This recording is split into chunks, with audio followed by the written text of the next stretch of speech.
What's good? What's good, everybody? We got some more Monster Rancher action for you today. How you doing? How you doing, goons? This is wrong. It's always wrong. It's always wrong at first. I don't know what the deal is. It always like resets itself a little bit too high. Oh, you know what? I actually do know what the issue is. Let me... Oop, there we go. Fixed it. How are you guys doing? Looks like the whole goon squad is here. What's up, folks? Walking Basil, so the delay works out for you. Nice. Yeah, sorry I was a little bit late today. Just wasn't happy with the way things were looking, so I had to fix some stuff up. But yeah, we're good to go for today.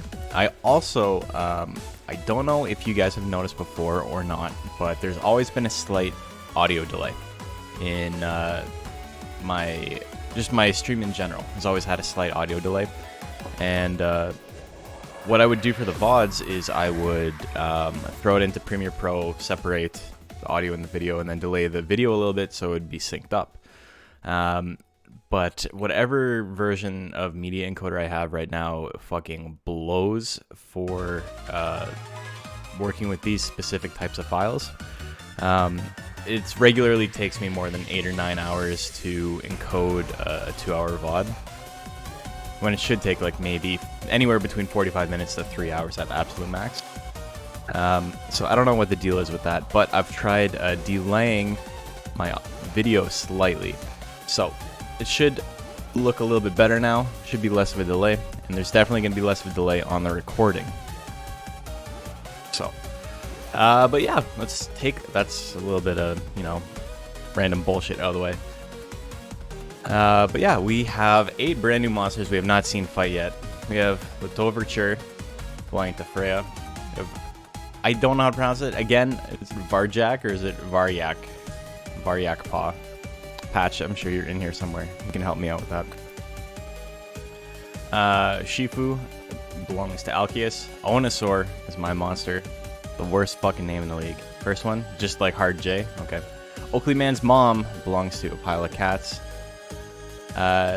Matt Moore's monster, it looks like it's MCGM. I don't know. Let me know. Let me know in the comments.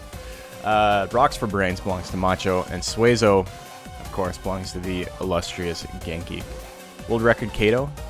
Do you guys remember the blue Kato I entered into Jack's tournament called World Record Holder? It's just MCGM, okay. And it just had Twister Claw and then Oil Fire and Immolation. Yeah, you won the whole tournament. What a stupid fucking build. That's proof that, like, you know, Monster Rancher sometimes is just dumb. It doesn't matter how good a build is. Okay. MCGM. MCGM. Okay, I'll say it like that.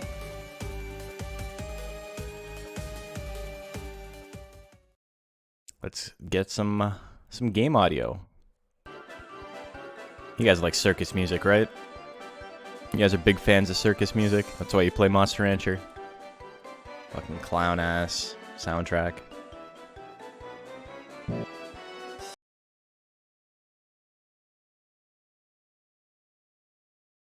But yeah, our very first Evo, not even just Evo, every single song in every single Monster Rancher game sounds like a goddamn circus. I don't know what their deal is. They love accordions.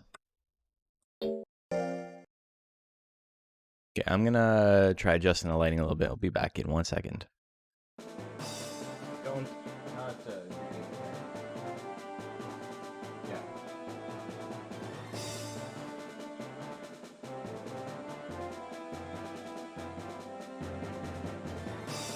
Okay. Hold on 1 sec. My webcam has low light stuff on it again. Give me 1 second, folks. There we go. So that's gonna look a lot cleaner now than it did. Should be good.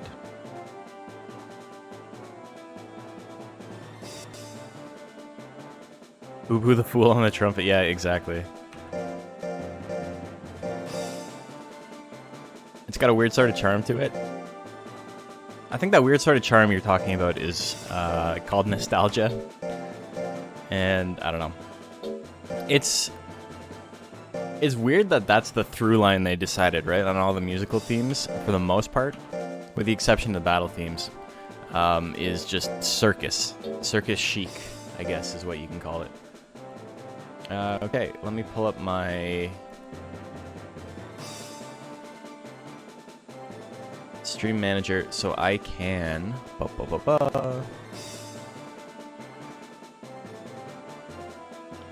get a prediction going.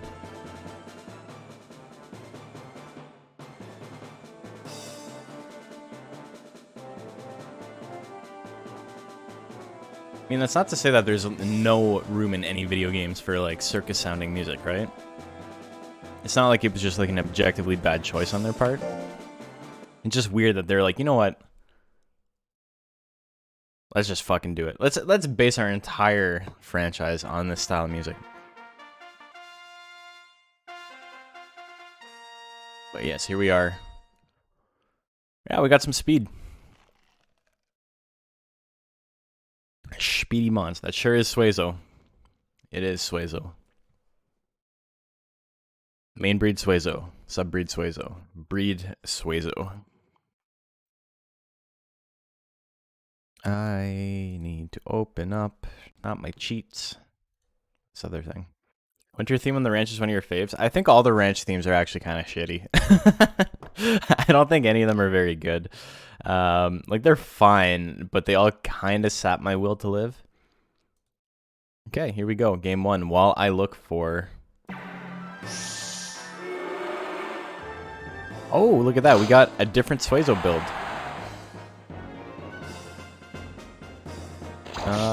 God, where is it? There we go. There we are.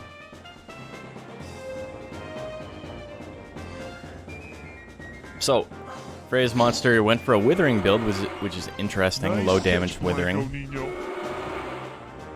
Slingshot is one of the most absurd wither output per cost moves in the game. It just doesn't do a lot of damage, so it's really hard to come back with it. This is a build that you get a lead with, and you keep that lead. It's definitely not a comeback. There's like no comeback potential on this build. It's gonna have one more shot. I don't know who's winning. I think Suezo wins it. Yep, Suezo wins it at the last second. Last attack. Sometimes that's all it takes. Sometimes that's all it takes is multiple attacks. You like Monster Hunter Battle Card 2's music? Yeah, we were talking about that the other day. I don't actually remember any of the music from it. And when I was listening to it, Macho's like, this song's dope. And I was listening to it, and I'm like, I don't remember ever hearing this. So, like, that game did not leave an impression with me. Musically, anyway. I love Monster Hunter Battle Card. Just realized I had McCafe facing the camera. Look at that.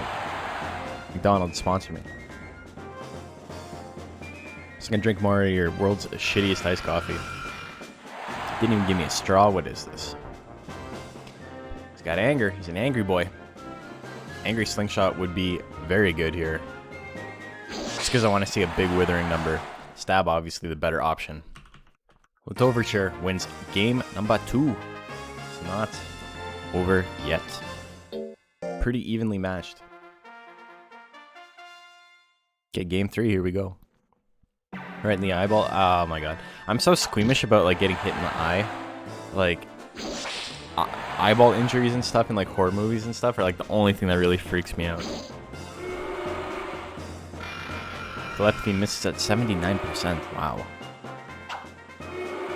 The Overture must have done foolery, because there's no way that move would have that chance to hit otherwise.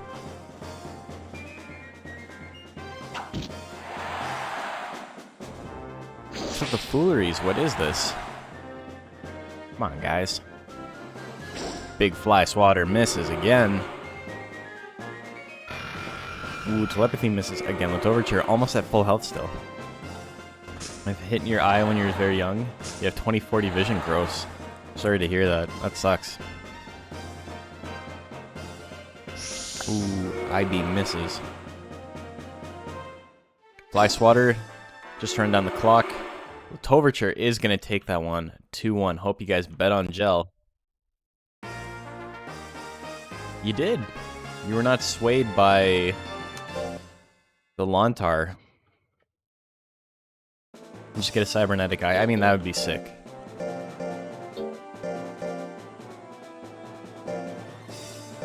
Barjack Paw. Come on, Paw. And what else we got? We got Macho. Macho Man with rocks for brains. Fantastic name.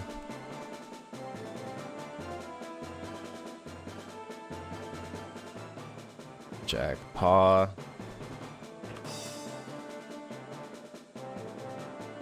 Rocks for brains. Prediction is live. Yeah, the cybernetics technology is insanely expensive right now. It'll obviously come down with time. You just need to be patient.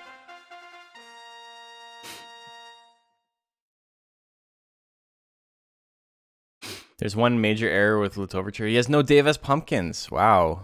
Let me know if you want to resubmit him. So, Rocks for Brains going 450 intelligence, 449 life. Basically, the optimized rank C build. Though, to be fair, it is an intelligence Beacon.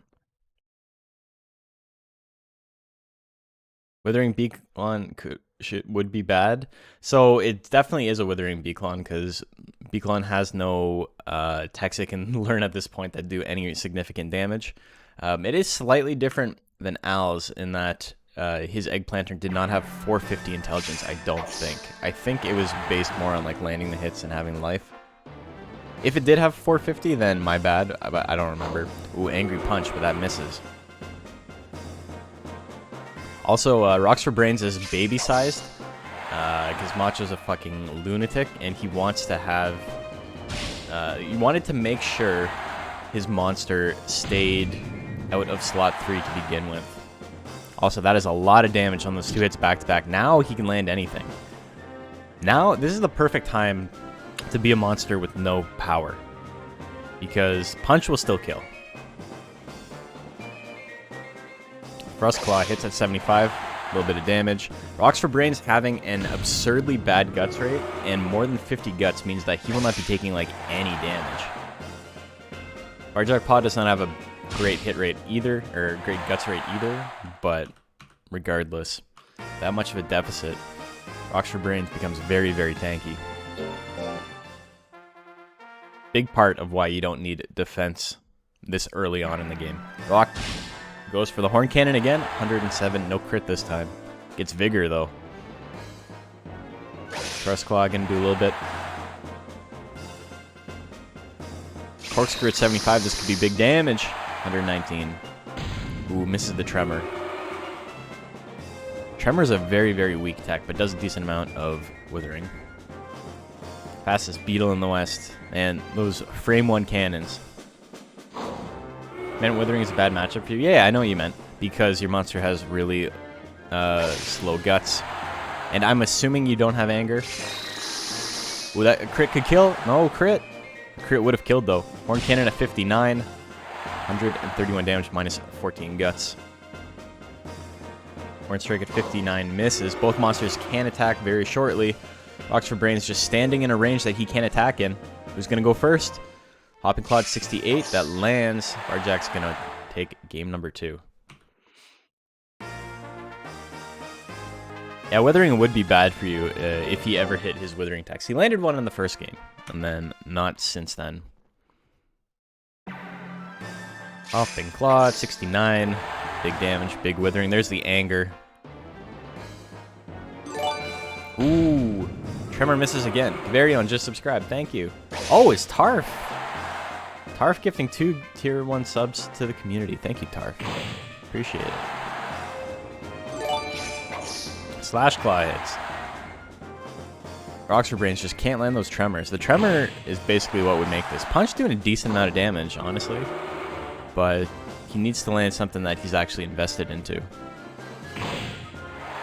Not multiple punches. Sometimes that happens. Sometimes your monster just decides it's going to only use power attacks. Unfortunately, that's how this one went. 2-1 for Varjak. Varjak Horseman.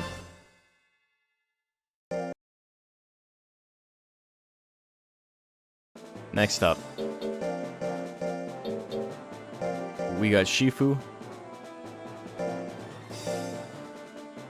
think after you're done with your dailies. Dailies in what game? What are you playing right now?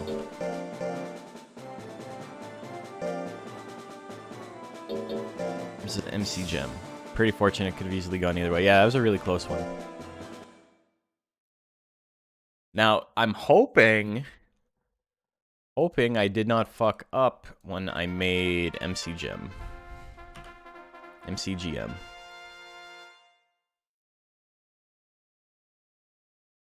MCGM.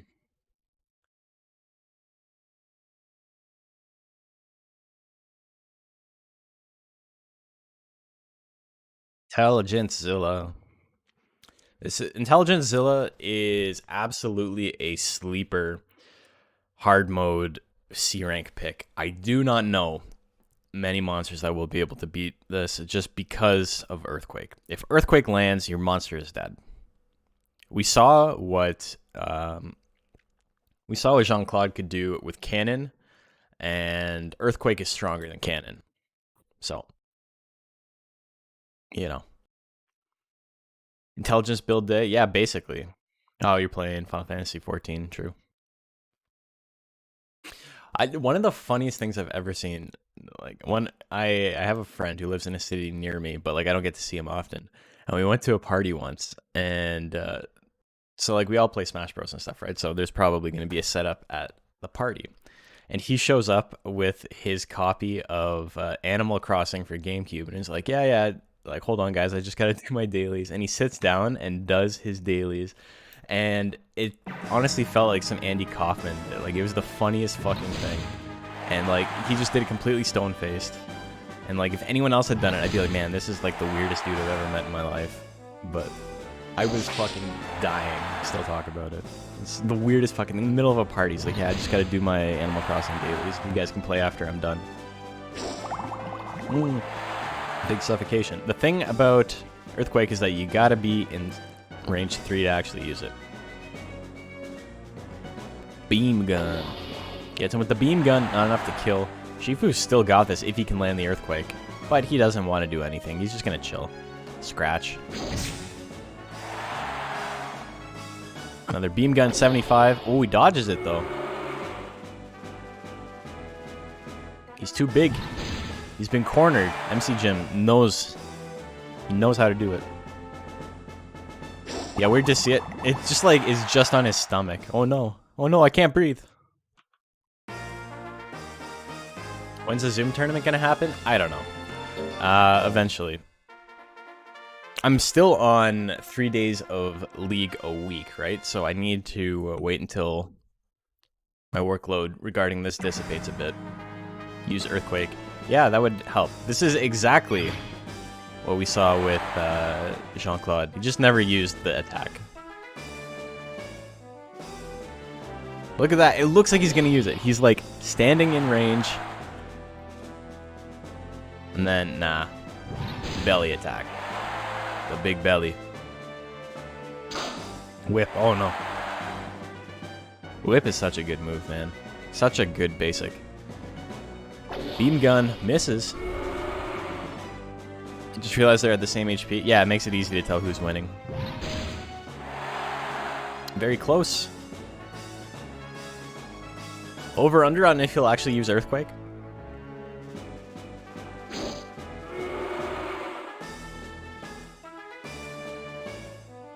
If it would hit, it would do like clean 500 damage. No way. Is that gonna be it? He goes for it last second, and it misses. But it doesn't matter.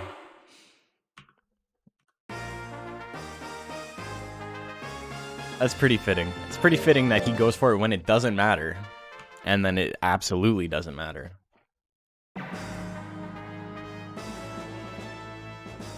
Belly attack to start things off, as is tradition. Beam gun at 77, that lands.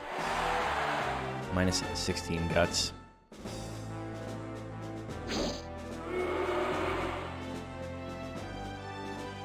Shifu just does not want to attack. He's like, I'm doing okay. Use these belly attacks. Anger. That's not what he wants. This is looking real bad for the whale. Ooh, misses the 83 suffocation. Hits the whip, does a little bit of damage. Earthquake at 71. 408 on the crit. Shifu pulls through at the last second. All of these sets have been very, very close. It's amazing how much of rank C hinges on whether or not your monster does something shitty or not. Not even like whether or not they're a good build. A lot of the time it's just like, are they going to do the thing or not? And we're going to see that once again with my monster because, yeah, I don't think it's a great monster. 5. Oakley Man's Mom versus Onosaur. Wow, this really is all intelligence, eh?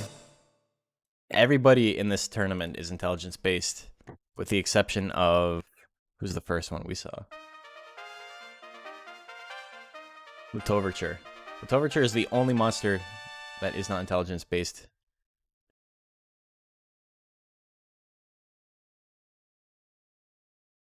Soren, Oakley Man's Mom. Predictions up.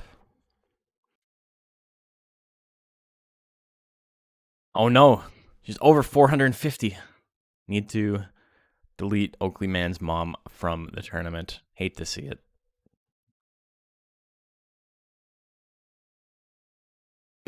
Very low skill. Didn't realize Onosaur had 1 extra point in speed when I was building this. Weird. Oh well. Oh yeah, that's right. I couldn't get it down low enough, and I just gave up. Because it starts off so high. 10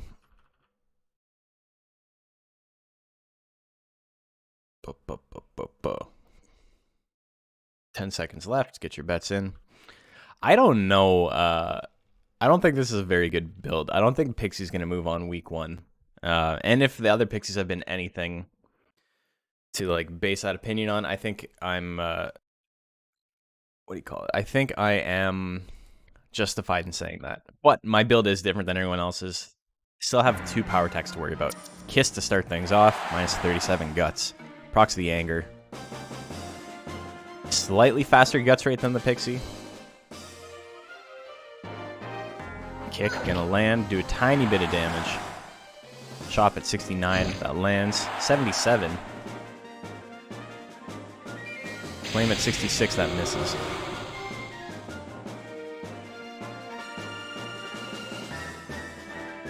Well, this is what Pixie does. This is what Pixie does. Chop lands again, 91 damage. It's not even power based. I'm doing like almost 100 damage with its attacks. Kick again. Yeah, you need to push him back. That's gonna be it. Oakley Man's Mom is gonna win game 1.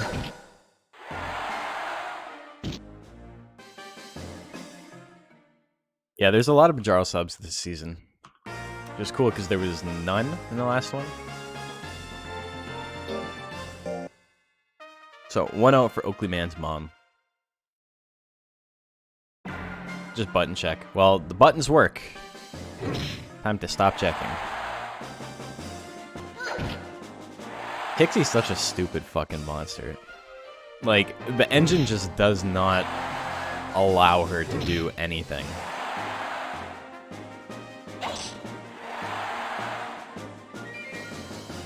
Like, I wonder if it was on purpose, or if they, like, set up the system and then they were just like, yeah, some monsters just don't work well in this. We're fucking whatever, who cares?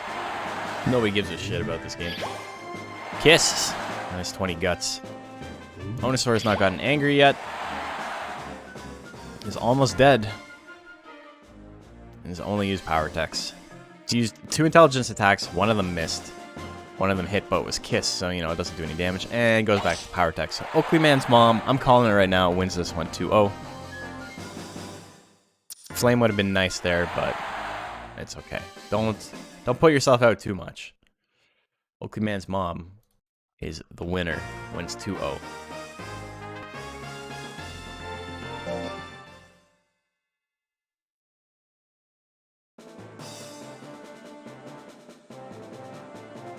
Yeah, she could cover slot 1. Yeah, and then they just got rid of it. 4-4 on bets. Nice. Saving herself for next match. She's going to do the exact same every match. Pixie is not a good monster in the hands of AI. Okay. But that's fine. We knew going in that that was the case. Why does it do this? Why is it like this? Every single time I have to, like, change my fucking settings.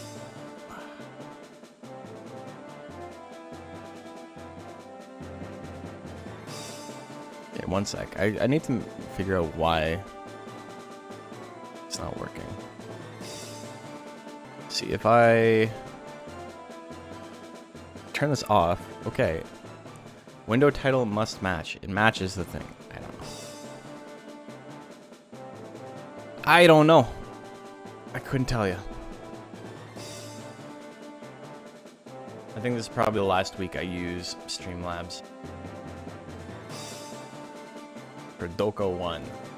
The optimal font.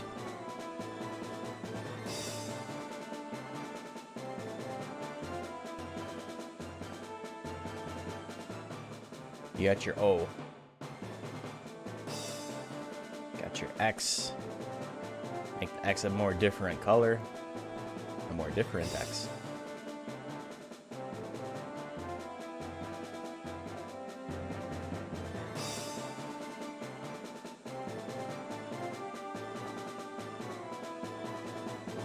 And there's the O. Okay.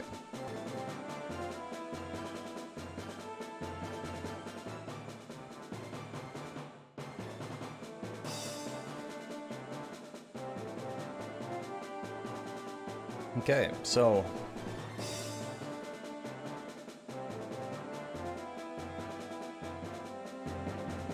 it's a win for the gel. I've already forgotten who won everything.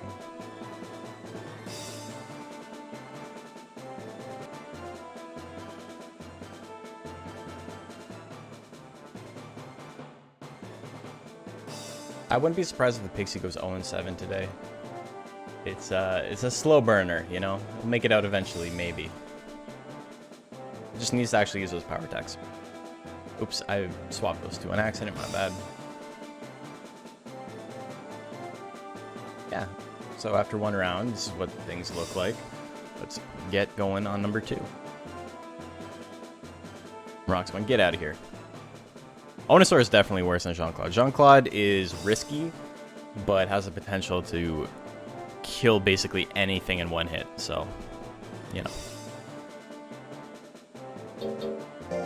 Was Oakley Mom the pattern breaker, or was Onosaur the pattern breaker?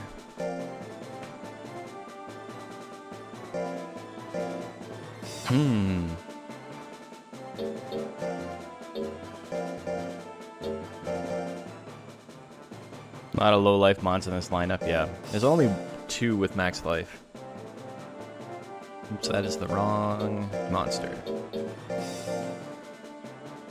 2 withering based monsters, 1 power, 1 intelligence. Didn't have to do a lot. No, it did not. I'm sorry, I'm terrible with the details.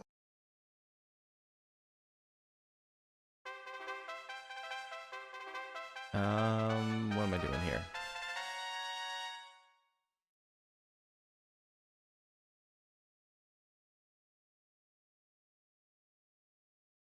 Toverture and Rocks. Make your bets. Questionable is a good way to put it. They're something.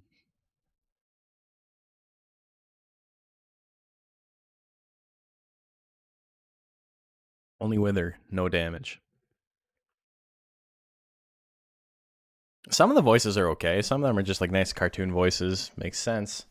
But some of them are fucking terrible though.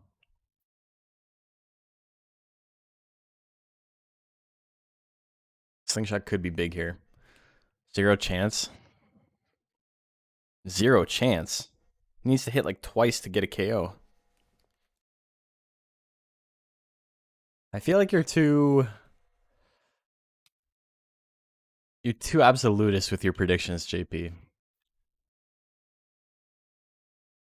Because it costs you nothing to say that, right? Like, if you're wrong, it doesn't mean anything.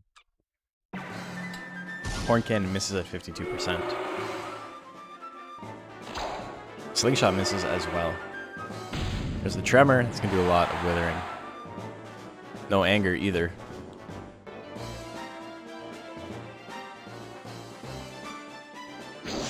Stabbing do a lot of damage. Actually, not much. Didn't do much damage at all. Box for Brains does have a shit ton of life.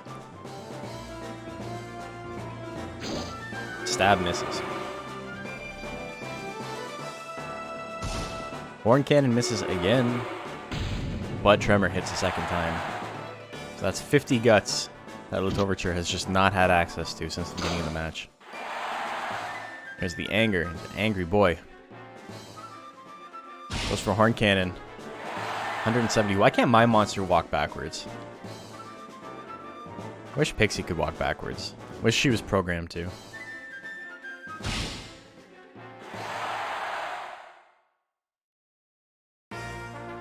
I feel like there needs to be a punishment when you say something like 0 chance a monster wins and then they win. Like maybe I'll time you up from chat or something.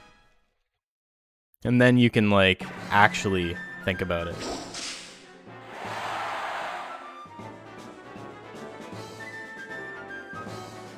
Only Sith deals in absolutes. That's the irony of the message. And I don't know if it was on purpose or not because it's not a very smart movie, but how could low damage withering fail you now? So he didn't win because of low damage withering. Horn Cannon is a sharp attack, so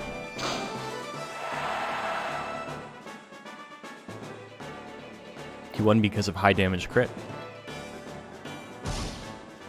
Horn Cannon misses again. There's definitely an accident. Yeah, I believe so. I don't, I'm on the side of not actually giving the Star Wars movies any credit undeservedly. Ooh, Fly Swatter gonna hit? Not enough, though.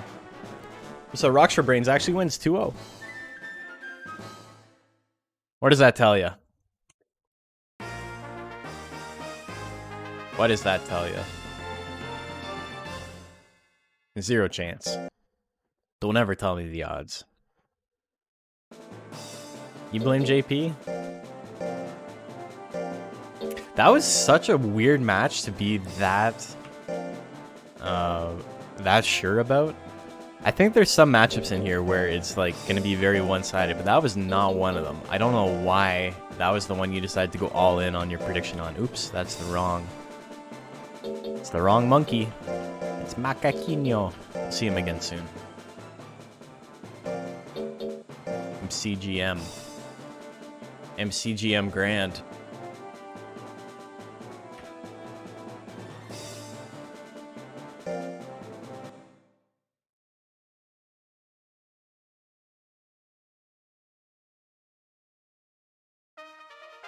Tells you that defense is a garbage stat. In rank C, it absolutely is.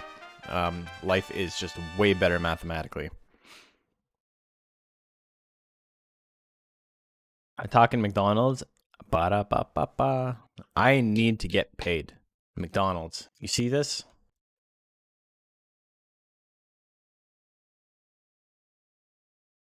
Hi, so I've had your stream muted for basically all of the fights because your girlfriend was on the phone, but you're no longer muted.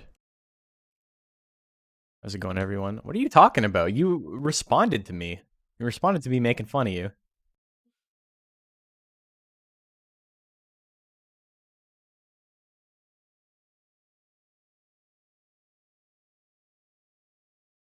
Whatever. Doesn't matter. JP was wrong.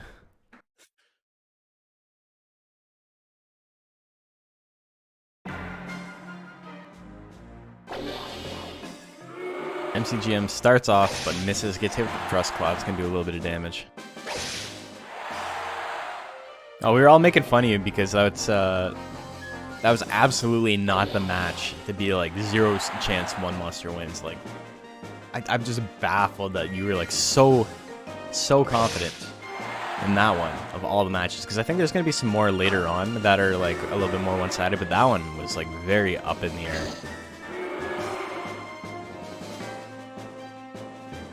His basics are pretty good.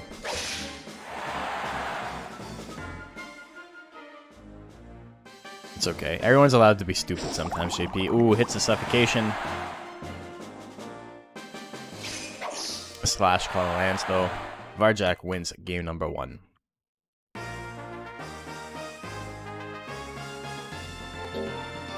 Yeah, decent sharpness on everything. There's like 4 or 5 monsters that are kind of like built around the idea of landing crits, and Kato is one of them. The others would be like Suezo and Niton and Mew and Tiger.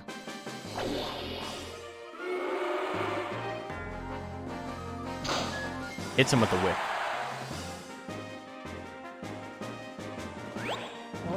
Low damage Withering build worked out for once for you. It worked out for you once after not working out many times. And it only worked out once you put it on a monster with the 6 guts rate. Like, yes, you can. It's easy to win by withering when your monster has a 6 guts rate. When you're playing Metal Nerf.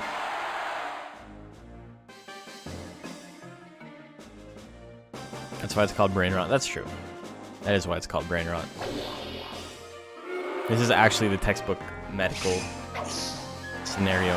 MCGM's still alive, but not going to be able to attack again. Varjak Paw wins 2-0.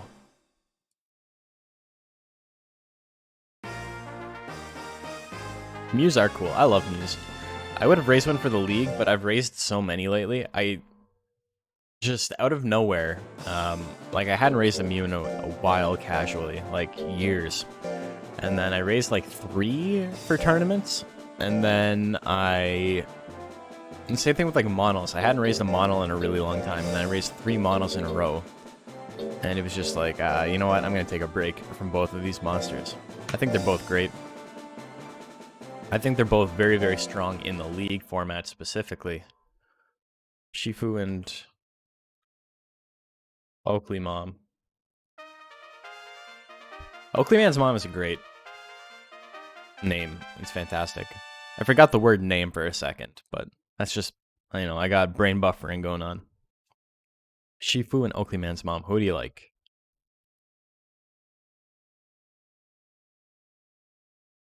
Varjak has already exceeded your expectations. I think Kato's a really strong monster in the league.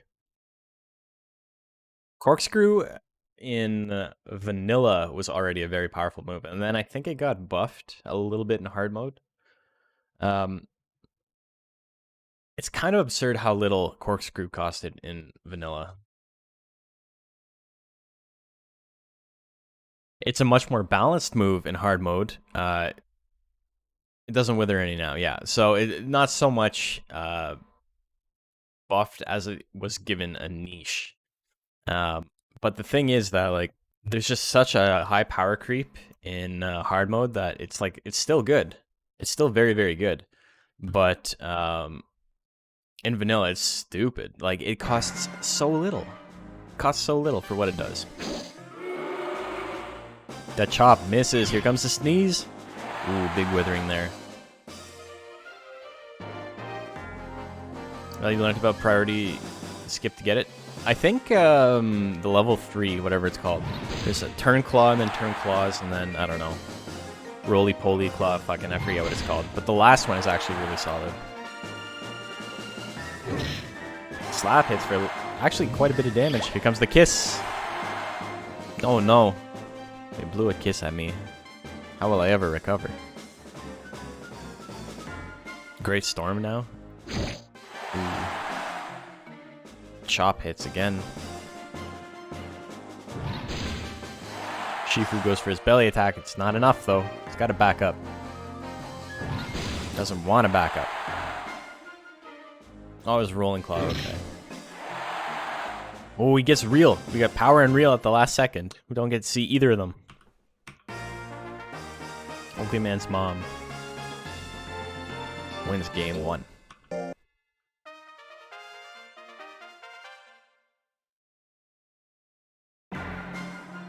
Back up. Okay, so that's exactly what he does to start things off. And then he walks forward.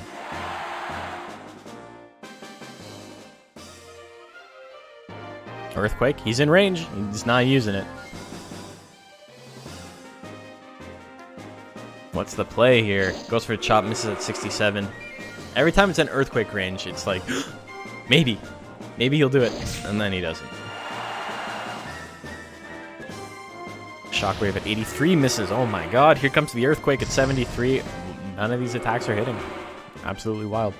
There's a big difference between Shockwave missing and Earthquake missing, though. Like, one of those is, like, game-defining, and the other one is, like, a tiny bit of damage. And the double slap. It's in the lead. Here comes a chop. Pushes him back slightly. It's in range, but he gets kissed. He still has enough guts. But Real is going to run down the clock. That is a 2-0 for Oakley Man's mom.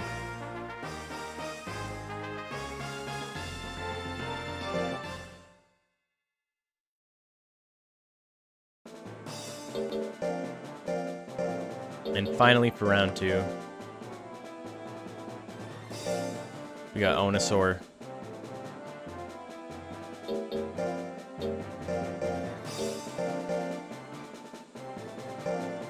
Yeah, there was a lot of misses in there.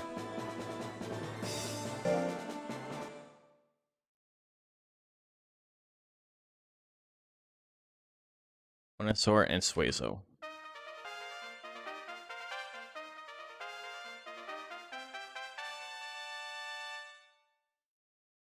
Battle Special's running down the clock. Yeah, it's fun because it's completely random. It's completely arbitrary.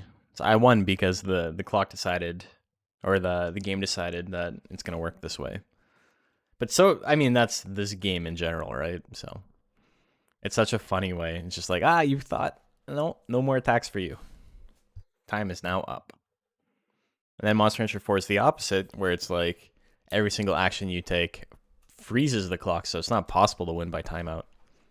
It is, like, under very, very specific circumstances, but also the AI in that game is so lazy. It just, like, never does anything unless it has a massive guts lead. Which is, like, you know, the way to play, but guts regen in that game is much slower, so I don't know. All my homies hate Monster Rancher 4. Okay, predictions are in. Let's get to it. Low life battle. Tail Assault lands. There's anger immediately. Angry kick. What are you kicking? Didn't even hit him. That one misses, which is probably good for Onosaur. Pushes back. Here goes a kiss, and it's 35 guts. Suezo with a little bit of a guts lead right now. Do something big. Goes for spit. Misses at 86% though. Another kiss hits at 61. Minus 44 guts. Onosaur in a pretty strong lead right now. Suezo has very low life, which means that even though it's going to use those power attacks a lot, it'll do significant portions of Suezo's health. Flame takes that one. 145 damage. Wearing baggy pants, and she's got, yeah, it's sculpted. I don't know. This game is weird. This is a strange game. It looks like padding. She's got ass padding. But Charles got back. I like big pots, and I cannot lie.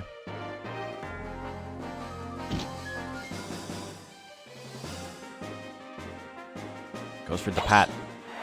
Little pat. Suezo's got a 25 guts lead. What's he going to do with it? He's going to do the right thing and just relax. 40 guts lead. Here comes the telepathy. That's going to do a lot of damage. And you know what? Didn't do that much, but there's a chance for it to crit. 74 minus 14 guts. Onosaur with a huge guts lead. Ooh, again, a lot of damage, but not dead yet. Onosaur with 86 guts. What's going to do? Go for a kiss at 66. Misses. Misses at 63. Oh my god. The double miss. The double-decker miss. Suezo in the driver's seat. That one lands, but, you know, it's too little too late. Suezo wins game 2. Should Pat be buffed to minus 99 hit? So it always moves back. Is that a thing that they'll do? Oh, Flame lands. 1-hit kill for game 3. 2-1 for Onosaur. Kiss did a lot of damage. Had a 60 guts lead, and if Pat misses... Oh, I see what you mean. Yeah, I see. Honestly, a movement tech in Monster Rancher, I'd be down for it. There's some fun stuff like that with like Ghost's Charge. Ghost's Charge always pushes Ghost back into slot 2. So it's better to have Charge than to have Hammer if you have an Intelligence build. And obviously the opposite is true if you have a Power build, because you do not want to be leaving slot 1 ever with Ghost. Okay. We got a thing to do here. See, I know what I'm doing when I build my monster, right? It's just sometimes they suck. Like, I don't always try hard, but it doesn't mean that my monsters don't have a chance of winning, even if it's only a pixie. 200 damage on Flame. Frame 1 is honestly pretty good. The Toverture loses the unlosable. I don't think anyone saw that coming. Varjak Paw beats EMC Gem.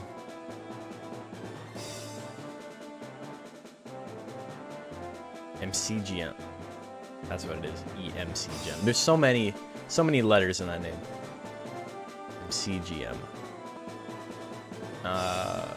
Shifu loses to Onosaur's mom. I mean, Oakley Man's mom. Onosaur's mom. I know Onosaur's mom. If you guys don't know where that name comes from and you're like, that's a very strange name, Onosaur is the name of a friend of mine. It's not his actual name. His actual name is Kyle. But he's in my chat and he was donating a lot, and Macho decided to name the monster we were working on after him because I thought it was a very, very, like, I don't know, like a 2006 MySpace name.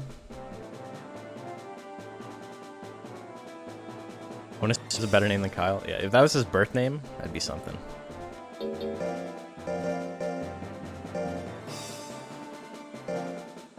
little late, but happy to be able to catch most of this. Yeah. Your monster is doing very well. Monster is currently at 2-0. Next up, we got Gel Battle.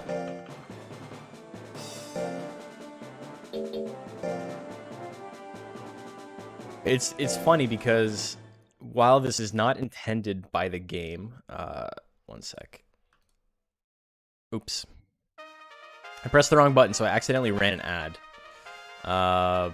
Prediction is live though.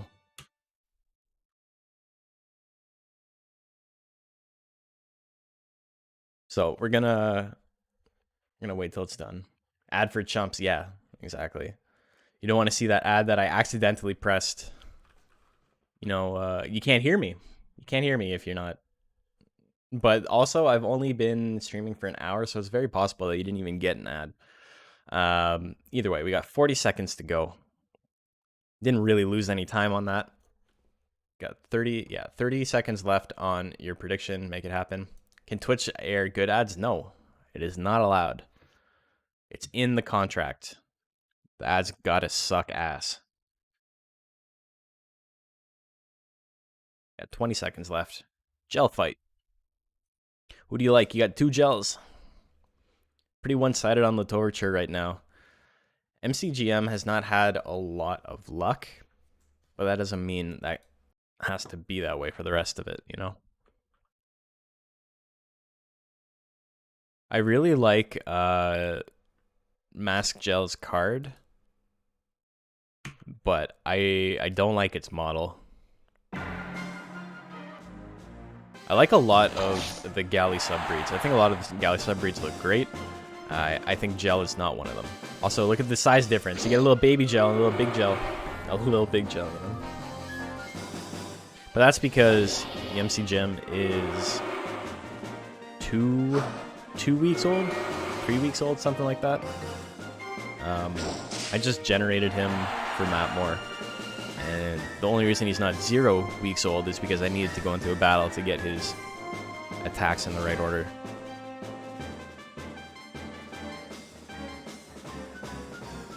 What we got? Let's Overture with a little bit of a lead right now. Both monsters can attack. Fly Swatter hits, that's going to be a lot of Withering.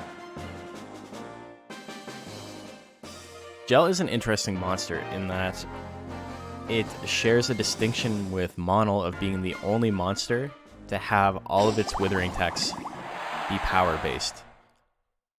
No other monster holds that distinction. Normally, we think of Withering, we think of Intelligence. We think of moves that are not physical in nature. Noble Gel's face is so weird. Noble Gel, that's what it's called. My bad. Mask Gel. I was thinking of Mask Worm. Yeah, like I love Am and Hotep. I love Noble Saurian. Noble Saurian is like a top 3 Zoom for me. I might. That's, you know what? I'm gonna call it now. I'm raising Noble Saurian for the Oops All Zooms tournament. It was Int and Vanilla. Yes. Yeah, Mono in Vanilla was the only monster with only power-based Withering, but in hard mode, Gel has that niche as well. Definitely think of Yodel as the Withering move, yeah. Settle on Tasman. Tasman's fun. Tasman jump. I'm the Tasman. Beep-up-up-up-up-oh. Some of you are too young to get that reference, but that's okay. Stab misses. Ooh, Suffocation misses as well. The Overture is going to take that one 2-0. Zoom Mono. I love Black Saurian. That's a great.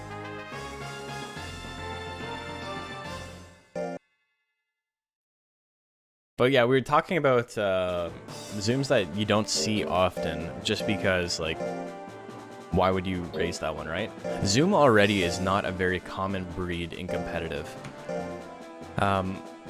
I think, you know, I've been putting a lot of brain power into trying to figure out why the monster is not that popular in competitive.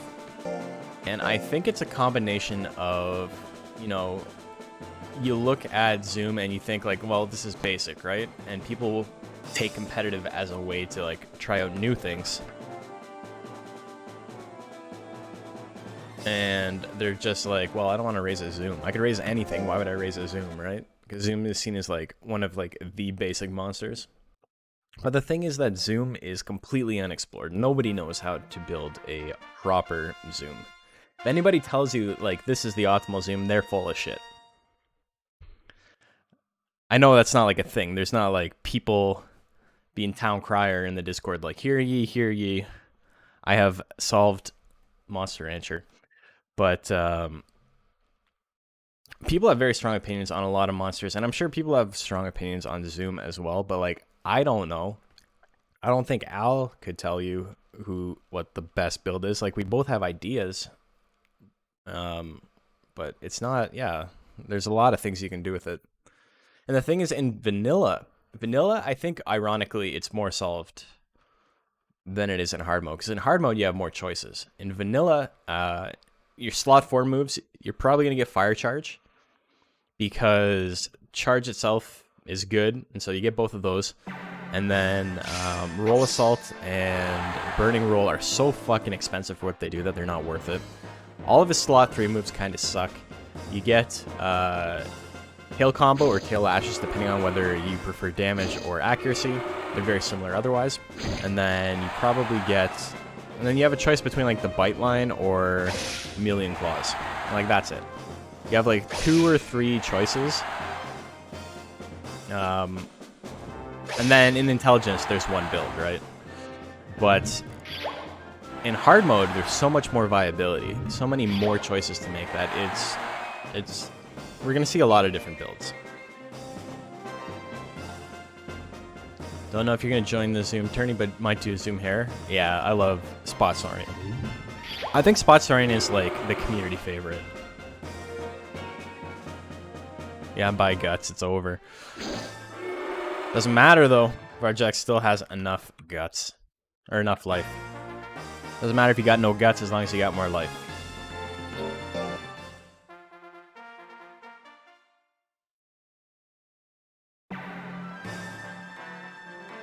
Comes a Hopping Claw. Hopping Claw hits. A little bit of damage. Hopping Claw itself is not like a fantastic move. It's a little bit expensive for how much it costs. Sorry, it's a little bit expensive for how much it costs. That doesn't make any sense. It's a little bit expensive for how much damage it does as a heavy tech. But the other ones actually do a shit ton of damage, so, you know. It's good to get Hopping Claw if you're planning to build out of it.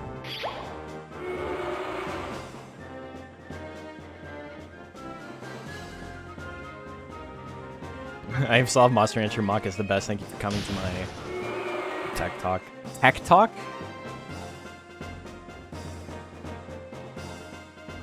Kaboo's Kissing the Sleeper. It's a good move. You can make an argument for...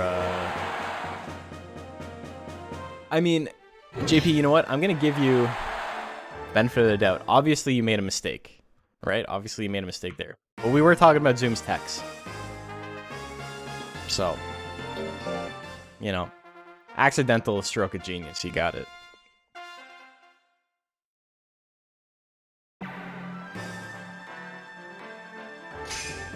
Ooh, Hopping Claw misses again.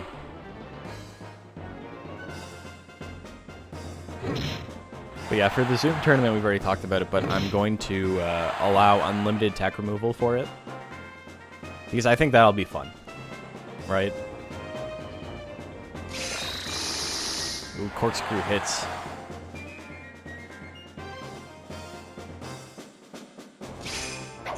Hopping Claw lands. Unlimited, yes. You could have literally Firebomb and nothing else if you wanted. You can remove them all? You can. Absolutely. It doesn't crash the game or anything. It just makes it so your monster can't attack ever. Yeah, Varjak is very close to being able to get 45 guts, but I don't know if he's going to survive long enough. Yeah. And that's it. Oakley Mom wins game 3. I was going to get... Yes, they were all going to get, whatever, 11, I think, is the highest you can get on a Zoom. It's 10 in the port, but I don't know if it's that. It might be 10 in vanilla as well. 10 would make sense. Either way. It'll be fun. And enter a tournament one day with just Tasty Banana. We've seen people try the pacifist builds, right? They're incredibly bad. Just like horrendously awful. Okay, you got Big Whale. Who is going to use their attacks the least? That's what this comes down to.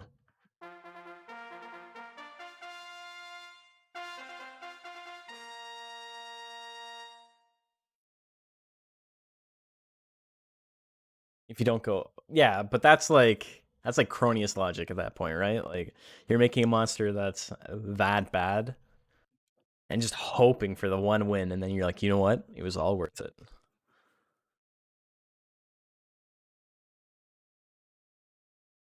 Big Whale. Big Whale. Very similar builds.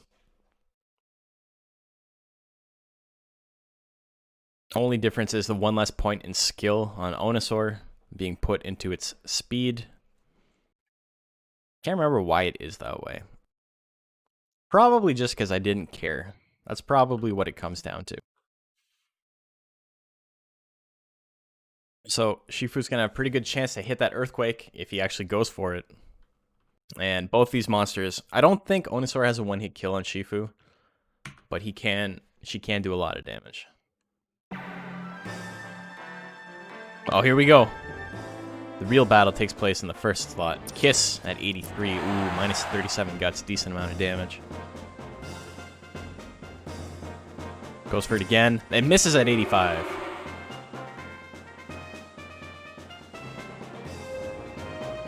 Earthquake lands. That's enough to kill, but there's the grit. So Onosaur needs a KO now.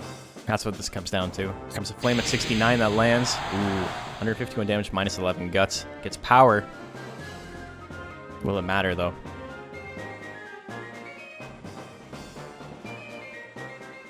Comes a kick. A little bit of damage. Not enough to do anything, basically. Both monsters can't attack. Here comes another kiss. Ooh, Shifu still has enough life to win this. Onosaur needs one more hit. We'll have a chance to attack one more time. Goes for kiss again. Misses at 84. Are you kidding me? Shifu wins on 2 84 plus misses. I got robbed there. I'm sorry. I got robbed there. Unfortunate. I would have lost. No, I wouldn't have lost the head-to-head because it would have been tied. Probably would have ended up in a draw if Shifu got grit. Monster Rancher 2 tournament still going. Yes, sir. Ooh, Sneeze missed at 86. I guess that's a little bit of comeuppance. Another Pat. Classic Pixie. Big damage Pats. Belly attack at 93 does a little bit of damage of its own. Just standing still. Neither of them want to move. They're both like, you know what? I'm happy here. Finally get some movement. Flame lands at 64, 181 damage. In a little bit of trouble. Gets power and has enough guts to use it, but here comes another Flame. Misses at 61. Uh-oh. This is spooky. Belly attack. Gonna do 149 damage. Still has power. Gets Fury. Uh-oh. Fury Pixie.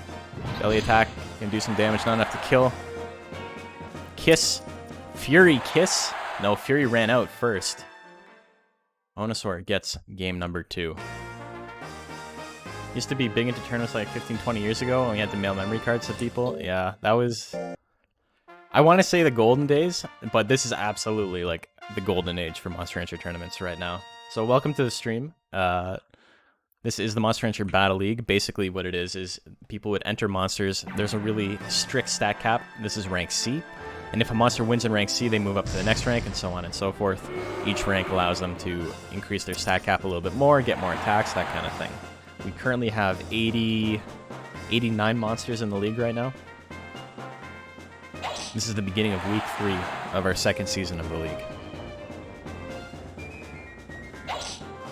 Another Pat.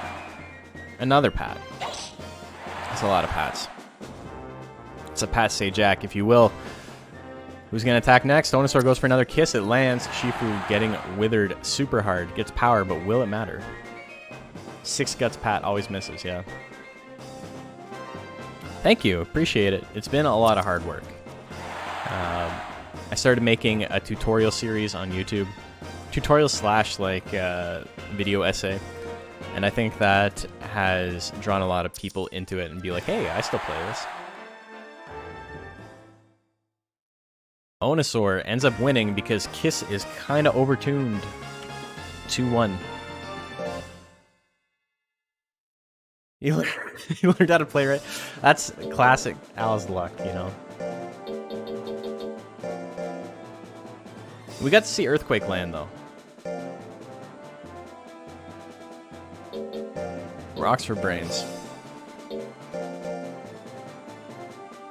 Have I ever checked out Legend Cup? Yes, sir. I have been stalking Legend Cup and being on Monster Rancher Metropolis and stuff like that since about 2003. I actually bought a Dex drive. I've told this story on stream before, but I bought a Dex drive in like 2002, 2003, so I could offload my memory card saves and email them to Lisa and Fenric and whoever else was running the tournaments at the time. And it took like a month and something for the Dex drive to come in. And what sucks is that in the month it took for it to come in, my computer broke, and my dad upgraded to a new computer that no longer had the port necessary to connect the Dex drive to it. So I still have a Dex drive. It's unopened. Well, no, it's not unopened, but it's unused. Sucks. It's It's just sitting in a box somewhere in my parents' place. It's probably got water damage. I don't know. It's useless now anyway, but yeah, kind of garbage. What's my name on MRM? I just went by Pirito. I didn't post too often. I was mostly stalking.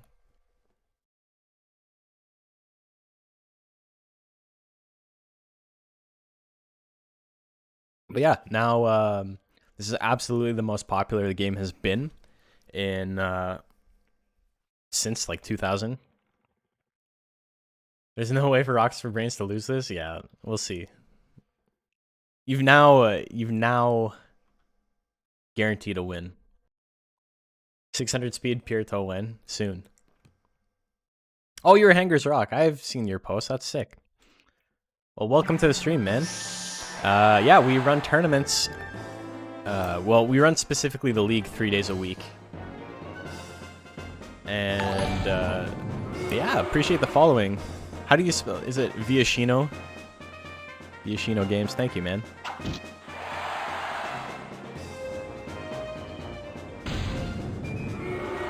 But yeah, Fenric, who's in chat right now, actually, has completely updated Legend Cup with all the new info we've learned since then.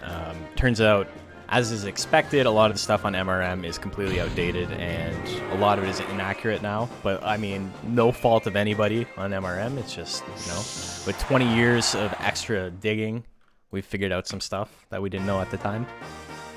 So, Legend Cup has been new and improved lately within the last year or so, and it looks really good. Suezo wins game 1. Suezo. Tremor misses.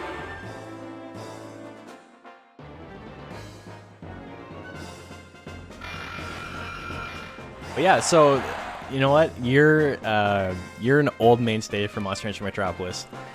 We've learned some crazy shit since then. I think my favorite thing is, you know, it's a tie. My favorite thing is probably a tie between one, that bad-natured monsters get a critical hit boost by how stressed out they are. You can have an additional 10% crit on a bad-natured monster if you get them to 100 stress. So that's kind of stupid. And also, the formula for nature and nature change is based on a trigonometric function that explains why it's not... You can't just gain a flat number. Like, if you give them a jelly, they don't get, like, +5 or -5 or anything like that. It's plus X amount of degrees on this trigonometric function, meaning that it's harder to increase or decrease the closer you get to the middle, and the easier it is to increase or decrease the closer you are to one of the outside edges. Very, very wild way for them to do it, but, you know, they did it, so. Yeah, 150-50 the whole set, and it was a power move. Yeah, it happens. So not only are all the monsters in this extremely risky, you know what, you'd think that I would know how to phrase things based on the fact that I write scripts and stuff, but I was going to say, not only are all the monsters intelligence-based, but they're also extremely risky for the most part. So we have a lot of fun matches here. The MC Gem loses to Litoverture. Varjak Paw versus Oakley Mom loses to Oakley Mom. So that's Varjak Paw's first loss. Oakley Mom currently undefeated. 3 and 4. Onosaur beats Shifu. And our last one, Rocks for Brains, loses to Suezo. I'm going to take a quick break to go get some water and stuff like that, and I will be back in just a second.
Welcome back to week 3A of Monster Rancher Battle League. Hope you guys are doing okay today.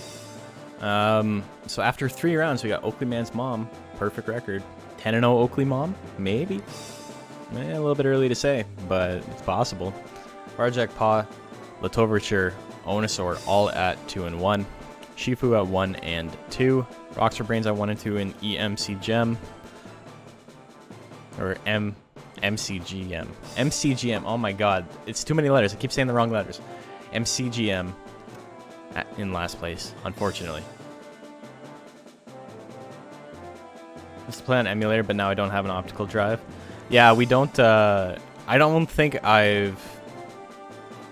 How long has it been since I used an actual drive to make a monster?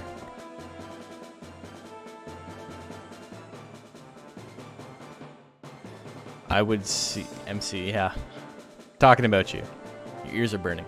I want to say 10 years ago was the last time I used an actual optical drive to make a monster on emulator on my old MacBook when they still had disk drives on MacBooks. And then, yeah, ever since then I've just been generating them by using GameShark codes, because why not? Okay, we got Latoverture and Oakley Man's mom.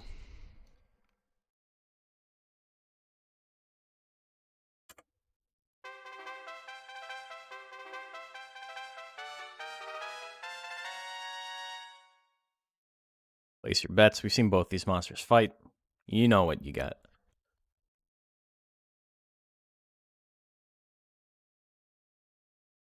Yeah, it's always nice seeing people who are like active in the community when what I'm doing right now is actually difficult. Come back in and say hi. Because any moron can run a stream in 2021. But like actually getting like websites set up and like doing everything that needed to be done to run a tournament in like 2002, 2003 was like exponentially more difficult. Pretty sure that swapping disks constantly in your old computer was the reason it broke. Yeah. Yeah, it happens. I absolutely destroyed my first PS1 because of Monster Rancher, taking the discs in and out over and over again. Ended up chipping away the little disc in the middle that holds the things in place. And then they ended up just like snapping off completely until it could no longer hold a disc without it wobbling. Slingshot does a tiny bit of damage, a little bit of withering. Has the guts lead at the moment.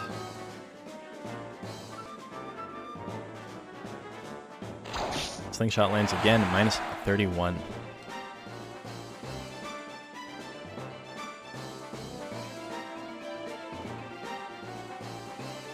We put up a fight. It was a 2-0, but it wasn't like a complete blowout. Why not just get a replacement part? Dude, I live in a town of 5,000 people.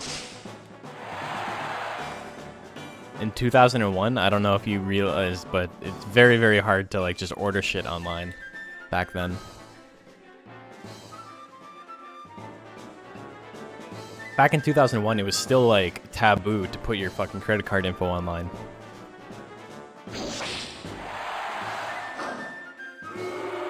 Ooh. Misses the whip, but doesn't matter. Latoverture wins game 1.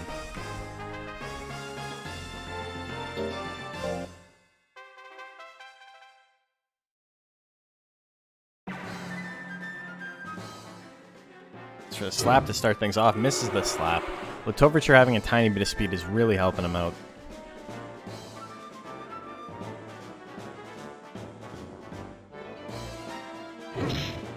Ooh, there's a little slap. First damage on the board. All the monsters you bet on lose. Start betting on the opposite. Had a PS2 Slim and then latch on the lid got so loose from opening and closing it. Oh my god. That's so funny. That never happened to my Slim. I got a Slim afterwards.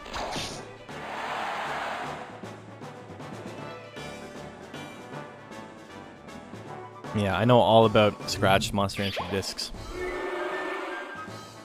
You bet on the one that gives more money? A sound betting strategy. Ooh. Schwada misses, but there's not enough time left on the clock. Letovicher is going to win that one 2-0.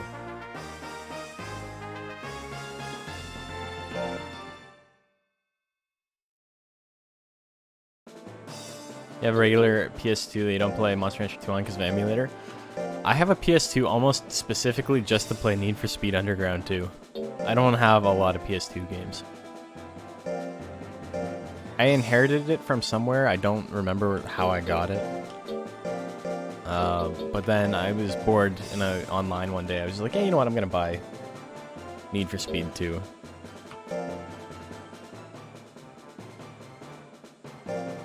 Sorry, not for Need for Speed 2. That's a very different game.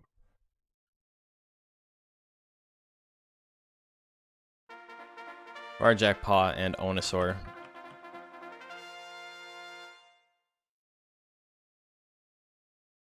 Place your bets. You got a minute. Champions of Norath is great. I remember playing Champions of Norath with my cousin until like 5 in the morning and falling asleep and not realizing I was falling asleep like while I was playing it, while we were playing co-op, until my cousin was like trying to leave the room and I was like walking in the opposite direction. And he's like, dude, like, wake the fuck up. Like, what are you doing? I'm like, I gotta go to bed. And so, like, we would play until we'd find a safe spot after that. And I remember falling asleep over and over again. And I fell asleep in a boss fight once, and he died. And he was very angry with me. And that's fair. He's allowed to be. Great game, though.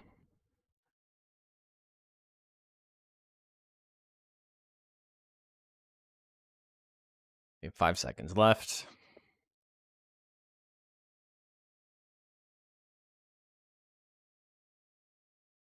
So your favorite hack and slash game? It's really solid. It's really good. A lot of stuff you can do in it. I don't think it's better than like Diablo 2, but as far as like a console-based game goes, I think it's probably the best. Onosaur goes for the pats, the big pats. You like it more than Diablo games? I wouldn't agree with that necessarily, but I don't think that's like a super wrong opinion. They are very good games. Barjack wins game 1.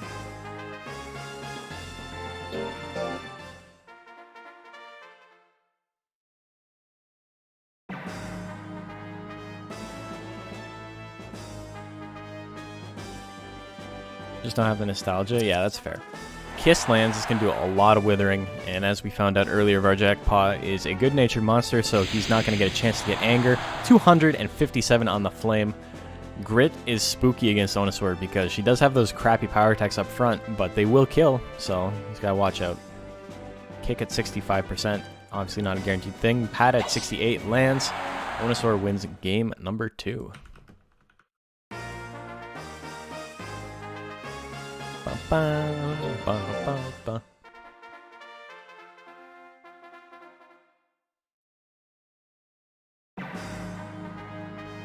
So game 3, here we go. Flame to start things off, misses at 46%. Barjack's got a chance to counterattack here. What's he going to go with? He can do anything he wants. Anything he sets his mind to. He hasn't used an oil fire yet, I don't think. Been very lucky in that sense. Though to be fair, it is in the 3rd slot. Chance of using an attack in the 3rd slot is much lower than a chance to use it in the 1st. Misses Slash Claw at 81, pushes them back. Onosaur goes for the kiss, misses at 64. Flame lands, 125 damage, minus 10 guts. Barjack has a ton of guts saved up. 50 guts lead. Corkscrew on a crit will absolutely kill here. Same thing for Hopping Claw. Lands. No crit. Both monsters can attack, though it's not over yet. Onosaur is walking too fast to use those other techs. Gets hit with the Slash Claw. Does it get grit? It does not. Barjack is going to win 2-1.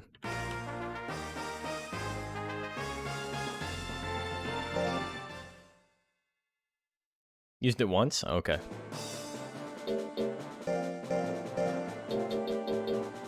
Three and 7. We got Shifu.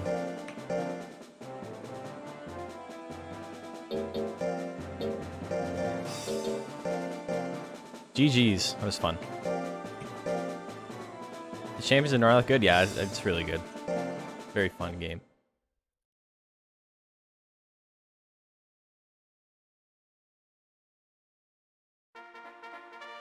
Shifu and Rocks and for Brains. Yeah, it's an ARPG. It's very similar to Diablo 2 in what you can and can't do. Skill tree and stuff like that is a little bit different. And it's based more on like I guess it's technically Diablo 2's high fantasy as well, but it's more of like a Tolkien-esque fantasy. It's still dark, but it's closer to like a halfway between like Tolkien and like a Dungeons and Dragons thing, as opposed to like the extremely grim fantasy of Diablo. It's really good.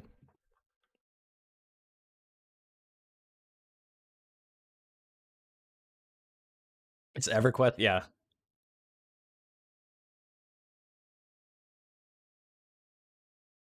I try it, yeah, go for it.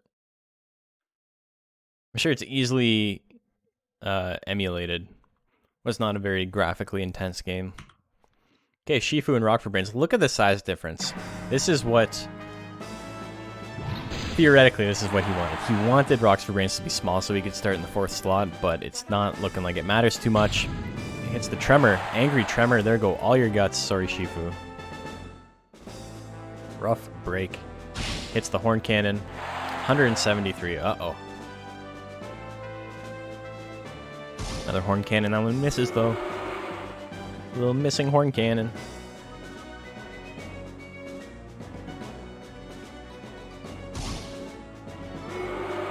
More misses. Belly attack lands.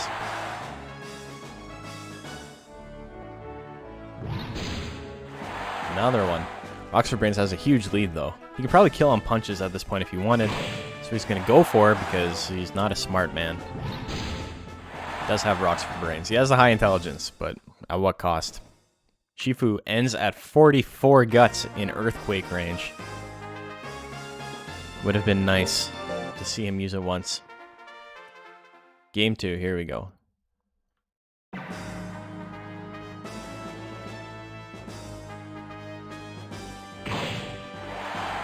Gets him with the punch. The big punch!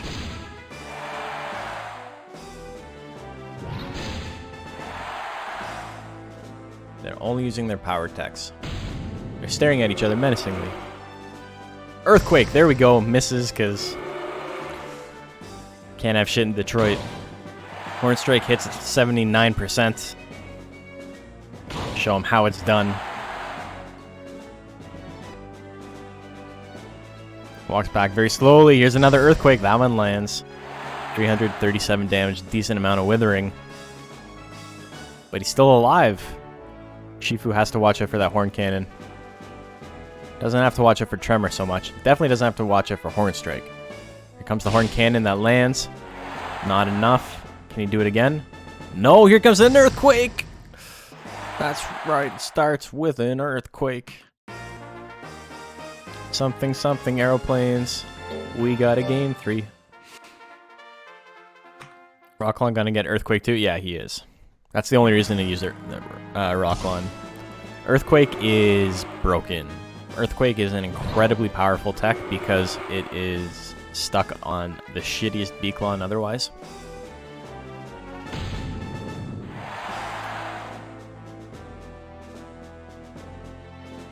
Bird Snakes and Earthquakes. I don't think it says Earthquake a second time.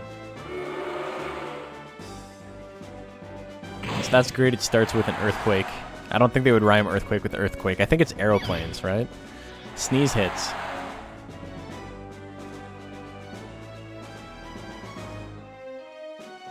I'm not a big REM fan. But that song is definitely memeable. You said Earthquakes as you were typing? Oh, okay. I love it when that happens. When what you hear goes into what you're writing on accident. Another Tremor. It's going to be enough. Rocks for Brains wins that one. 2-1.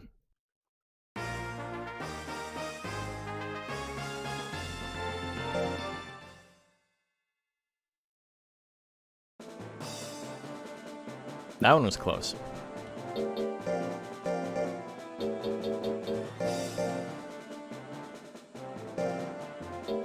And our last match of round 4, we got MCGM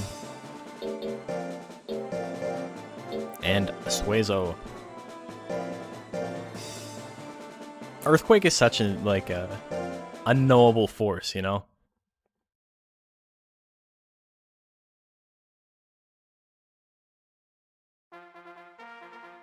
MCGM and Suezo, Patrick Suezo.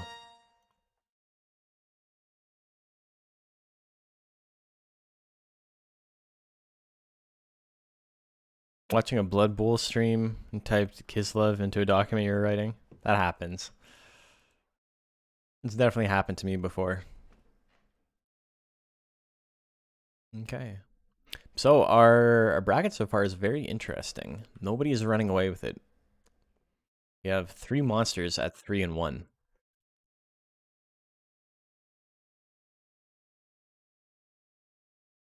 MCGM is looking for his first win though. Hopefully for him, this is where he gets it. Suezo has very low life, to the point of it being hard for him to come back if he takes any damage at all. He needs to land those I-beams, and if he doesn't, it's over. MCGM has a little bit of defense, but no speed. Be even better if the entrants weren't mostly intelligence build this bracket, right? Yeah. Stab misses. There's a big spit. Oh, I don't know why my emulator decided to fast forward there, but, you know, it happens with it. Happens with it. Kind of wild for me, MCGM isn't doing better.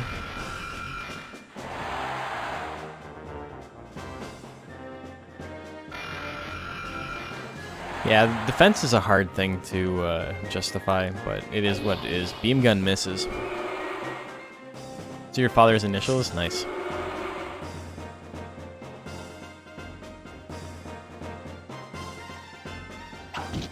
Hail Assault not going to do any damage. Beam gun could be pretty big here. Beam gun, meme gun. Beam gun is actually a really good move. Beam cannon, not so much. But beam gun is great. Beam cannon is fine. Intelligence gel doesn't normally need the additional damage output though. If you're not going for like a gel copter, if you're only going for like Gatling or something, then maybe I would get beam cannon, but otherwise I would just get beam gun. He's got anger, angry boy. Used it well in freshman. Yeah, it worked very well for his build because he had the cheap attack and then he had the nukes. Ooh, he had literal nukes with Gelcopter. Blackhawk shit. I-beam 74 with power. No way he's surviving that. Suezo wins it 2-0.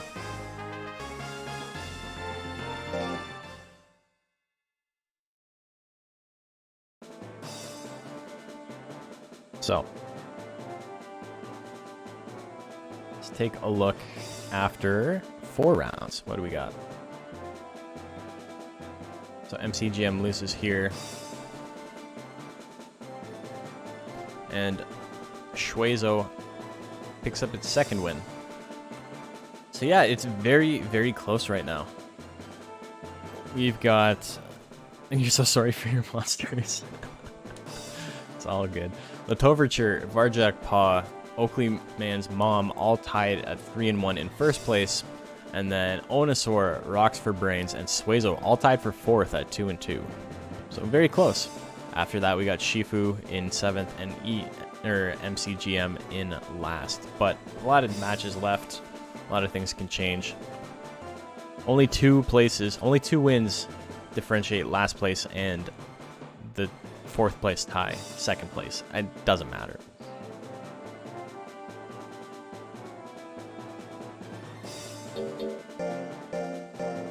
Next up,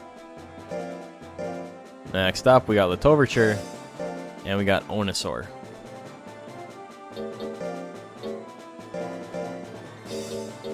Thought there were going to be some weaker monsters in C rank. There are. There are definitely some weaker monsters. The overall skill level is higher than it was in Season 1. Like, undoubtedly. But There will be time. Toverture and Onosaur.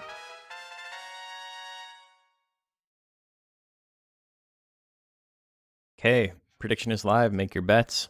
What do you like? Down the hatch, drinking coffee.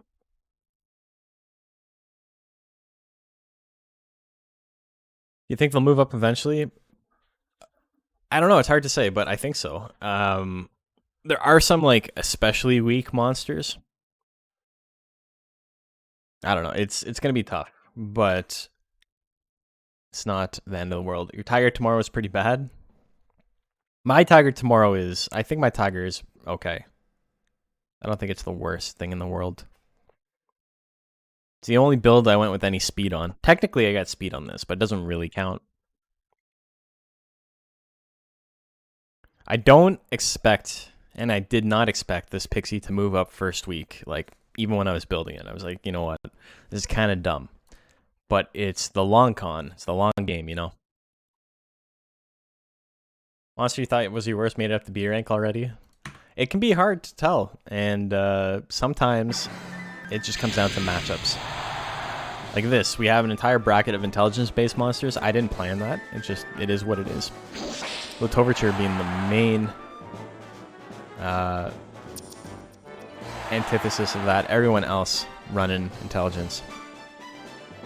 Gets anger. Has a slightly faster guts rate than the Pixie, but not too much. Flame at 68 is going to land. Anger actually ends up kicking Lotoverture in the ass, as Pixie is able to match the guts regen and gets the flame before it runs out.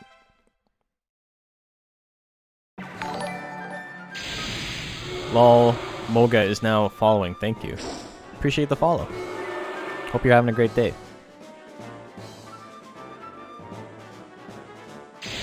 Flame misses at 45%. Here comes a slingshot. That misses as well. Both monsters just looking to put some damage on the board. There's a flame. That's a lot of damage. Minus 10 guts. Doesn't proc anger, though. Onosaur still has the guts lead. Fly Swatter at 66 lands. A little bit of damage. Huge amount of withering. Lotoverture forces that anger on Onosaur, though. Has to watch out now. Flame misses. But with how fast of a guts rate Onosaur has, it doesn't matter too much. Kiss misses as well. Ooh, another Fly Swatter lands. Minus another 34 guts. No anger this time. She's still going to hit 45 before her opponent, but she has much less of a lead than she did going into it last time. Fly Swatter at 65 lands again. Oh my god. 3 in a row. 3 in a row at 65. Crazy luck. Lotoverture wins game 2.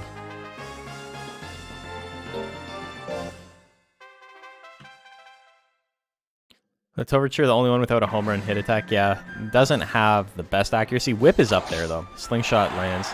A lot of withering there. No anger, though. Kick. Do a little bit of damage. Whip misses at 74. Flame at 44 misses again.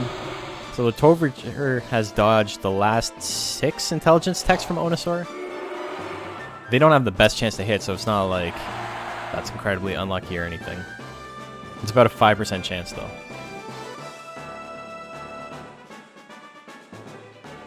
Kick.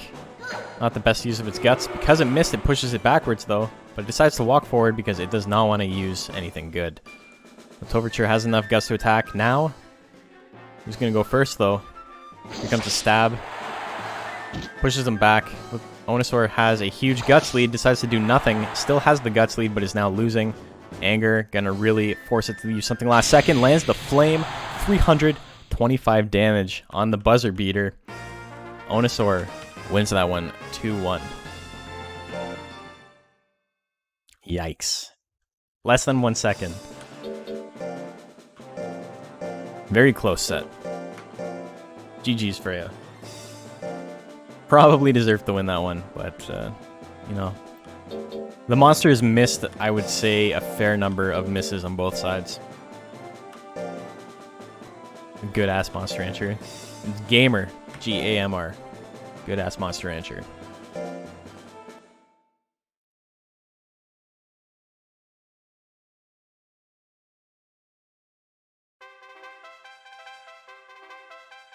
We got Varjak Paw and we got Shifu. Who do you like?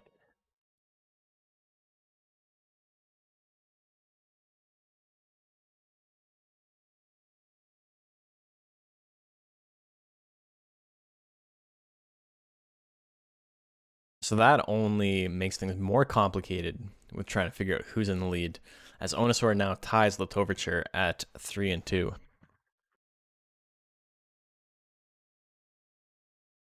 2 or 3 wins for Onosaur. She's got 3 wins right now.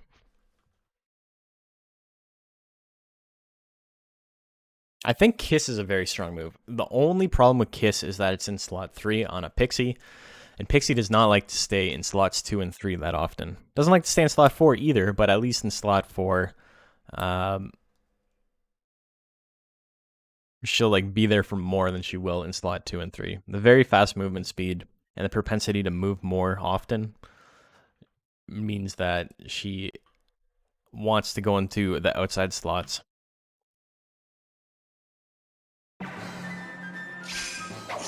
Ooh, Hopping Claw lands. That's a lot of damage. Shifu needs to do something here. Earthquake at 53. Lands it. 595 damage. Holy. We've broken 600, but that's close to what we've seen for absolute max.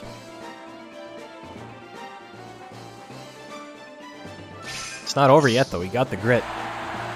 Oh my god. The double grit. The double-decker grit. Both monsters can attack. Next hit wins. Scratch at 68. That lands. Shifu giving Al a heart attack, I bet. But still wins it. Game 2, here we go.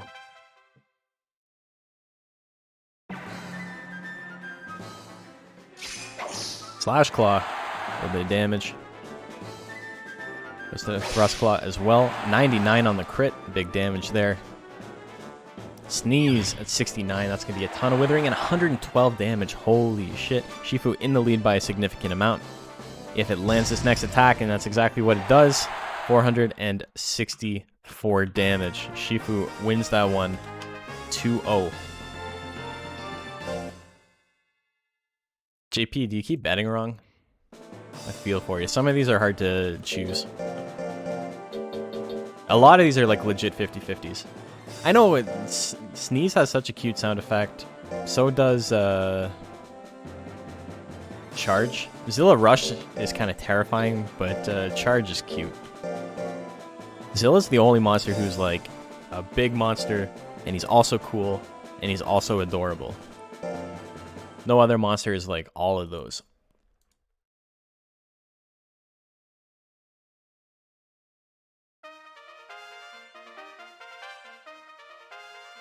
We got Oakley Man's mom, and we got Suezo.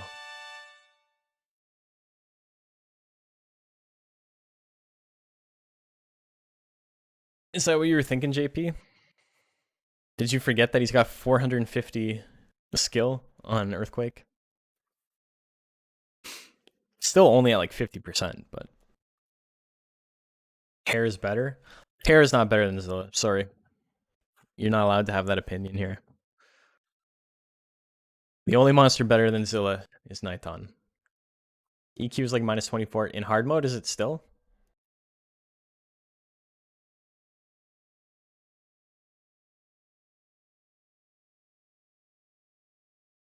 Is it actually minus 24?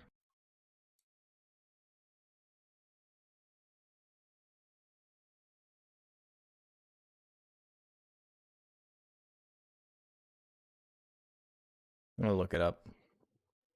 Look it up later, though. Oakley Mom, Suezo, here we go. Baku is better than all other mons. I'm sorry, you're close, but that was also incorrect. Common mistake.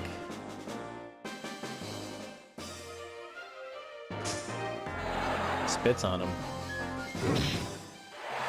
There's the big slap from Oakley Mom.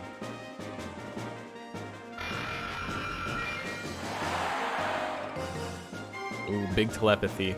Oakley Mom in a little bit of trouble here. It has enough guts to attack, but that I-beam sitting at 90. Telepathy sitting at 93. Oakley Mom just shrugging off the hits, though. comes a slap at 61. That's going to do a decent amount of damage. 107? Are you serious? Holy. Wild.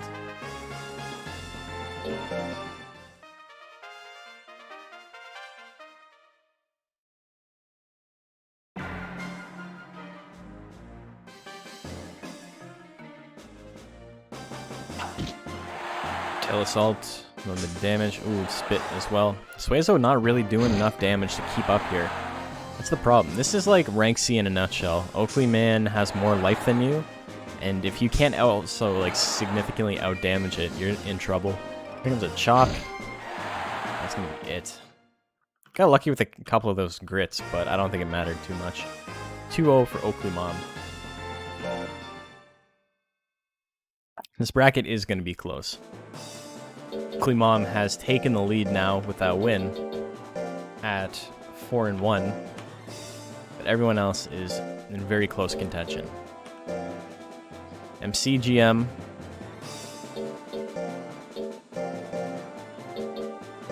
and Rocks for Brains.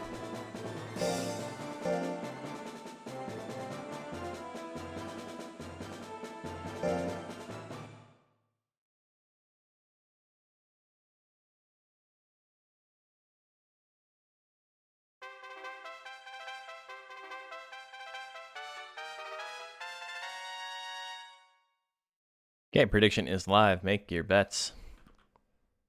Intelligence, Oakley Mom bodying Suezo with power attacks. The thing is, it's like, it's intelligence based, right? But it's got 300 and something power. It does more damage with its power attacks than it does with its intelligence attacks anyway. I don't think we've seen Shockwave land yet. We've seen it used, but it missed the one time it was used.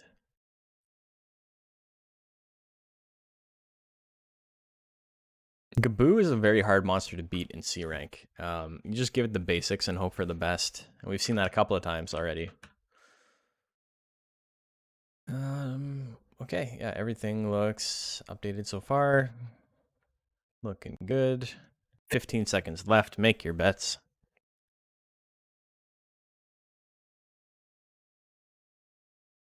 Basics Joker has been proven to be very good. I mean, yeah, it's it's very similar to the basic Oakley Man. Slap is such a good move. Very high withering. I mean, it's only got a 5 for withering, but, you know, for 10 guts, pretty solid. Very accurate. Does a decent amount of damage. Whip lands.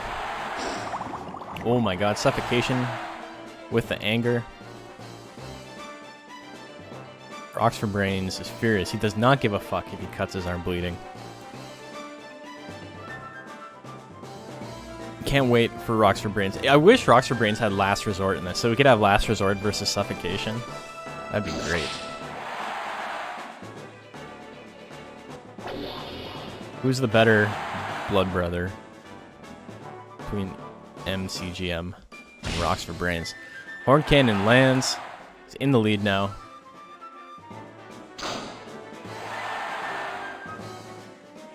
Tremor. Tremor is going to seal that one out, doing just enough damage.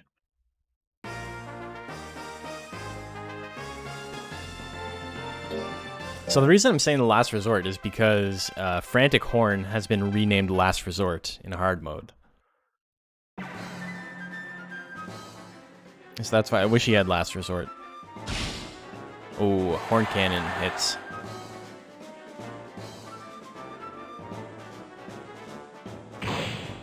Launching him. Come on, land into pebbles.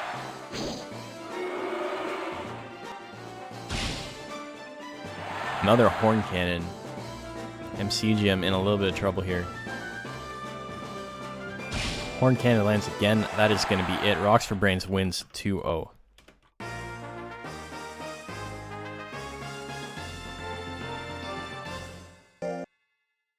So, 5 rounds down.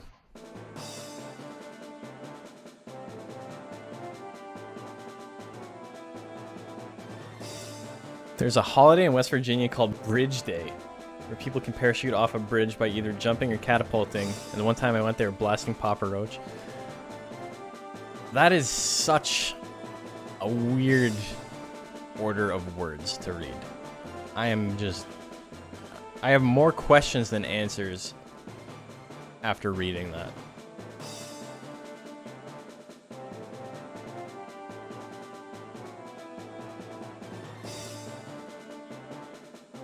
Okay. So, 5 rounds down. We got Oakley Man's Mom in first, and then we have a tie between Latoverture, Barjack Paw, Onosaur, and Rocks for Brains. All of them tied for second place. Right behind them, we have Shifu and Suezo, not out of it yet, and then MCGM, who has been, I think, mathematically eliminated. I don't think he can advance with 2 wins at this point, because we already have 5 monsters that have more than 2 wins. Unfortunately. You hate to see it. Okay, so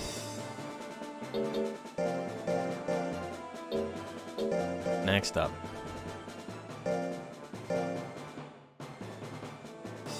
got Latoverture and Shifu. If Shifu can get this win, it's going to do a lot for it as far as potentially advancing goes.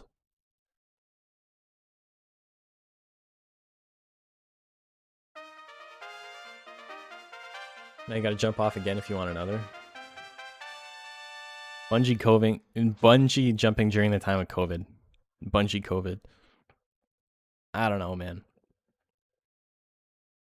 I feel like there's a lot of particulate coming off of people screaming and stuff while they're jumping. I don't know. You don't like this matchup? Yeah, the speed will help. Shifu doesn't have a lot of life. If Shifu had more life, I think this would be pretty open and shut in its favor. But without it, I don't know. I also don't think you can properly make this build without giving it at least a little bit of power. And it needs max intelligence and max skill, or else it kind of flounders as well. So that's not to say Shifu is a bad build. I think Shifu is probably the best it could be. But for Latoverture specifically, in this one specific situation, I think Shifu having more life would be the only real thing stopping it, you know? I think Guts Regen is going to be the difference. Well, let's see. Slingshot lands, that's a lot of withering. Shifu has power, so that is going to hurt it a little bit right now. We'll give it a chance later on, though. Ooh. Minus 31 guts.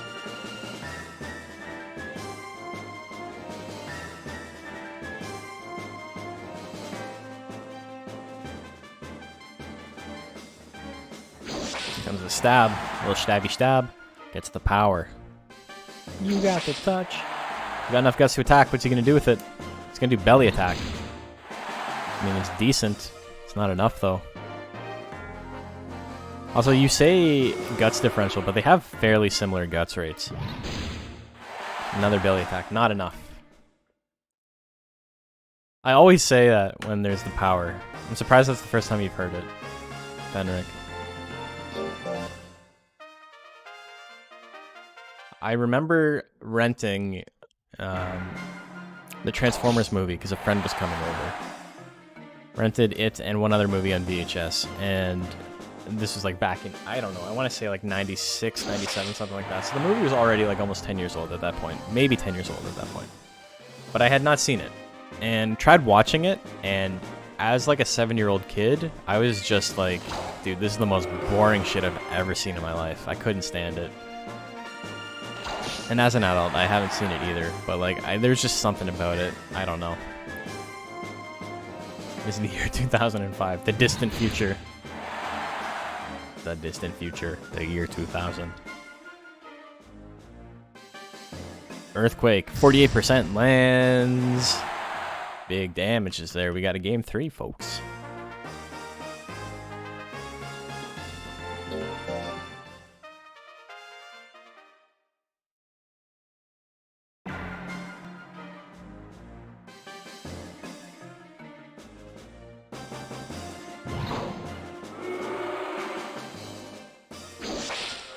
Big stab.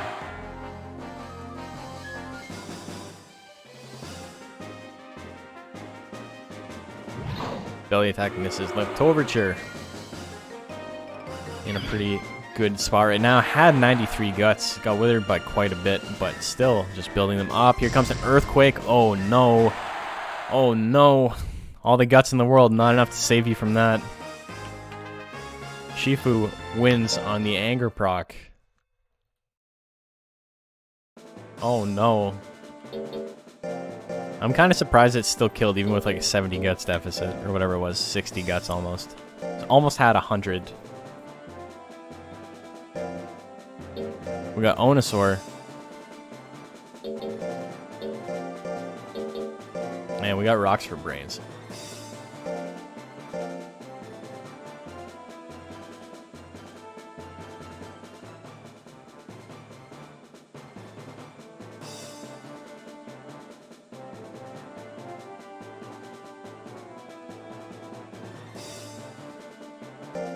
The late tournament throws, it happens sometimes. Sometimes you get lucky early on and you can't keep it going for the whole thing. Sometimes it's the opposite and you get very unlucky early on.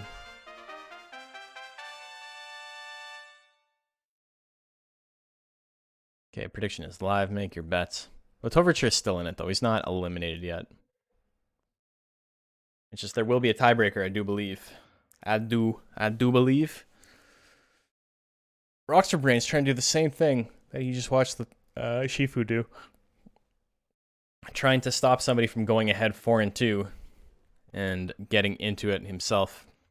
Oh, Rockstar Brains actually is tied with Onosaur. Both these monsters have the same record. 10 seconds left. Get your bets in. I think Latoverture and Sugarloaf have a good chance of moving up. I think so too. There aren't a lot of monsters I've seen that are like, well, that's not moving up. Other than maybe the Fairy Saurian that Cronius made as a joke with 1 life. Damn, Tremor doing a lot of damage, a lot of withering. Onosaur gonna do angry kicks. That's gonna do absolutely nothing versus a monster with 449 life. Comes the Horn Strike. That's not gonna do a lot either, but Onosaur does not have a lot of life, so you know it hurts a lot more. Onosaur just does not know how to move. Pixie seems disinclined to push the opponent back, and I don't know why that is. Seems like monsters with a fast movement speed don't want to push. I know, what's his name, Smiling did all of the battle processing, so we know the actual ins and outs, but I don't know what the situation with that is. There's a couple of things that seem kind of strange in that sense. I don't know. Kiss at the last second, it lands. Is that going to be enough? I think it is. It's very close. 40.8 to 39.4 wins on the last second kiss. Yikes. Have Onosaur and MCGM fought yet? No, they have not. It's the last round. Onosaur takes the game.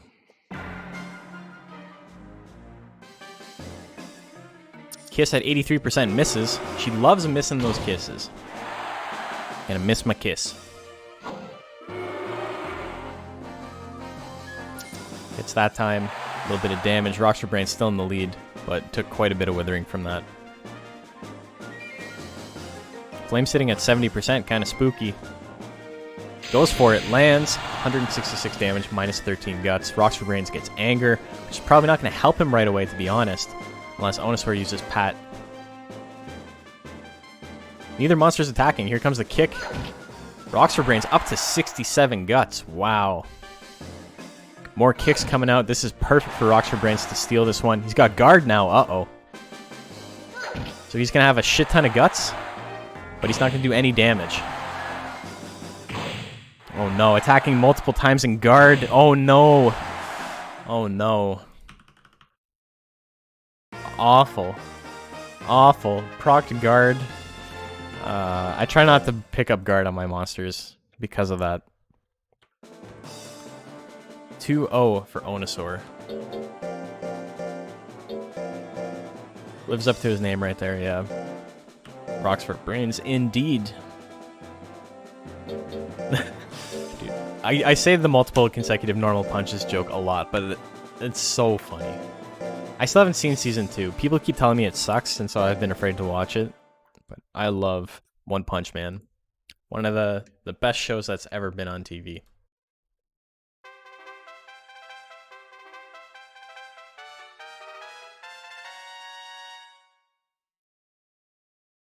Yeah, Varjak, Horseman, and Suezo the Suezo. Who do you like? Also, I feel like I'm slurring a little bit because I don't have my wisdom teeth out yet, right?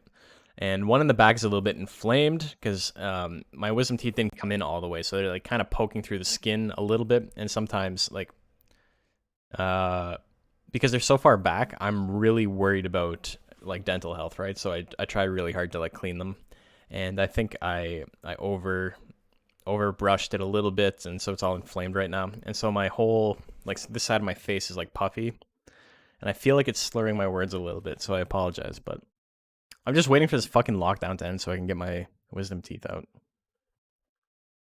I'm well overdue. My wisdom teeth came in super late in life, though. I didn't get my first one until I was like 21 years old or something like that.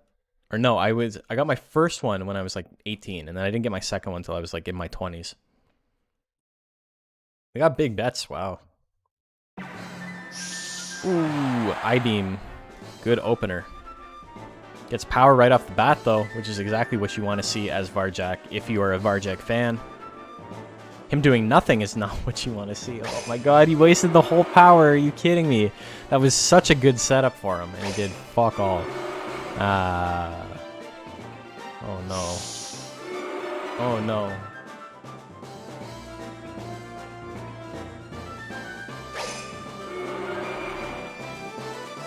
No bueno. No es bueno. Haven't gotten your wisdom teeth. They haven't acted up yet. So mine, for a while, I just like didn't bother, right? Because they were whatever. But now they're starting to get to a point where they're bothering me all the time. So I'm like, you might as well get them out. I got health insurance. Hop and Claw, 52% lands. That's going to do a lot of damage, 250. Varjak wins it with 3 seconds left after completely fucking up that opportunity 10 seconds into the game. Better's on suicide watch until they're not, you know?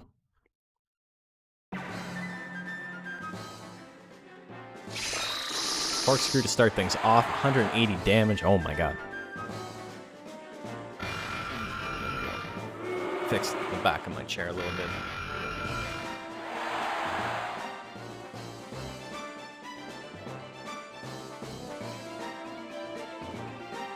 Slash Claw on the 60. That one misses. Suezo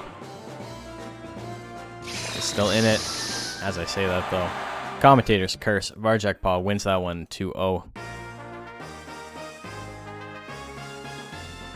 And finally, for round 6, sorry. We got 5 and 6. We got Oakley Man's Mom.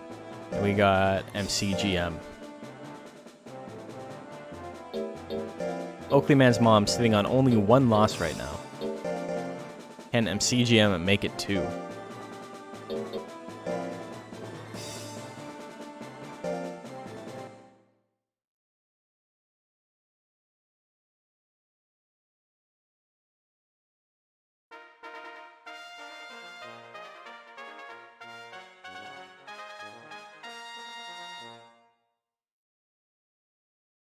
Oakley Mom. There we go. Okay, prediction is live. Make your bets.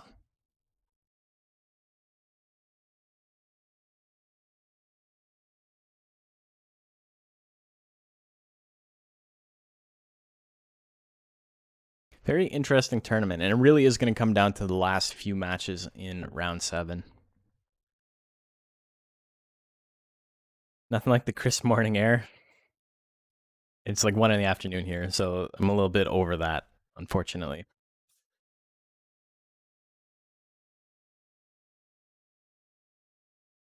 I think keeping really Joel's dad.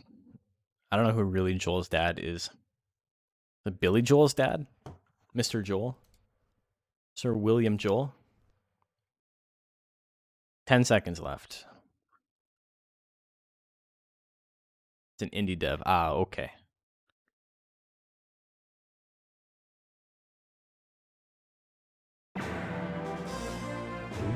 Oakley Man's mom doing a lot of withering there with the kiss.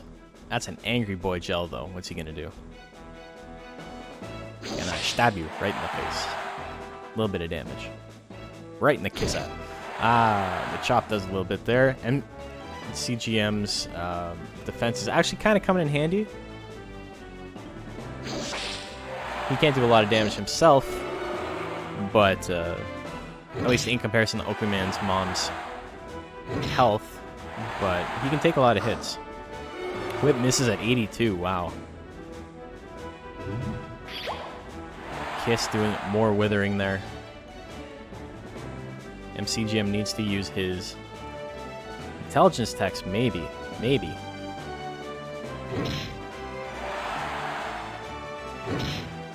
Another one. Stab lands.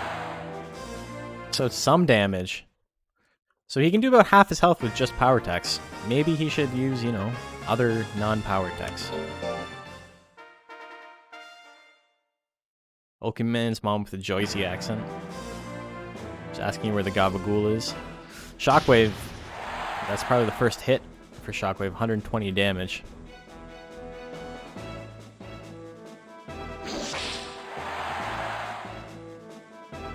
Slap. Oh, and she's angry now. Angry MC. Here comes Angry Beam Gun. It's going to do like 40 withering. 31. Low roll, but still quite a bit. Goes for it again. Just does not care. Oh my god. Misses again, though. Oakley Man's mom using that Oakley Man luck. Being very lucky in this match. Gets angry on the whip. Angry whips. Slap at 83. That's going to do so much withering for a basic tech. Suffocation would be perfect here. It just does not want to attack. That hits. Not going to do enough. That extra beam gun would have made a big difference in the match. Because, you know, you could have withered another 40 guts, but unfortunately it did not land. 77 is not a sure thing. Oakley Man's mom wins again. Goes up to 5-1 after 6 rounds. So let's take a look at our standings right now.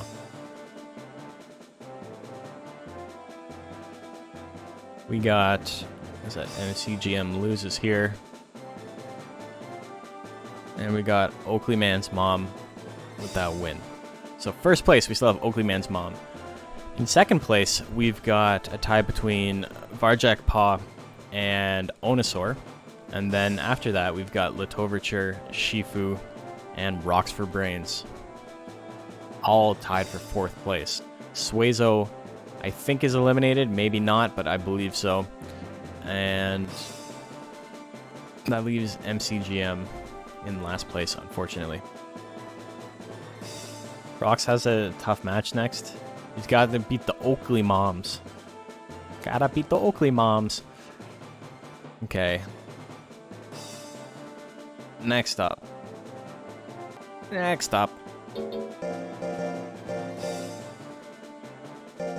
We got Latoverture.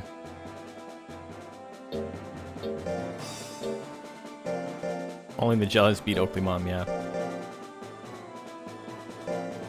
Suezo isn't mathematically eliminated.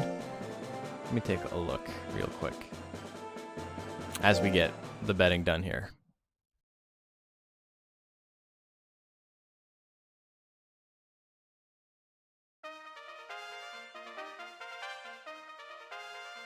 Okay, betting is live. Okay, so if Varjak Paw wins here, and Suezo beats Shifu,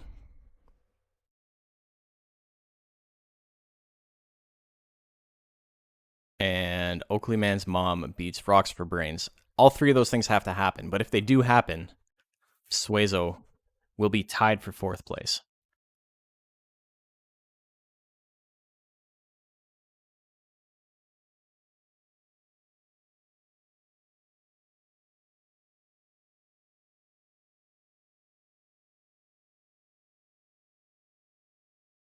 Okay, 15 seconds left.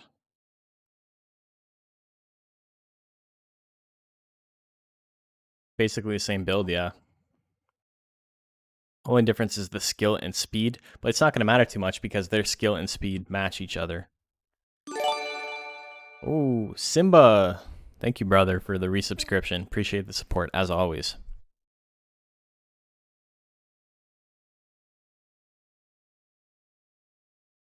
No 8K bet, not today. Slingshot hits 43. A lot of withering there. Very good opening for Litoverture.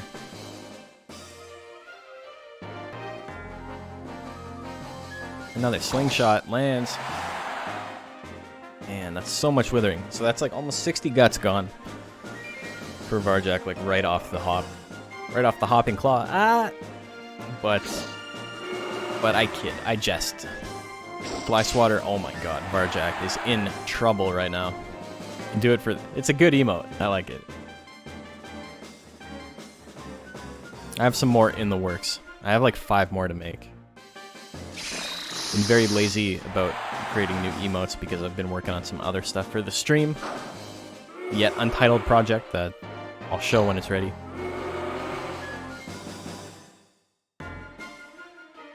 Very close right now. Very close, but Litoverture wins by just a couple of points. 49.1 to 48.1. Exactly 1%.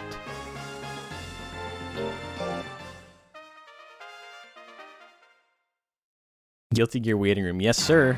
I'm excited for that. Does that have to do the KFC bucket? No, I'm going to make that channel points reward, but that's not what I've been working on.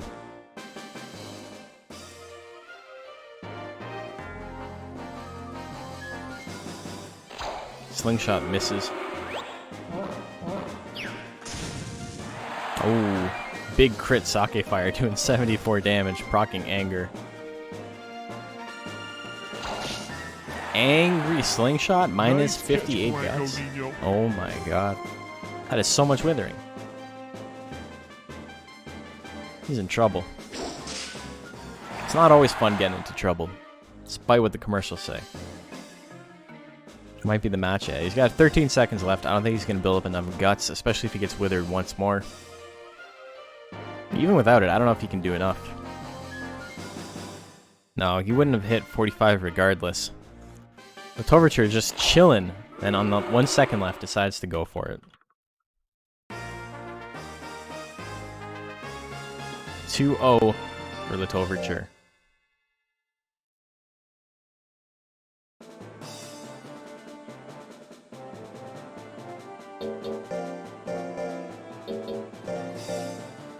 Needed to dodge. He needed to dodge something. He's having a lot of trouble doing that. Shifu versus Genki's monster Suezo. Genki doesn't own Suezo. What is this? Holly owns Suezo.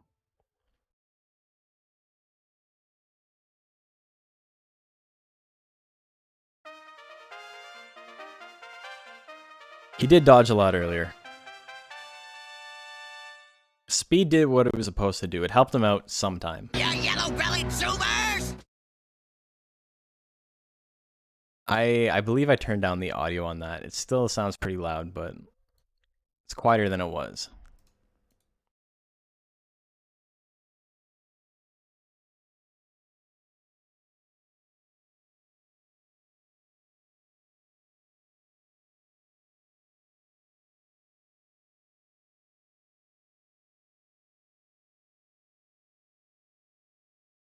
$20 seconds left. Get your bets in. Who do you like?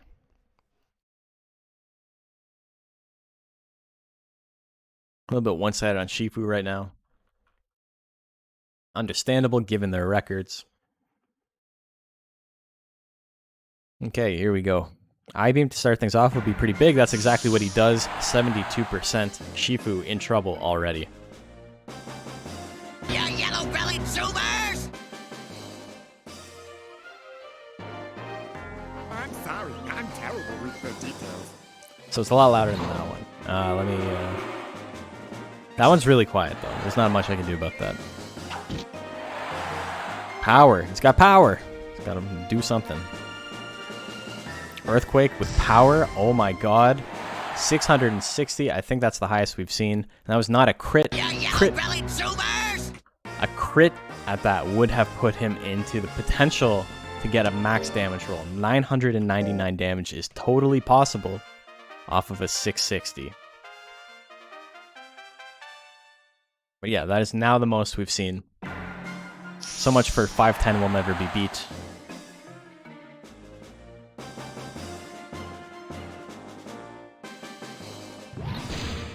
Belly attack doing a lot of damage.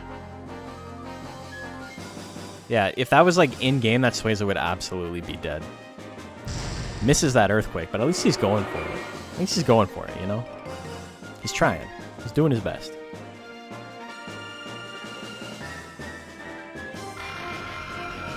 Telepathy, a little bit of damage there. He's got power again. Suezo has enough to attack. Misses the spit at 90%. Both monsters have enough guts to attack. Who's going to go first? Belly attack. Not the most powerful attack in his arsenal. Misses anyway. Gets hit with the spit. Suezo wins game number 2. Really couldn't hear that compared to Yellow Belly Zoomers. Yeah, that's fine. The other one's kind of quiet. I think I have to up the volume on that more than I have to down the volume on the other one. Ooh, misses the I-beam. Hits the sneeze.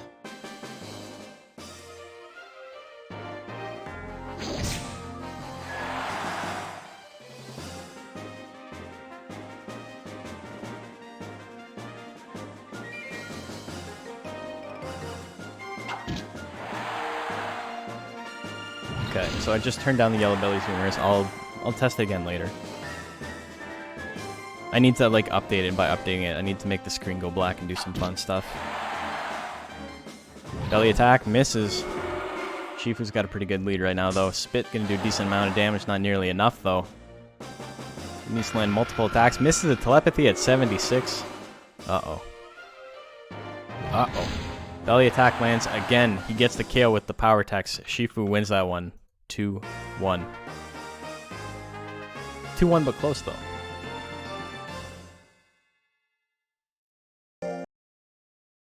Next up, we got Onosaur and MCGM. More than Onosaur having Day of Reckoning will come. cringy name. 40 Pete's. Papa John's. More than Onosaur having a cringy name, the fact that it may actually move on is what scares me the most. Shifu's sneeze is almost adorable as Freya's sneeze. Aw, that was pretty lagged. Yeah, it happens sometimes. I'm trying some different things with it to make it work. It's either it is delayed or it's not delayed, and sometimes it gets choppy, but there's not much you can do about it. It's one or the other. I don't know what it is about that file specifically. I'm going to try it again. It has something to do with when I'm talking, because my mic uses a lot of GPU to cut out background noise. The Day of Reckoning will come. Day of Reckoning. 40 Pete's. Papa John's. I don't know. If I'm not talking, it seems to be okay, though. Probably should have had this going while we were doing it. Onosaur.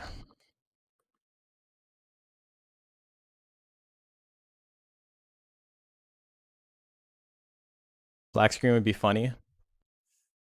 Just black screen, the monster wins the match. We have no idea how. I'm going to do it right now.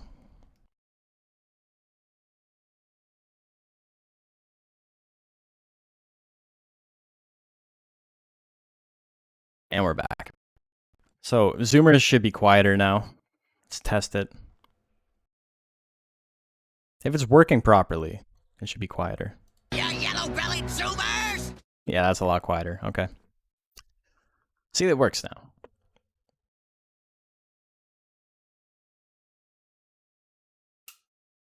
The issue with the Papa John thing is that it's very hard to get it to work properly. I don't know what the deal is. It's a very, very big file size, no matter what I do with it. And I don't know. It's just bizarre. It has to do with how much my CPU is using when it's used. And sometimes it'll lag.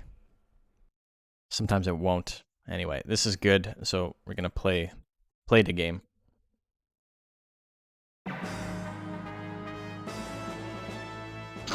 Whip lands. We get ourselves a seizure procedure. Ooh, hits the kiss. It's going to do a lot of withering. Not a lot of damage. MCGM is in a pretty good spot regardless, but Onosaur has the guts lead. Kick isn't going to do a lot even if it lands and it misses. MCGM does have that defense, meaning Onosaur's power attacks are going to be really, really weak. Ooh, dodges the flame. That's really good for him. Here comes the beam gun at 73. That misses as well. A lot of big, important misses. Here comes the kick. 30 damage on the crit. Here comes another beam gun. 71. That one lands. MCGM with a slight lead at the moment. Onosaur's got a couple of attacks it could use that can do enough to win it. Pat is not one of them. But if it uses it multiple times... Oh, it's not going to. The only time when using Pat multiple times would be really beneficial. And he decides not to go for it. Onosaur misses like 4 moves at 85% or higher and loses that one. CGM missed that beam gun as well. That would have absolutely ended it. Stab can do a little bit of damage. Yeah, see, Pixie just won't push its opponent back. I don't know why. CGM building up a guts lead, hits another stab, 82 damage. Misses that one. Yeah, weird. Anyway, the monster's only using power attacks, so it is what it is. Making it a little difficult. Another stab lands. Flame has a 67% chance to hit. Goes for it, misses again, has not landed one yet. Goes for Kiss, at least the Kiss lands, but MCGM has such a good lead right now. Flame at 88, very scary. Will it do anything with it though? No, it's just going to walk forward and use Pat once again. So MCGM is going to win this unless Onosaur uses something at the last second. Beam Gun misses, has a chance, goes for Kiss, it's not going to do enough. Even on a crit, it wouldn't have done it. So MCGM gets its first win in a 2-0 fashion against Onosaur. So you guys fucked up. You guys bet wrong.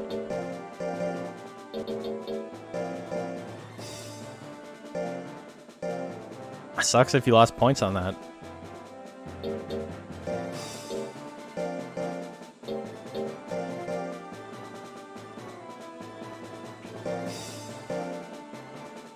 Won 2.6k off 200. Nice.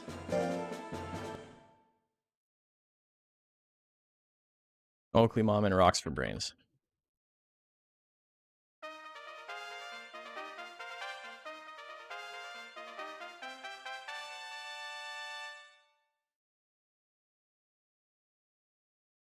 Okay, it is live. I'm kind of interested to see how delayed the, what do you call it? The Papa John thing was. So I'm going to watch that back real quick while we're doing this. So you may hear a little bit of an overlap as I'm trying to see.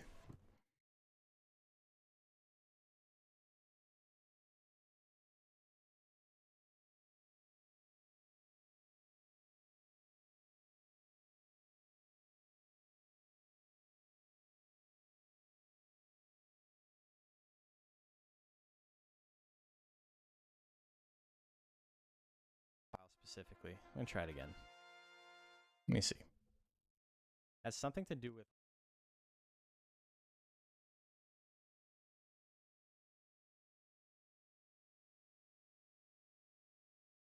I don't know. I can't find it. I'll look it up later.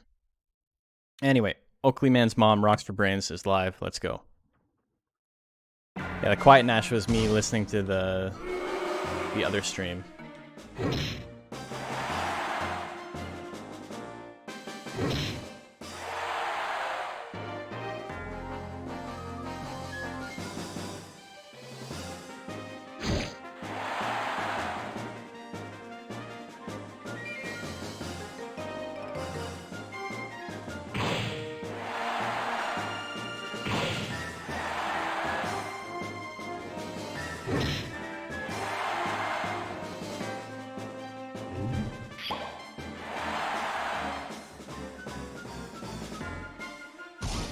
Oh, misses the horn cannon.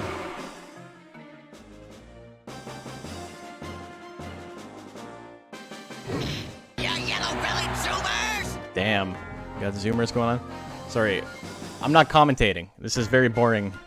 I apologize. I'm trying real hard to find where the Papa John's thing came in. Nice catch, Blanco Nino. Anyway, Oakley Man's mom wins game 1.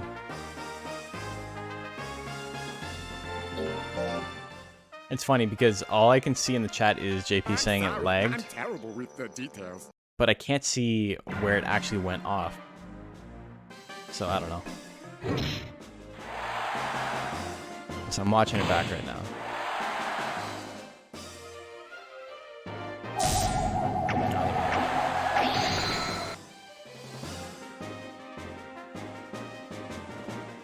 You're gonna get a little bit. Will come. Reckoning. 40 Pete's. Papa John's. Okay, so yeah, I see where it lagged, but that's fine. Sometimes it's gonna be like that. It's better than it being completely unsynced, which is the other choice. You testing new stuff, you're allowed to. Anyway, rocks for brains. Up, actually. Who would have thought? Who would have thunk it? Here we are, you know. Slap hits. It's not enough. No additional slap. Rocks for brains takes game numero dos. Game 3, here we go.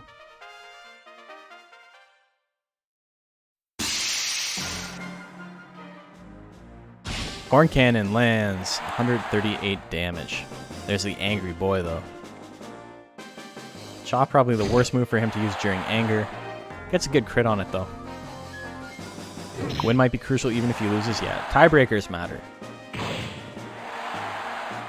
Punch, not the best use of his anger either. Gets hit with the shockwave. He still has over 50. He procs anger a second time, chaining the angers back to back. Has a massive guts lead. Horn cannon and tremor would both be really good here. Even multiple punches with this much of a lead would be nice, but you know, he's got to do something. Not a single punch, not just one punch. Still got a 30 guts lead. Gonna walk forward, do nothing. Oakley Man's mom is incredibly lucky. This match was absolutely over for it, but its opponent decided that it's got literal rocks for brains and it's not gonna attack with anything. Horn cannon, 83%. Lands the crit, it's just enough damage. Needed to do 236, did 238. Rocks for brains. Did not like that I was making fun of him. Decided to turn on the jets at the last second and wins that one 2-1. So that's 2 big underdog victories in a row there. You guys lost all your money. Lost all your money. Hate to see it.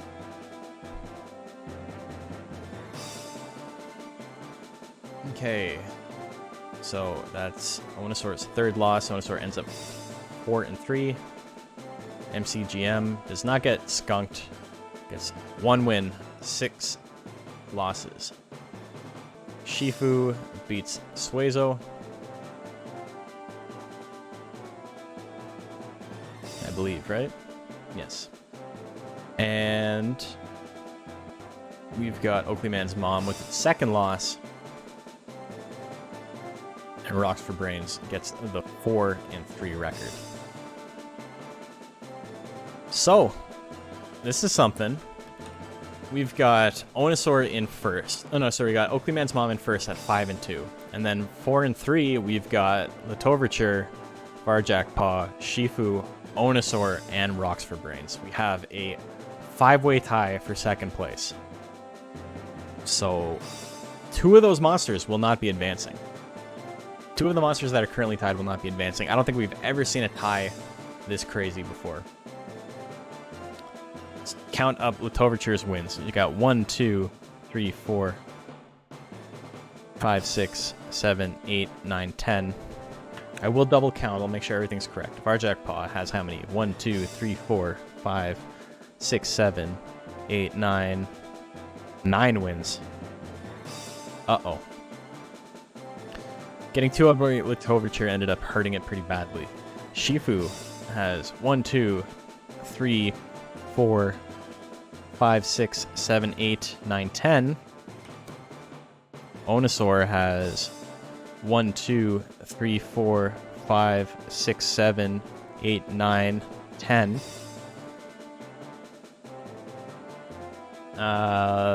Rocks for Brains. Number 7 has 1, 2, 3, 4, 5, 6, 7, 8, 9, 10, 11. Is that right? Let me count that again. 1, 2, 3, 4, 5, 6, 7, 8, 9. It's not 10, it's 9. I'm going to recount because as it stands right now, Varjack Paw and Rocks for Brains do not advance, but I want to make sure I got all the numbers correct. So I'm going to make sure. Toverture has 1, 2, 3, 4, 5, 6, 7, 8, 9, 10. Okay, that was correct. Varjack Paw is 2, has 1, 2, 3, 4, 5, 6, 7, 8, 9, 9 points. Shifu has 1, 2, 3, 4, 5, 6, 7, 8, 9, 10. Correct. Onosaur has 4. 1, 2, 3, 4, 5, 6, 7, 8, 9. 9! Onosaur only has 9. Okay, so we are going to have a tiebreaker. And Rocks for Brains. Counted that right? 1, 2, 3, 4, 5, 6, 7, 8, 9. Yes, correct. Okay, only has 9. And Rocks for Brains, number 7, has how many wins? 1, 2, 3, 4, 5, 6, 7, 8, 9. So we have a 3-way tie. Latoverture and Shifu tied for 2nd and 3rd. They will be advancing along with Okuman's mom, but we have a 3-way tiebreaker between Varjack Paw, Rocks for Brains, and Onosaur, where only one can advance.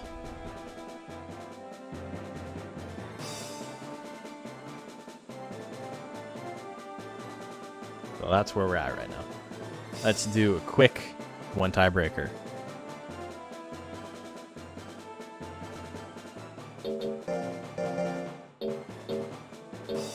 First up, we got Varjack Paw, we got Onosaur.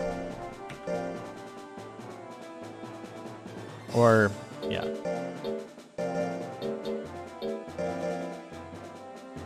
Free for all. Have them all fight at the same time. Happy for no 5-way? I'm happy we don't have to deal with that.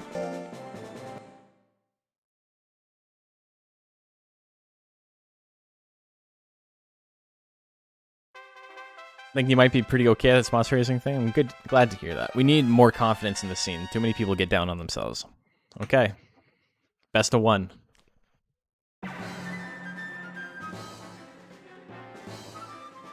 Flame at 46 misses. That could be really big. Frostclaw at 77. Going to do a decent amount of damage. 139 on the crit. Very spooky.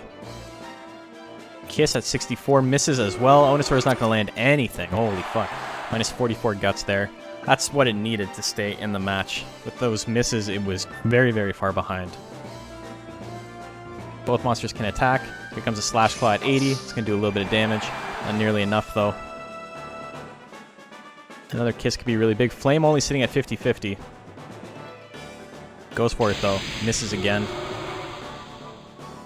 Still has the Guts lead. Here comes a Kick. It's not what Onosaur needs. So Varjack Paw winning on 3 extremely crucial misses. Here comes a Thrust Claw. That's going to land. That's going to get the KO. Varjack Paw wins that one. It'd be really funny if the game ended with that flame. Yeah, well, unfortunately, my luck is not that good. My luck is not that good that I can only land 1 out of every 4 moves above 50% chance. Okay, so Varjack up next against Rocks for Brains.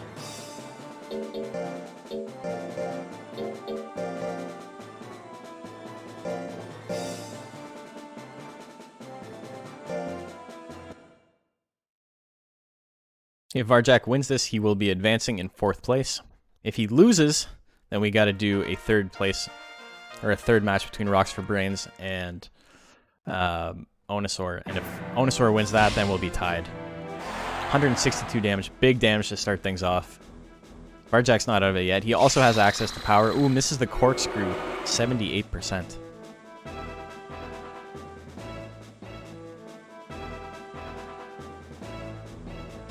Horn Cannon lands again.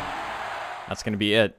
So, it's not as simple as a 2 1-0s, 2 one and dones. We now have to do Rocks for Brains versus Onosaur.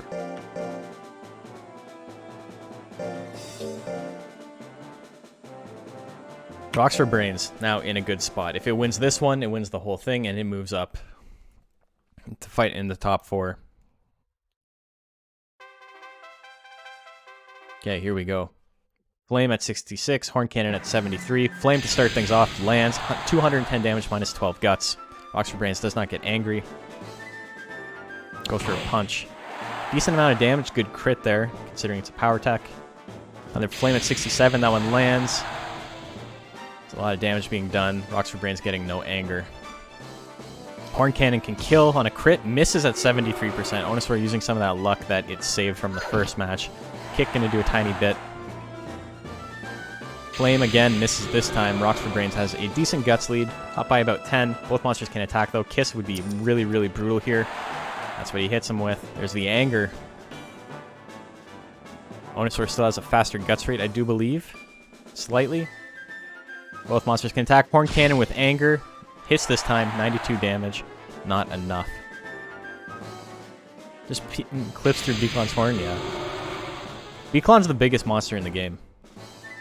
Horn Strike's going to land, but because of that, we have to run all 3 matches again. We're going to go with these 2 first, have a rematch between these 2.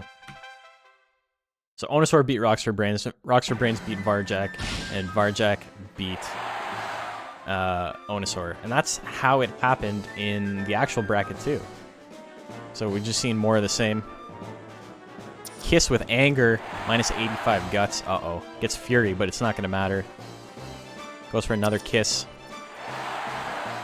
Onosaur with a 40 guts lead. He's going to do Flame at 72, very spooky. Kiss at 90, goes for another Kiss. Oh no. It's a lot of withering. So he's lost about 160 guts. Gets Guard, so he'll get a chance to attack again. He won't get KO'd here. But he gets Anger. He says, you know what, Guard was fine, but what I really want is the Anger. Crit Horn Cannon would help a lot here. He's got 5 seconds left. He can still do it. Kick is going to run down the clock a tiny bit. Rocks for Brains can move back and attack if he wants. It looks like that's what he tried at the last second, but it was not enough. Onosaur beats Rocks for Brains.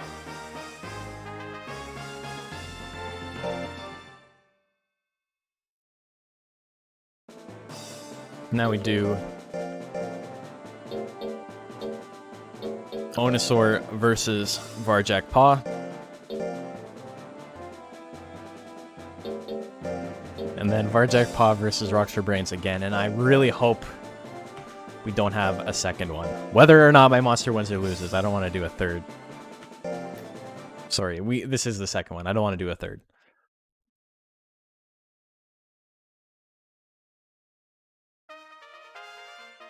Okay, round 2 between these monsters in the tiebreaker. I think they all have bad matchups against each other, though, so it ends up, like, what we're seeing unfold here is basically what is expected. Slash Claw doing a decent amount of damage. Hopping Claw gonna do a lot. Oh my god, misses at 67%.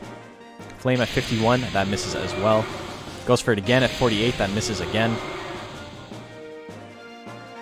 Kiss hits at 62 though, so that's a lot of withering. That gets rid of a lot of the advantage Varjak had after those 2 Flame misses. Flame at 48 misses again. 0-5 on Flames at 50%. Very unfortunate. Unfortunate for me, very fortunate for Varjak. Ooh, big damage on Thrust Claw there. Slash Claw at 77. Hat Wow, is that how this is going to end? Multiple pats with hurry? No, it moves back, uses kiss, misses though.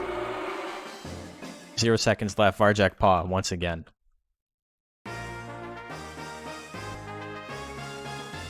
Dodging literally everything important.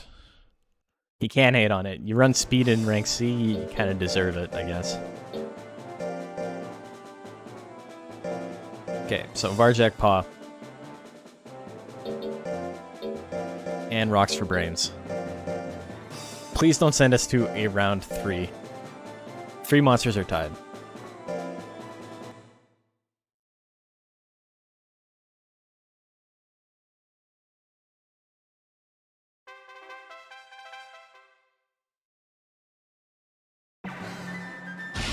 Horn Cannon to start things off, 100 damage right off the bat.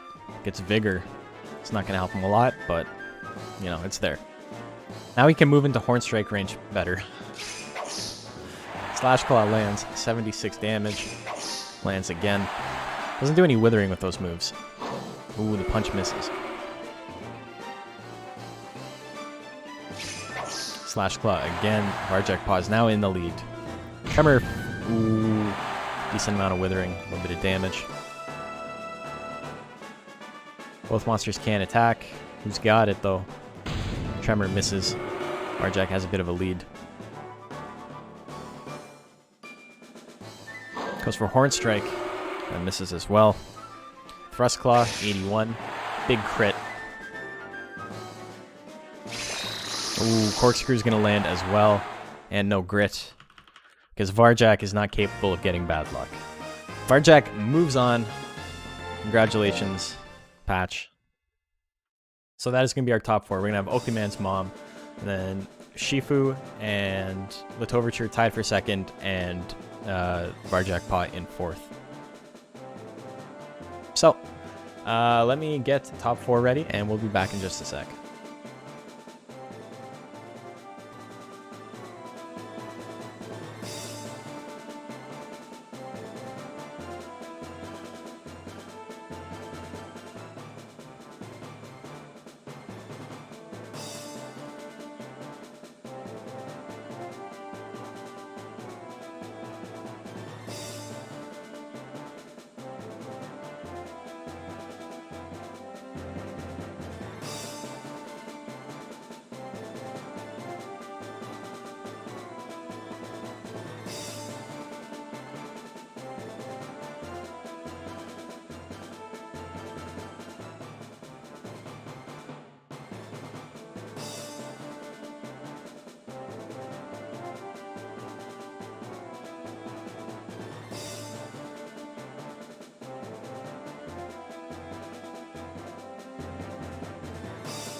Chuck up, fun time there, time for the bus ride. Sunshine there, a time for the bus ride.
Okay, welcome back.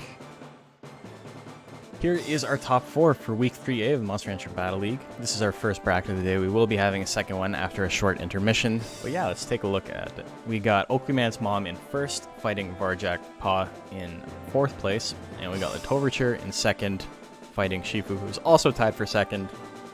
2nd and 3rd place don't matter too much. They have to fight each other regardless. So, let's get on with it.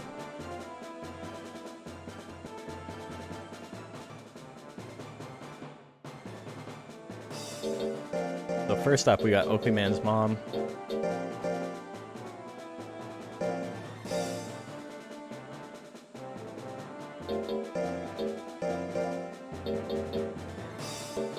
And we got Varjak Pa.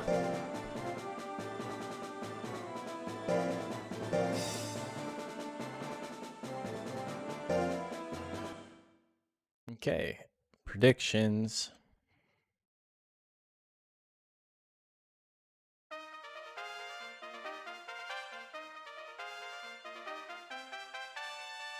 Must have picked it up while I was at lunch. Yeah. So we actually had a 5-way tie for 2nd place.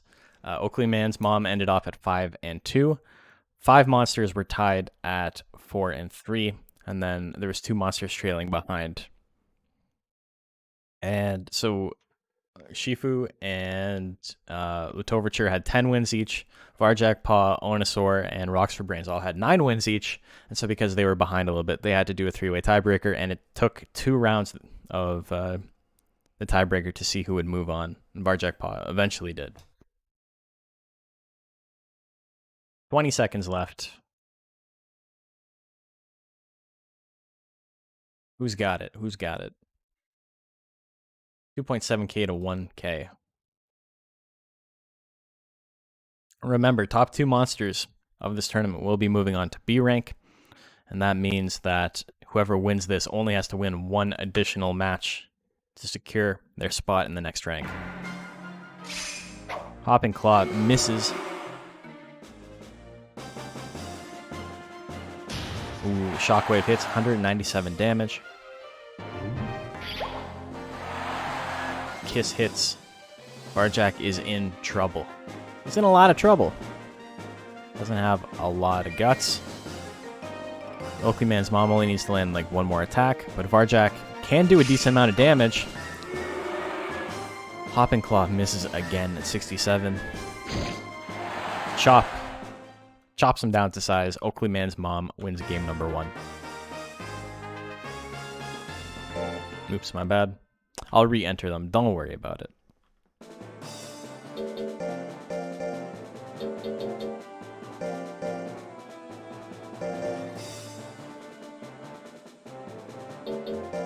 I really should have done a change of scenery for this. I always forget to do change of scenery for top 4. To be fair, though, I don't ever notice what arena we're in. I have no idea. I think we're in the IMA one, but I don't remember. Oh, no, we're not. We're in the Colart one. Okay. Oakleyman's Mom versus Varjak Pa, round 2. Here we go. Goes for the kiss. It lands. A lot of withering. Not a ton of damage, but it's not too bad of a move. In fact, I know the names. It tells you where they are, though. I found it interesting that there's like 1 based on each region.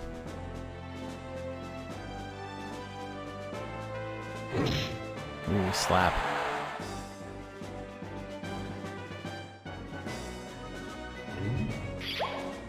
Kiss hits again.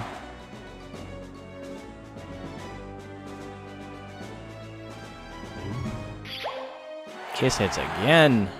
So much kissing. Little smooches.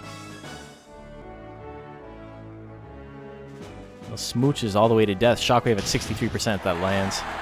Varjak Pa quickly and unceremoniously 2-0'd. Oakley Mom moves up round 2. 50% kisses. I mean, you can only dodge the 50% for so long, right? And next up, we got Shifu and Latoverture.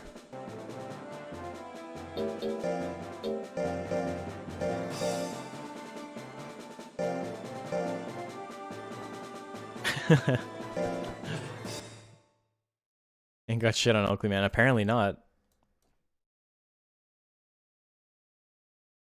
Still a lot of matches left to go, but he will not go 0-2 because he got his first win. He only dodged 50s versus Onosaur. That's streamer luck. That's what they call that. Oh my god, I need to stretch more. I should have one of my channel points things as a posture check. I know everybody has those, and I don't, but maybe I should do that. Because I get all hunchy. I'm all like... by the end of it. By the end of a stream.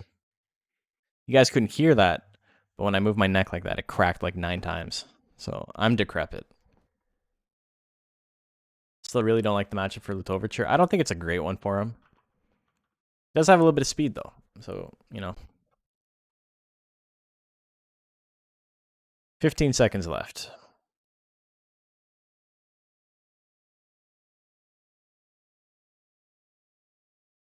Hit it a little bit early, but that doesn't matter too much. Slingshot to start things off misses at 63%.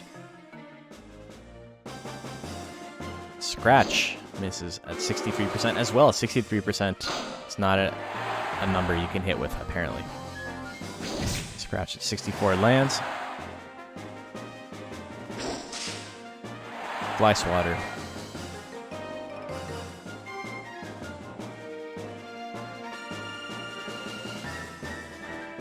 So Lutoverture has enough guts to attack Shifu on the edge, but not quite. Ooh, gets withered down again, but he's going to have 45 very shortly.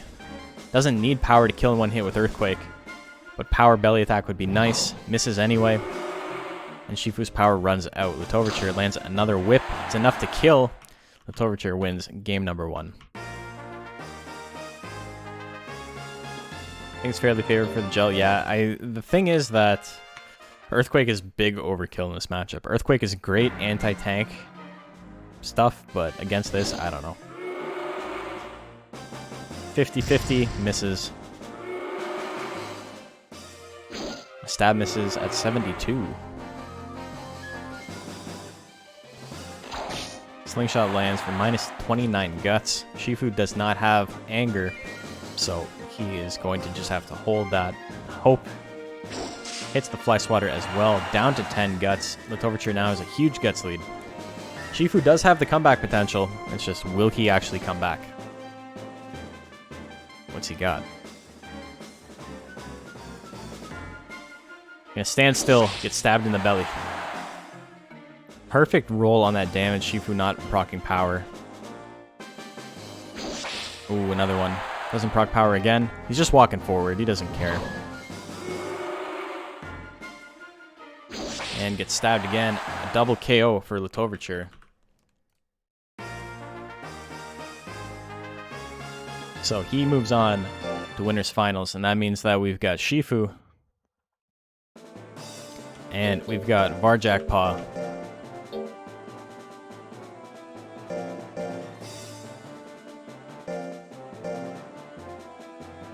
And this is losers round 1. Loser, this will get 2-0'd, will not advance. Winner will have to fight for its life, but will still be in the tournament.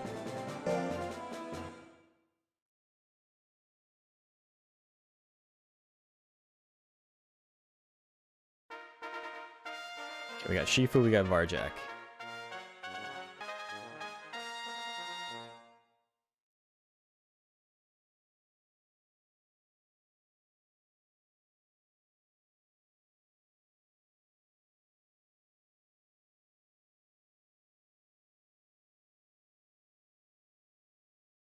Place your bets, only a couple of seconds left as I update bracket. Yes, this is losers. After this, we will move on to a best 3 out of 5 format. And then we'll finish the tournament. I don't know where I was going with that.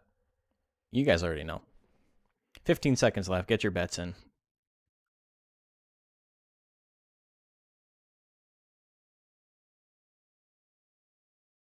Get your bets in. Okay.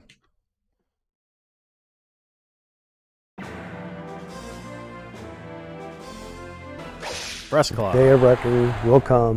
Reckoning 40 pieces. Papa John's. Earthquake misses.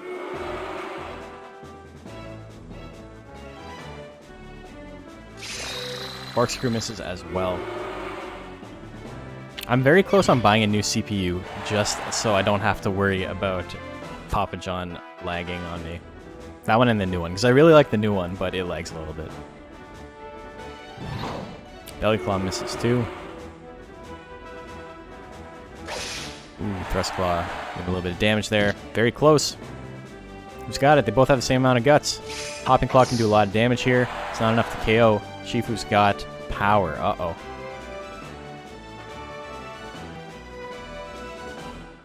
Power belly attack.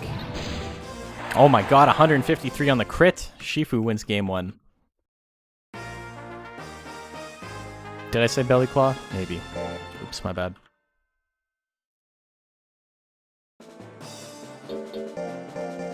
Let me re-enter.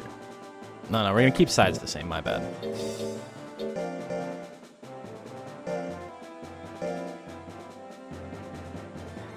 I probably said belly claw, which is a mistake. It's a really good move in Monster Rancher 1.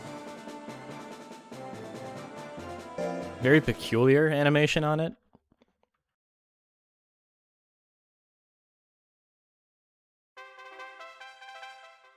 Okay, Shifu and Varjak. Game number 2. Here comes a Hopping Claw at 69%. Misses. Not very nice. Belly attack at 76, sorry. A little bit of damage, a little bit of withering. The withering there is really nice. Ooh, misses the sneeze. Both monsters can attack. Corkscrew lands. Do a decent amount of damage. Do no withering, which is perfect for Shifu. He does not gain anything from being withered like many other monsters do. Ooh, sneeze doing 141 damage, minus 30 guts. He's got a 30 guts lead.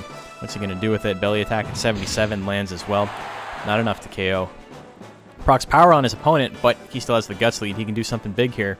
And he goes for the biggest thing he can possibly do, which is Earthquake, doing 554 damage. He did not need to risk it like that, but he did, and we thank him for it. Shifu will be moving on.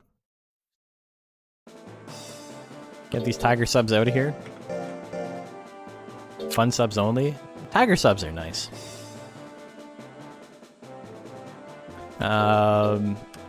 Okay, so yeah, we got Oakley Man's mom.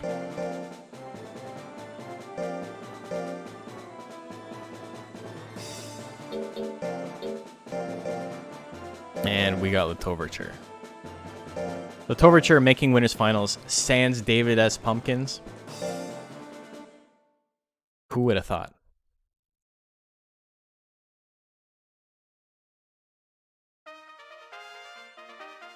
Make your bets. Where are the pulsars? There's no pulsars in this one, unfortunately.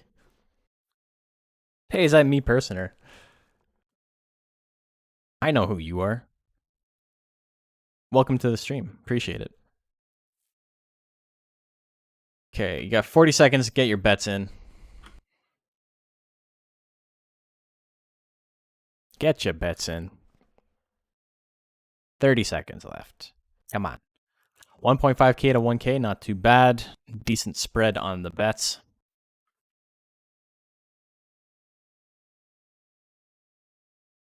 Pulsar is a cool monster. I like it a little bit more in Monster Rancher 1, where it has like the tiger tail. Like the long tail. Okay. Betting is just about closed. We're going to get started.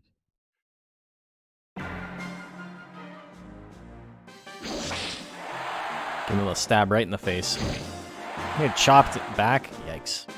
It's a good matchup for Latoverture. I mean, it is, in the sense that it's not exceptionally bad. Pulsar is a hair tiger. Yeah, it's not like exceptionally bad. But he needs to land those attacks, and he is dealing with someone who has double his life, so I don't know. Kiss misses.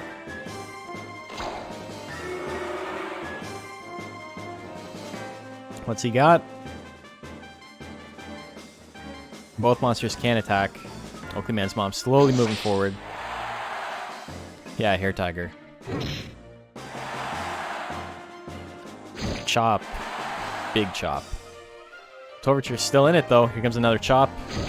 You know, he loves chopping. He loves slapping. He loves chopping. You're gonna love his nuts. Oakley Man's mom wins game number 1.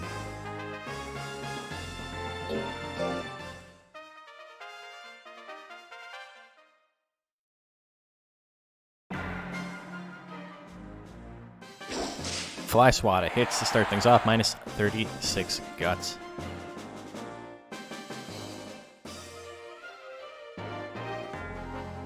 Man's mom's an angry mom. She found out you've been sneaking Capri Suns. Those are for your lunches, Oakley Man. They're not for weekend drinking. I'll make you some Kool-Aid if you ask. Don't drink the Capri Suns. Kiss hits, minus 30 guts. Misses that one. Oakley Man's mom blowing a kiss goodbye to Oakley Man. He's in the crowds, and the Toverture just happened to get in the way. Got hit by it. It's like, wow, that's really cringy. I don't like that at all. Oakley Man's mom. Off to a good start.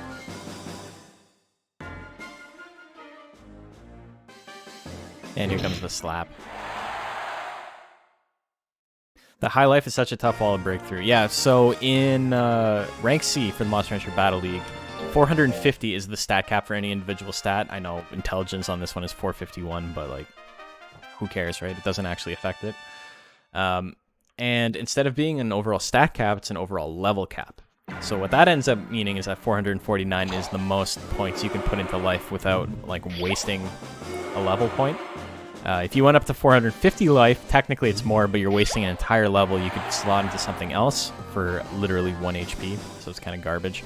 The optimized meta of Season 1 was 449 life, 450 power, and then whatever you had left in the stat cap total put into skill. And that's kind of how everybody who absolutely bodied rank C got out, was with that build.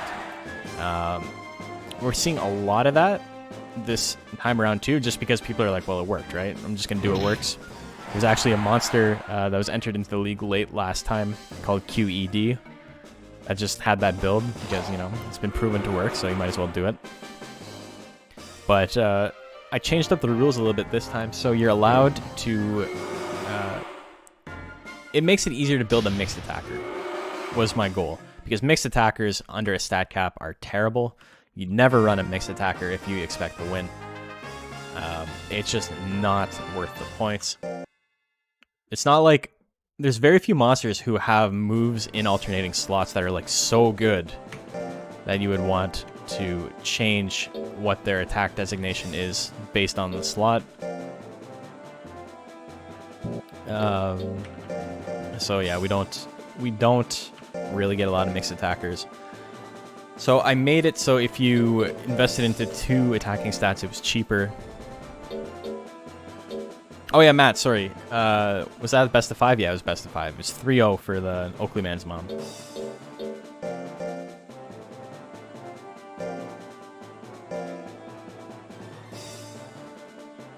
Toverture and Shifu. But yeah, Matt, Pulsar is the name of it in Monster Hunter 1. It's a better name in Monster Hunter 1.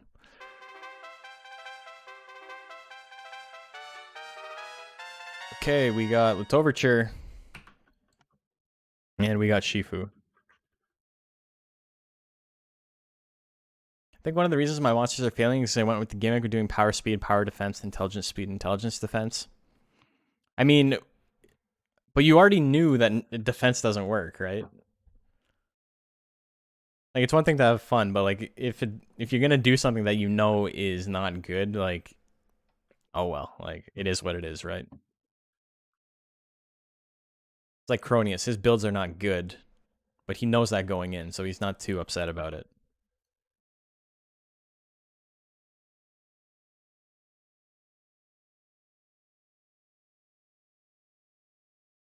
Okay, so place your bets. Only a couple of seconds left. Get him in.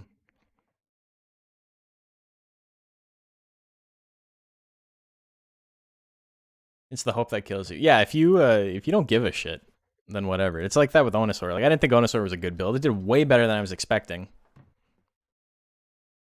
Well, yeah, he built one optimized monster and a bunch of goofy ones. And his optimized one did well. Who would have thought? It's almost as if he knows what he's doing, but just chooses to lose on purpose as a fun joke. Belly attack doing a little bit of damage, a little bit of withering.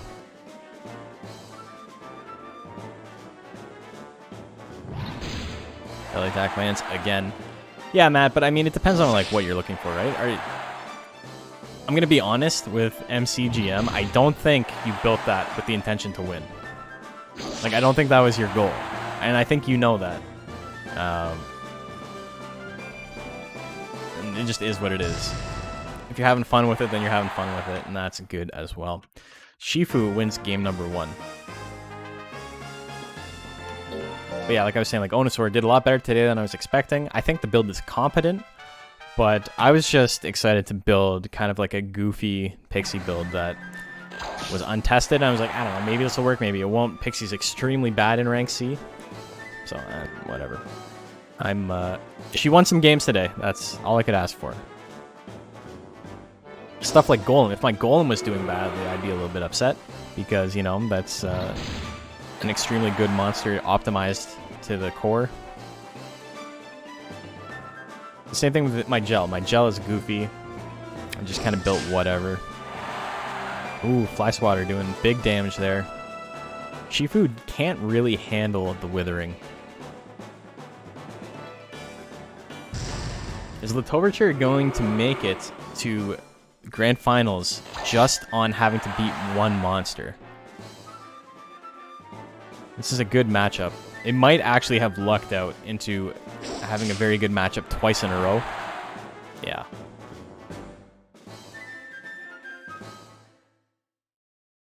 The low life in the pool helped? Yeah, I think that's what helped the Pixie as well, to be honest.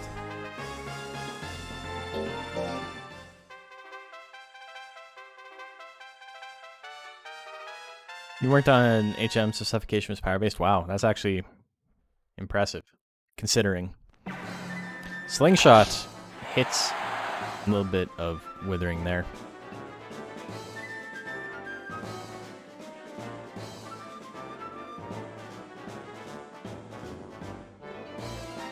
What do we got? Earthquake misses.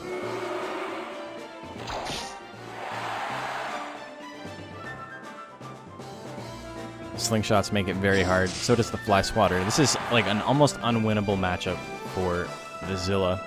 The Latoverture has kind of lucked out by having to fight it twice.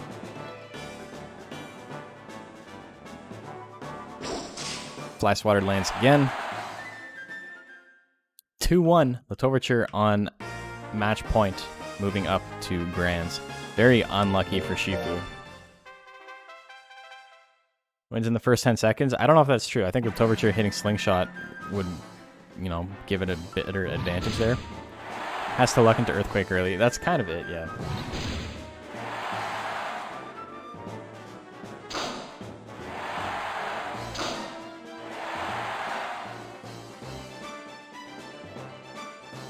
Slingshot at 64 and Fly Swatter in the 70s is very, very spooky if you're a whale who cannot deal with being withered. Earthquake at 48, that lands.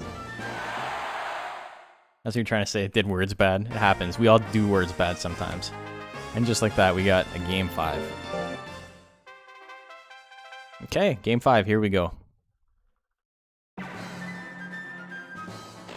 Earthquake really is the difference maker in this matchup. By getting hit with that Slingshot kind of puts a huge damper on what he's able to do. Do tiebreakers count for Elo? No, they do not. I don't even keep track of them. Earthquake, 48% misses this time. Whip lands. Ooh, big crit whip. Shifu does not get power, though. Fly Swatter at 69, that lands. Shifu just cannot catch a break, getting hit by literally every move. Gets a grit at the last second, though. They both have 30 guts. Latoverture is going to hit 45 slightly before his opponent, but not by much. Shifu needs to do big damage, though, and unfortunately, again, literally cannot dodge anything. So the Toverture is going to move on to Grand Finals. Congratulations, Freya. Your monster advances. So we got our Grand Finals. We got Oakley Man's mom. And we got the Toverture.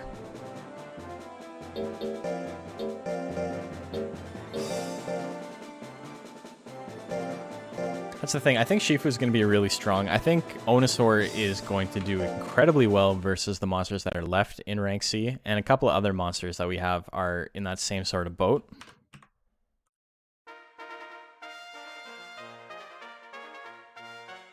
But it just happens that sometimes you get paired up against a monster that you have an extremely rough matchup against, even if you're strong enough to make it out of rank C immediately. So unfortunately, that's what we saw with Shifu. Having to be double eliminated by Latoverture kind of sucks, but it is what it is. 40 seconds left. Get your bets in. And just as a reminder, if you guys are new to the stream, this is only our first bracket of the day. We will be having a second one after a short break where I can get some lunch, make some coffee. You guys can get up and stretch. I don't know how intently you're watching, but you know, if this is taking up your whole morning, it's nice to have a little break. Will we do new bets for reset? No, we never do new bets for the reset. So if you're betting, remember that Latoverture needs to win twice. Very one-sided on Oakley Man's mom. She does have it going on, so. Starts off with a slingshot at 63 lands. It's right in the noggin. I love the little jiggle on Gaboo. It's so well animated. Ooh, stab. We got Mud and we got Goop fighting each other in the finals.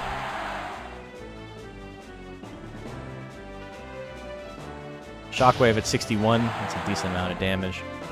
Match isn't as one-sided as the votes say it is. No, it's not. Latoverture has a pretty good shot here. The only thing is that it needs to win twice in a row. So the odds are stacked against it there. But I mean, otherwise, it is what it is. Another Kiss hits at 52. That's probably going to be it. 9 seconds left on the clock. Latoverture gets Anger, so maybe it'll have enough. But Shockwave bonking him during Anger. Oakley Man's mom wins game 1.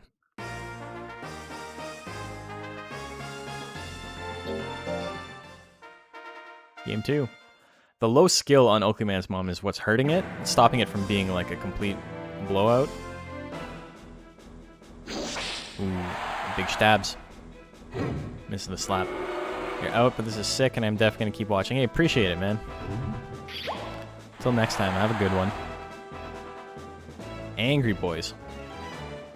Yeah, I stream every Sunday, and then Monday and Wednesday nights. I'm on the East Coast, so this is Eastern Standard Time.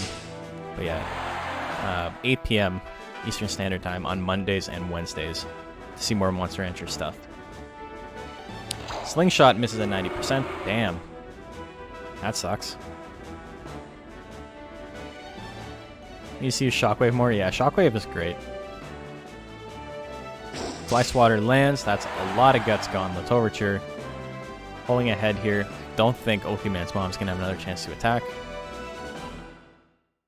Yeah, I think that's it. I think that is it. Latoverture wins game number 2.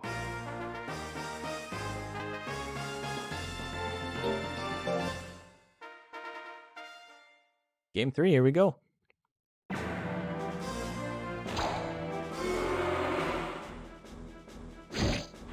Ooh, 99 damage on the crit. Latoverture.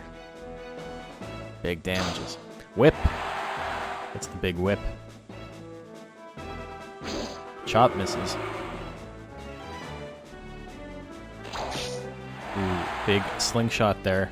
A lot of withering. Oakley Man's mom still has the life lead, but there is 30 seconds left, so anything can happen.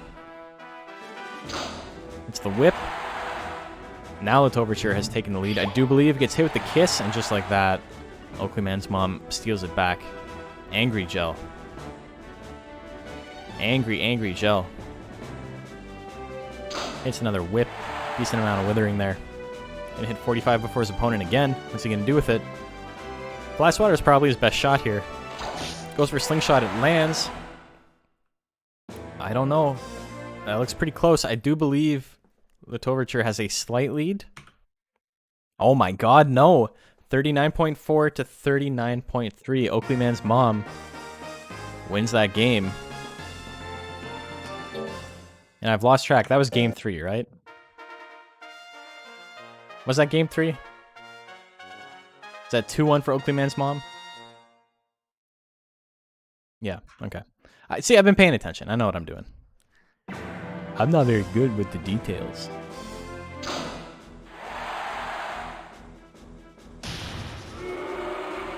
I'm sorry. I'm terrible with the details. I'm terrible with the I'm details. terrible with the details.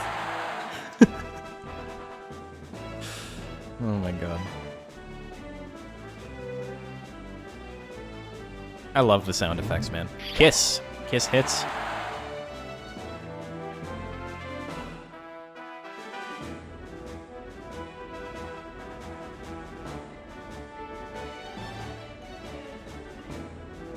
Slap hits. Slap hits again.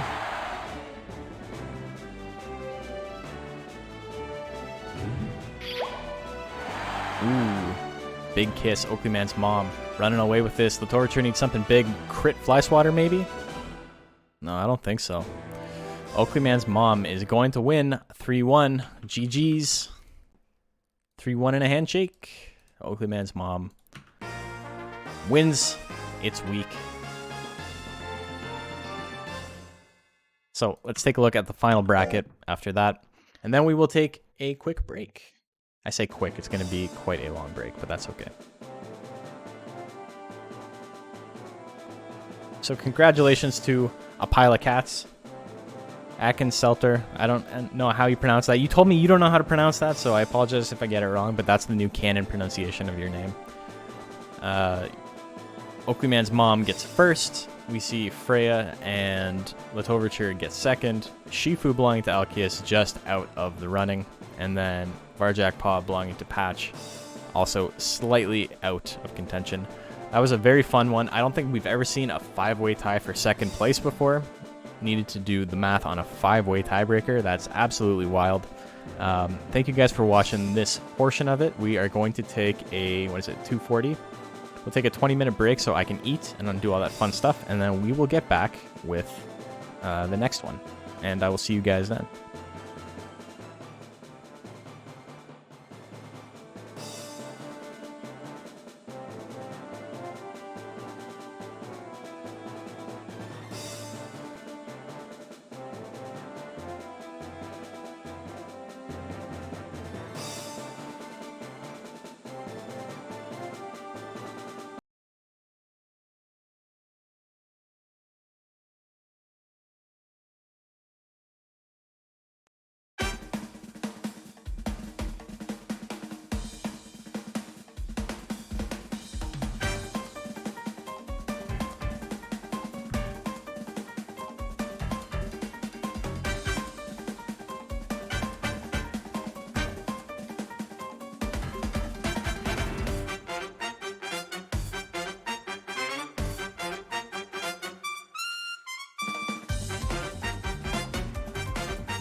指先に刻まれた僕らの青い記憶再び動き始める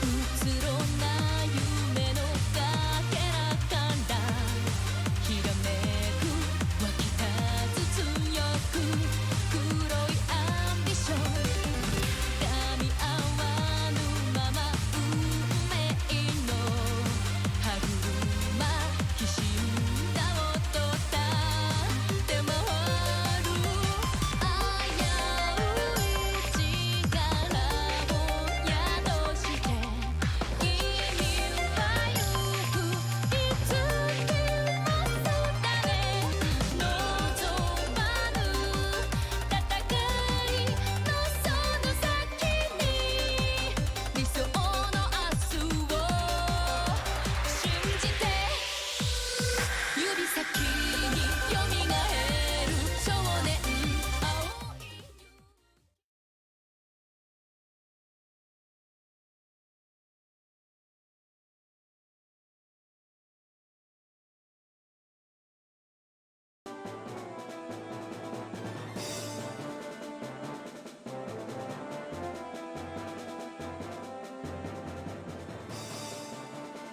Welcome back to Monster Hunter Battle League Week 3A.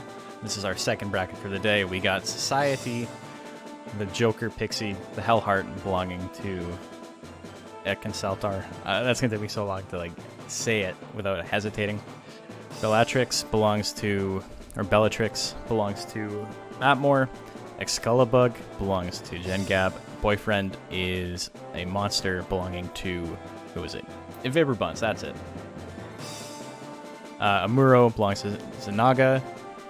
Jape, or JP, as you may see the way it's written. I don't know whether it's supposed to be pronounced JP or Jape, but either way, I'm gonna call him JP. You'll see. Belongs to Chaos. Mace Windude, the Bazoo, belongs to Macho Cheese, and Crime Ass, the worm, belongs to JP. Crimbus, Crime Ass. Anyway.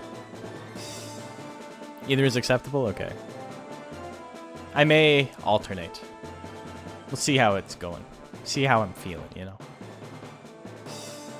Okay, where is... There we go, there's my stream manager. Christmas. Crime Ass. Mace Windude is the best name. It's a really good name.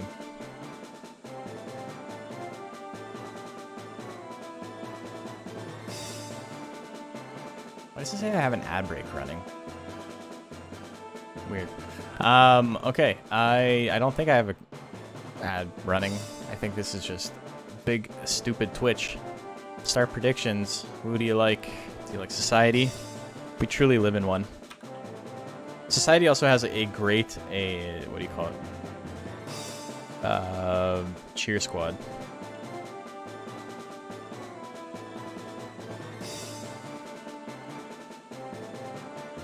He gave JP a worm necklace for Christmas. So is that actually what it's supposed to be? And he's just in his classic JP baby talk. Haha funny. Boom boom worm name or whatever. He loves to say that. He loves to say haha funny and then blank whatever. But Oakley Man did nothing wrong. Society. It's true, we live in one. While this bet is happening, I'm going to go actually get my coffee. I didn't actually finish it because I was too worried about getting this started at 3 o'clock and I was still a couple of minutes late. But you got 20 seconds to get your bets in. I will be right back.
Okay, here we go. La Sociedad. Our first mixed Joker. Deciding to go with something other than just the basics.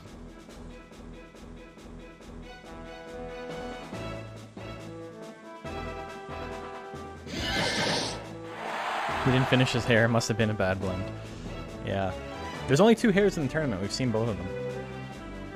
Hair is another one of those monsters that I think because it's just common, people aren't super interested in it, but it is a very powerful monster. Hair is one of those monsters that like everybody likes. Everybody likes hair, but I think because in tournaments you want to be different, or you want to do something no one else is doing, you kind of end up with like nobody doing the popular monsters, and you end up with like 6 people doing ape. It happens. It happens, JP. Lots of tournament left. Don't worry. Don't worry your little heart. Merry Christmas. Santa got you fuck all this year. Did anyone enter an intelligence hair? No. The 2 hair builds we got are almost identical. Only difference, they both have back blow, and then one has straight and one has kung fu. So,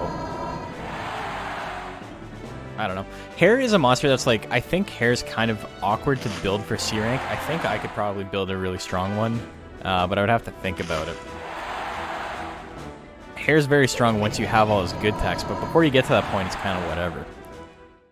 Straight, and I think, honestly, I think the best play for hair is to get, if I were to make one, I would get straight and hard straight, and I would invest 0 in skill. Put whatever was left over into defense. Max life, max power, whatever's left goes into defense. So that's a 2-0 for La Sociedad versus Feliz Navidad. Next up, we got Matt Moore's monster. We got a pixie. You may notice that I just made this pixie, so hopefully it works.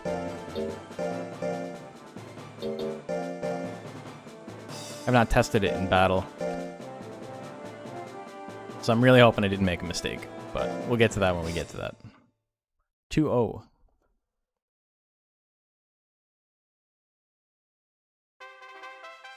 I didn't actually get a chance to eat, because I didn't have this set up ahead of time. I was having a lot of issues with my stream this morning and with my encoder for my last 2 videos. I don't know if you guys mess around with... Why did it do that? I don't know if you guys mess around with video encoding or anything at all, but both Premiere Pro and Media Encoder have severe issues with encoding certain types of MP4s, depending on how they're done. And so the ones you get from streams are one of the types of MP4s that it has a lot of trouble with. And so because of that, I'm having like a 3-hour stream take 9 hours to encode, having a 6-hour stream take 24 hours to encode. It's a huge pain in the ass. I didn't make it Matt Moore up on top, that's true. I'm trying to take credit for something that I didn't do. Only 2 Bakus. I don't remember. There's the War Baku that I don't think we've seen yet. I don't think we've seen the War Baku. What sub is Bellatrix? That's the worm. That's Nightflyer. 10 seconds left.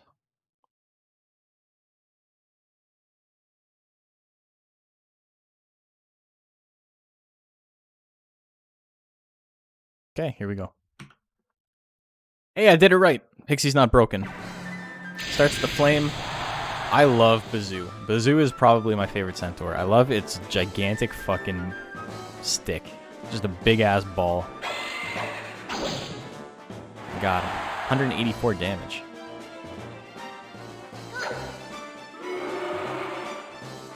Yeah, we saw Shishi, we saw Slaw. I think we saw Slaw already, have we? And, And then, yeah, there's the third. There's, Jengab made one. That's a Warbaku. Hyper Thrust. Hyper Thrust. Into the future. And, you know, Spear, that's a long-ass mace. Hence the name. Hence the name. Smash Combo misses. Smash Combo and Triple Stabs are basically the same tech. Yeah, it really doesn't connect with him, right? It hits like his spear and then knocks him over. He's got power. Bellatrix has enough guts. Does not attack. Gets Foolery immediately after. Just so you know, Bellatrix actually has higher loyalty than what Matt Moore gave me because I was too lazy to make an additional... to change the hex code from 100 to 97. So Bellatrix actually has max loyalty. That just was very unlike...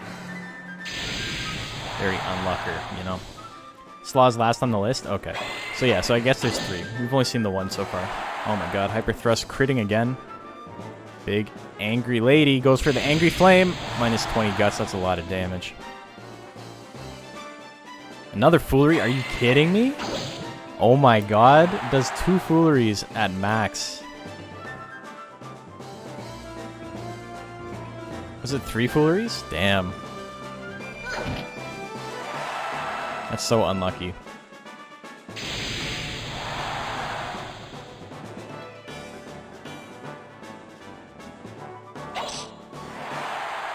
Four? Okay, let me check. Doing 4 Fooleries is kind of wild. We're gonna check real quick just to make sure I didn't mess up. I don't think I did though. If I did, then we'll redo this match. Let's check Bellatrix. It's possible I messed up.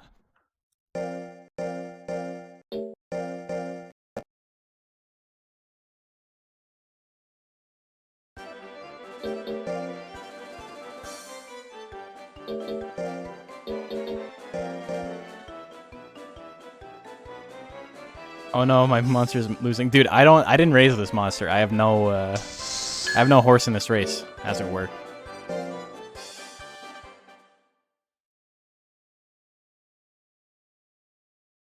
Let's check loyalty, just to make sure. It's possible I didn't activate it. It's possible it's got 0 loyalty. It does have 0 loyalty. Okay, so I made a mistake. We're going to redo that. We're going to cheat real quick. Don't tell anybody.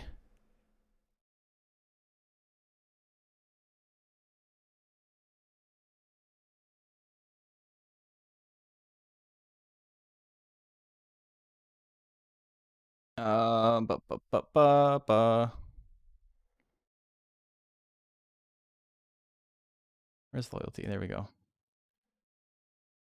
Who said 0 loyalty? It's got 96. That's actually what it was. Still did good considering the 0. Yeah, it actually did quite a bit. I think I may have made a mistake in the first one. We may have to redo the first one as well. Because I think I still had 2 cheat codes changing speed and defense on for the first one. Society should not have had as much defense as it did, I do not believe. Oh, that's not what I want. Okay, so we're re-rolling everything. Made a mistake. That's what happens when you try to do stuff quickly. That's fine though. Okay, let me check the VOD super quick. This is where having a staff would help, but I don't have staff because, you know, this is a very small channel. You know, I just need to check. I'm sorry, I'm terrible with the details. I am sometimes. That's okay though. Okay, so I gotta check society's stats. Because if society had... Yeah, no, society has way too much speed. That's the problem. Society's not supposed to have that for speed. Come on. You gonna watch the fucking intro now? Get out of here. I'm sorry, I'm terrible with the details. Womp womp. Did I generate the defense too? No, I raised your monster without generating its stats in 20 minutes. Okay, let's take a look real quick. See, You yellow-bellied tumors! monster's not supposed to have any speed. So we're redoing the whole thing. Fuck it, it's all out the window. Had way too much speed. I gave it the Pixie's speed and defense. It means society. So I didn't change society. With the details. I didn't change society on purpose. Fucking guys. Okay, so Mace Windu did win that one. You guys get the prediction regardless, but here we go. Round 2. Clean slate. Society now has 200 less speed than it did originally, so Crimus will probably hit some stuff. Very rude. Very rude boy. I nearly dead with laugh.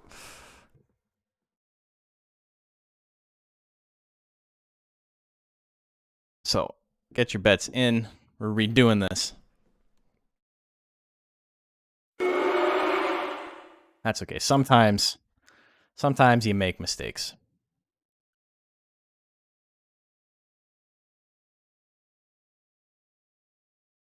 Now you can win chips twice from the same fight. Exactly. Or you can lose chips twice. For all the people, the new people watching my stream, this looks like ultra amateur hour, but, you know, fuck you. That's okay. Doing my best, you know. Better than realizing at the end. I realized right away, so it's okay. It's a good thing Pixie did foolery so many times. So the way that it works is that you just activate the code, and then whatever monster's in the first slot is affected by those codes. And because defense and speed were the last things I adjusted on the Pixie, I forgot to turn them off. The Sting! The Venom Sting! That's a lot of damage. Death Cutter lands at 72. Ooh. Big damages. Missing the Death Smash.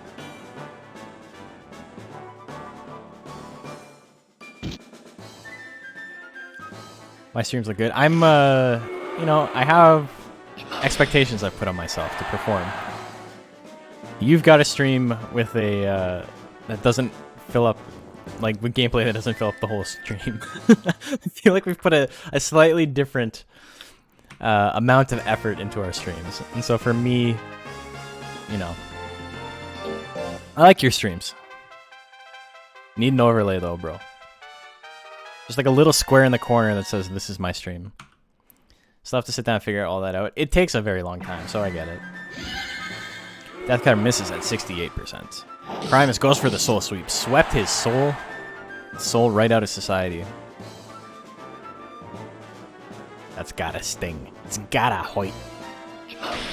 Let's see with the Death Smash, decent damage there.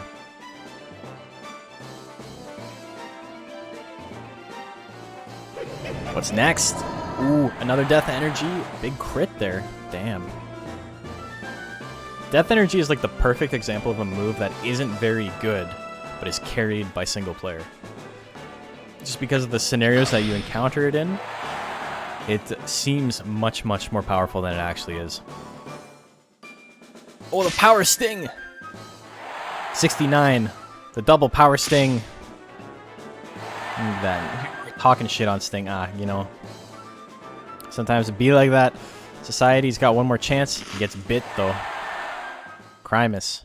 Already doing better than he did last time. The double Power Sting helping him out.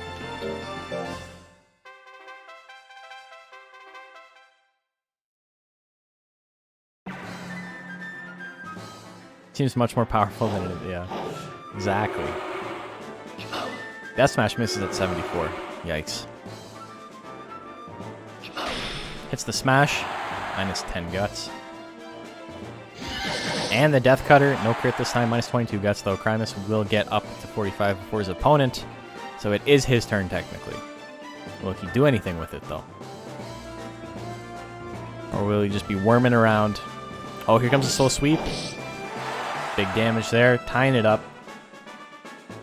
Death Cutter at 72. Misses. Crimus dodging so many 70s. His second chance to really lit a fire under his ass. Death Punch. Big damage, not enough to kill, but Crimus gets power and he's still in it. Doesn't have enough to attack quite yet, but he will in just a second. But as will Society. Bite. Bite lands, it's enough to KO. There's another Grit. But Crimus has overcome Society. Moved up the corporate ladder.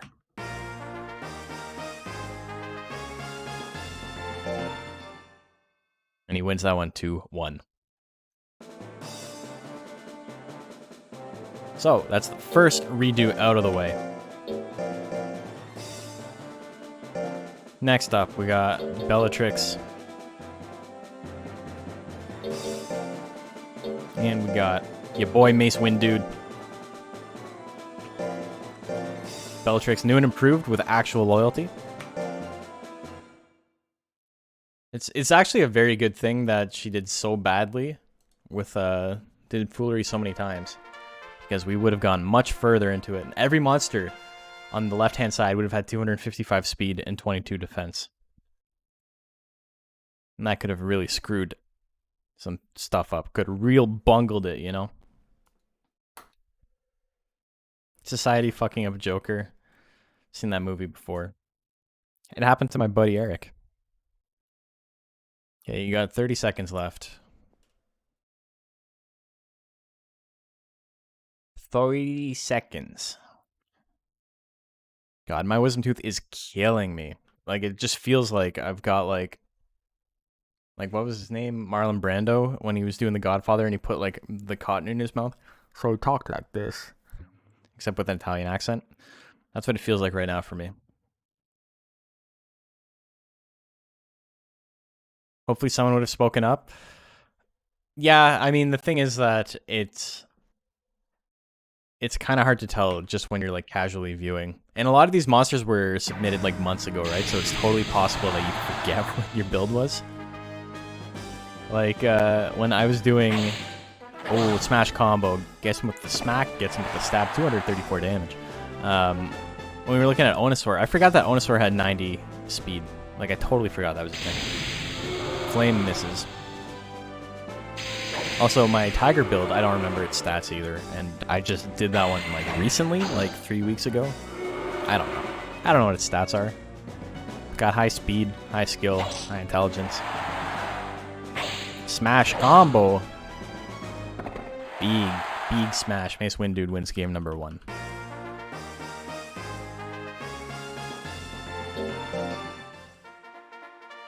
Okay, game 2, here we go. You made a document to keep track of things? That's a lot of work.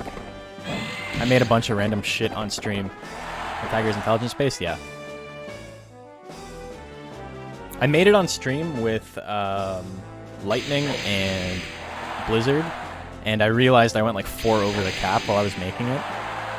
But I didn't realize that until I was doing scrimmages between it and my Golem, and my Golem has maxed power and life, and I was like, oh fuck, why does my Tiger also have max power and life, but also higher skill? And I'm just like, oops. Yeah, Tiger's just a good monster in hard mode. I think the mixed attacker may hurt me a little bit, but it's there. I was really torn on whether to actually go with higher intelligence or higher power, because he's going to be in slot 1 and 2 so often, right? That it makes sense to give him a shit ton of power, even if I intend to eventually proc mostly into intelligence. So it took me a little bit of thinking to figure out what I wanted to do.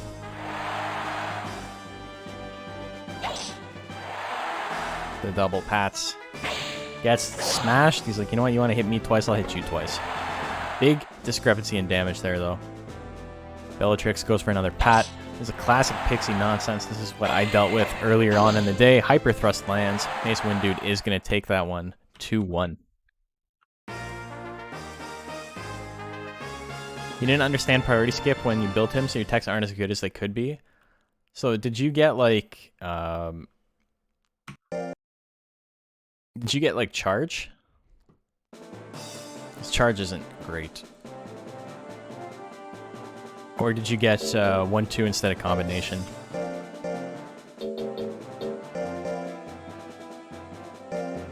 Excalibug. Centurion has such a cool card, man. Body blow and 1-2. Oh, okay. So yeah, so body blow is charge. It was changed in hard mode to have a different name. It's a little bit better than it was.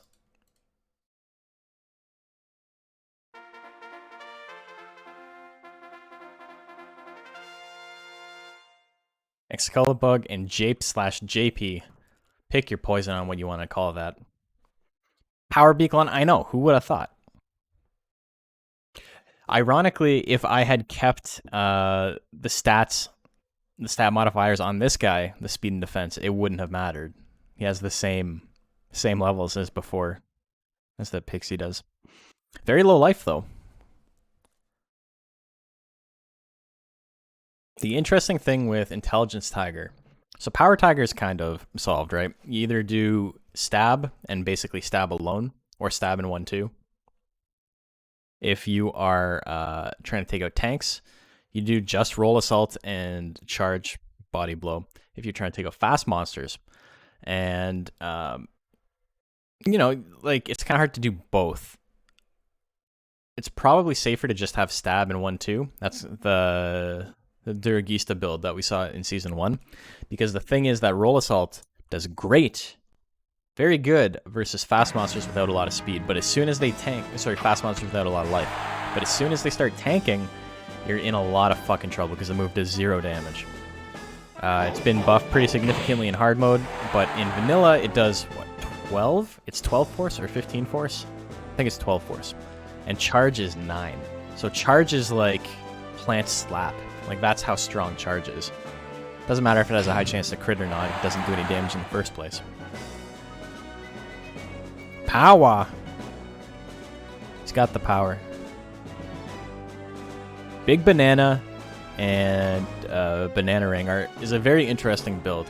You never ever see Big Banana, so I'm excited to see that occasionally. Ooh, Maximal Punch. I'm gonna steal that one. Excalibug takes game 1.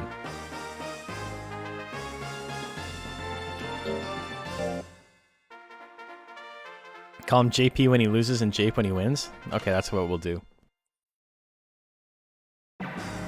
Big Banana. The little squeaky noise when it lands, it like sounds like a scream, like the banana is sentient. It's like, ah, fuck! I was just hanging out in a tree and then I got summoned here. King X design is pretty neat. The Hitler mustache and the makeup. And plus 24 to miss. Yeah, it happens. It was only 70-something%. Ooh. Thwack. It's with a big thwack.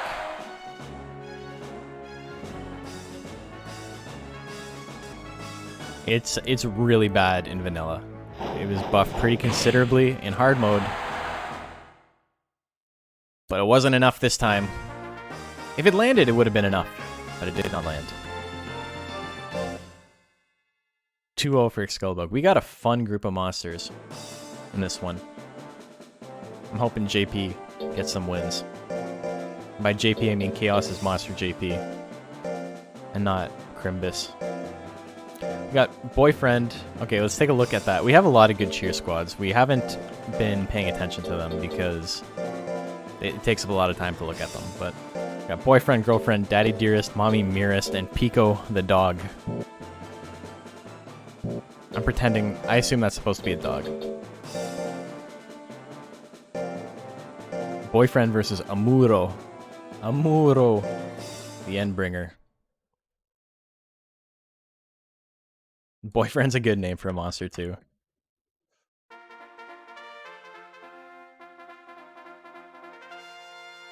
So, we've seen one hanger? 2 hangers. We've seen Ronald Servo, the Huey, and then we've seen Yoshimitsu, the skeleton. Friday Night Funkin' theme. Yeah, it seems like it. Man, I love Endbringer's design. I love like purple and yellow like that. Very, very fun palette. Too bad it's such a shitty hanger. And the thing is that it's not, right? Like it's better than most of the other ones. It's way better than the main breed. It's way better than Black Hanger. It's way better than fuck, what's the dragon one called? I always forget. I don't always forget. I always know what it is, but I forget. Anyway. Garland, thank you, yes. So it's much better than all of those, but when you compare it to Huey, like, Huey is so much better than every other hanger by, like, such a significant margin. Ooh, misses the diving press. Hammer fall. There's a diving press of his own doing 175 damage. We've seen this exact same build on Ronald Servo, I do believe. The punch lands. Boyfriend's still in it. Boyfriend's not out of the game yet. Gets a punch, hits him in the shins for 69 damage. And he's like, you know what? You like that? Yeah, you like that? I'm going to stand still and keep doing this. Diving press misses at 53, though.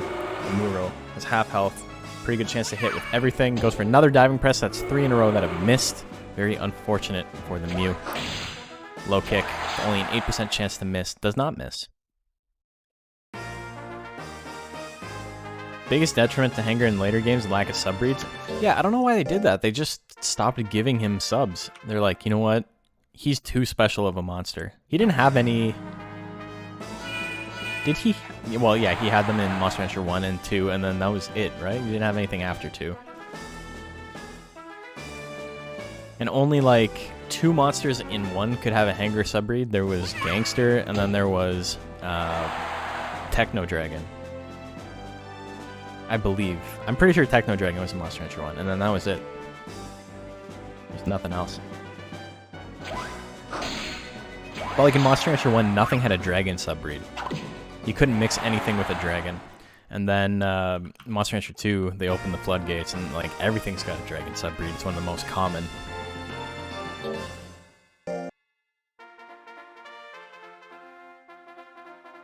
Yeah, Techno Dragon's sick. I like his design in both of the games. I'm usually more partial to Monster Rancher 2 Dragon than Monster Rancher 1 Dragon. Monster Rancher 1 Dragon's got just a long-ass neck with a tiny little Goomba head on the top of it. It looks really weird.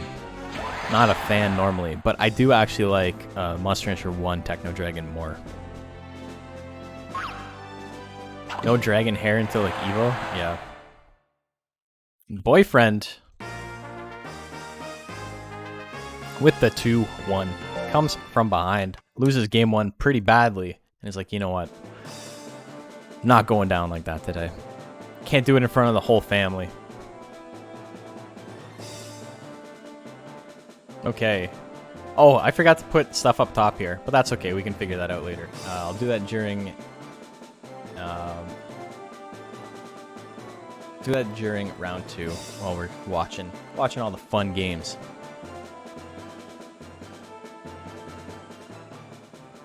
Okay, so we got an O. And then we got a more different O. We got an X. Bingo, bango. That's how you do it.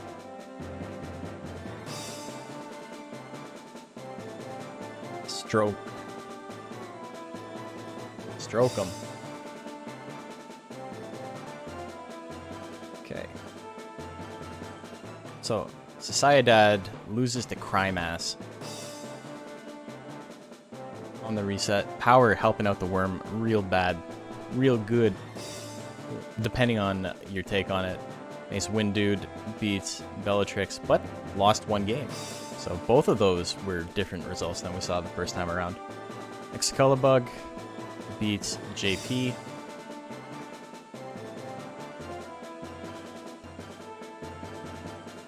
Boyfriend beats Amuro. So 2 on the top, 2 on the bottom. Pretty interesting. Wasn't there a dragon hair in 4? There was, right? I vaguely remember it. Every dragon subbreed in 4 looks the exact same, so it's possible I'm just putting that shit together in my head.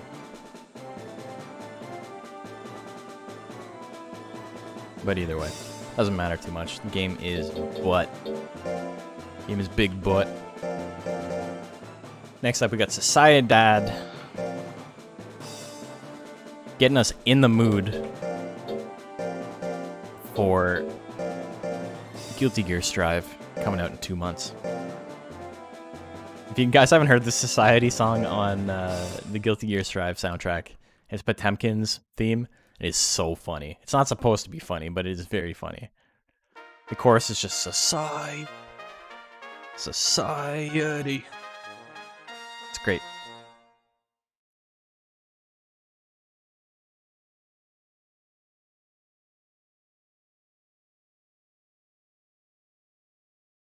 Okay, so while that's going, I'm gonna get the bracket ready because I made a small mistake while I was rushing.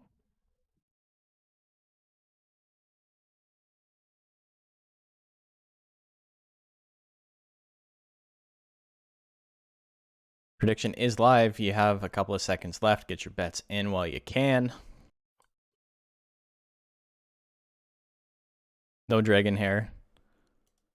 Oh, we were talking about dragon hair. I specifically meant hair dragon when we were talking about that.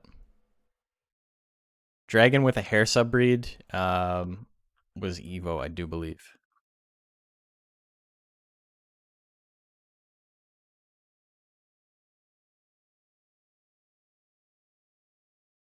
Okay, here we go. Get your bets in. You got them in.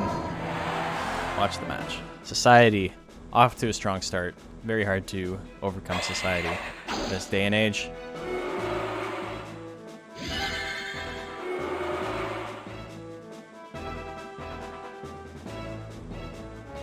Mace Wind dude needs to land an attack here. He's not doing it. Pretty good chance to hit with those moves, but, you know, not finding his target. Not finding his mark.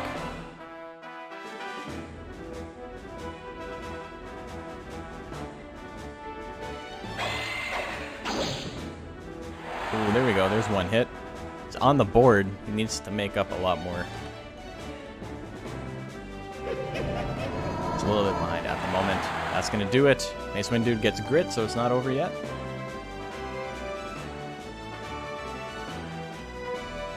Not letting it end like that.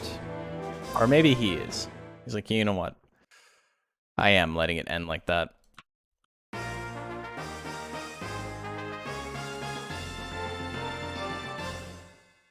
Society up 1-0.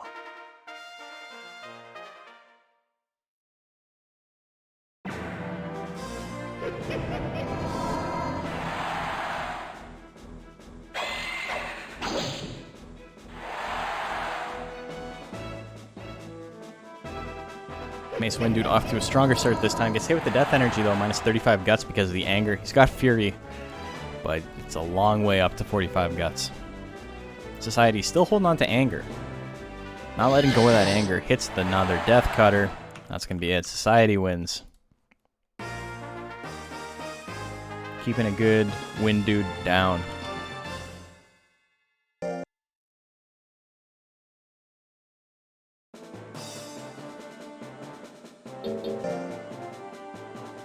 Minus 35 on that. Yeah, that's pretty bad. Bellatrix up next. Can you believe we've only got 2 more and we've gone through every monster? We only got 2 more of these brackets. The personer is now following. Thank you, brother. Appreciate it. If you guys don't know, me personer was very active in Monster Hunter Metropolis during its inception. He is... he's one of the old heads of the community. He has not been around. I don't think he's been around. I don't know. I haven't seen him talking in Discord or anything, you know. But, you know, as Chillin' Dude once said, respect your elders. Right before he lost $100. What's actually wild about that fucking money match, if you guys know what I'm talking about, there's a Smash money match between Leffen, who is one of the best in the world, and Chillin' Dude, who was a very strong player 10 years earlier, and they had a money match, and it was this huge hyped up thing, and there was diss tracks and shit, and it was for $100. I've had money matches for $100. I don't fucking nobody.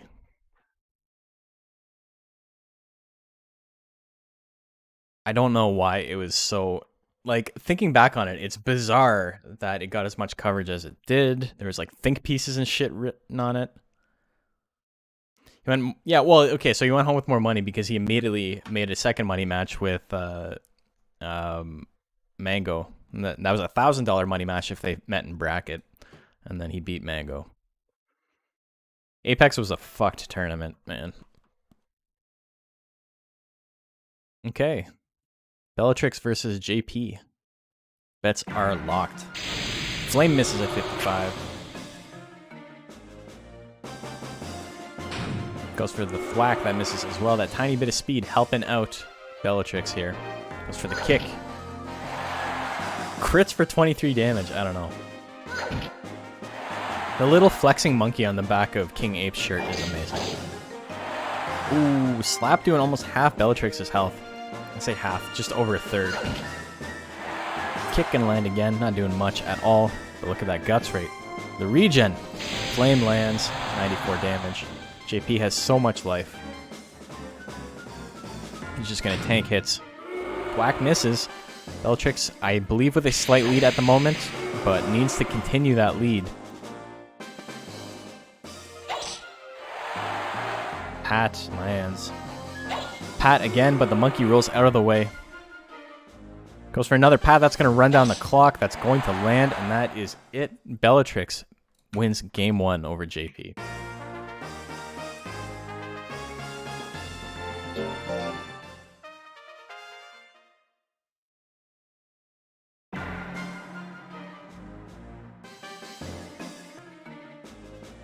Bananarang, 65% lands, 150 damage on the crit.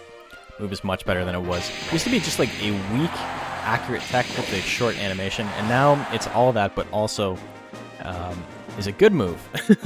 Also, it actually does damage. Because the thing is, like, a weak attack with a short animation on Ape for 17 guts is not good. Because Ape has such a bad guts rate. If you're spending 17 guts, you want to be doing damage. Because you could be using thwack. Exactly like that. Jape wins game number 2.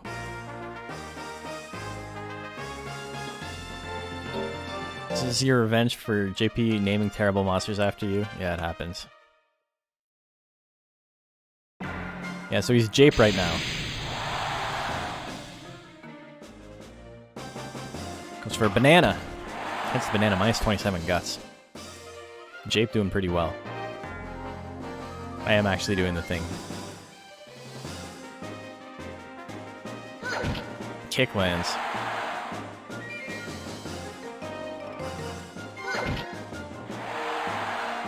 Bellatrix needs to do something that's not a power tech. Only has 4 fingers while it has 5. Oh my god. This is gonna... This is like... This is our 9/11. How could they get away with this? Total inside job.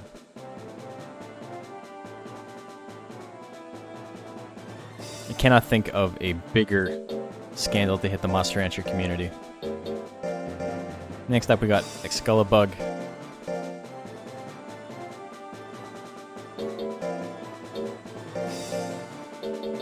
And we got Amuro. Gotta pay attention to the attack icon. It matters. It matters so much. I actually love the attack icons. I think it's such a fantastic design choice. The way they look, how much detail is put into them. Some of them are fucking awful, but like the design concept is great. All of the icons, the monster icons, the whole thing about taking the main breeds, like the sprite, and then mixing with the color of the subbreed is such a fantastic, phenomenal design choice.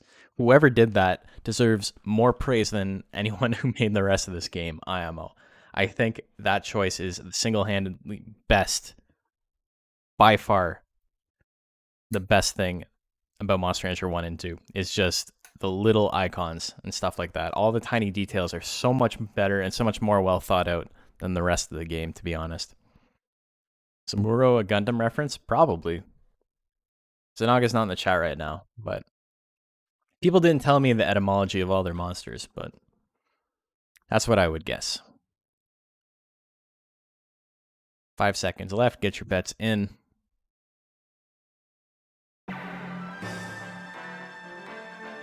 Horn Strike to start things off. Decent amount of damage, 78. Hammer lands. Hammer. What's he got? Gonna go for a punch to follow it up. Punch him right in the noggin. Both monsters can attack. Here's a punch of his own. Gonna drop him.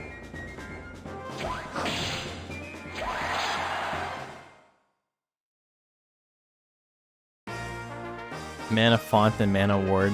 I don't know anything about Final Fantasy XIV, but the icons in that one seem to be particles mostly. Just like, here's an explosion effect. It's very hard to tell what's happening.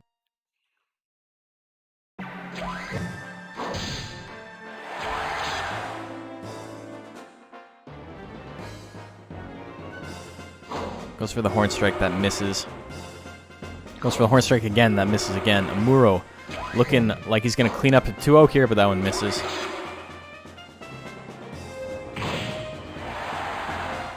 One looks like their mana is overflowing, but that's the barrier spell. The other has a mana bubble, but it's mana. Ah, that's good. Ooh, Maximal Punch misses.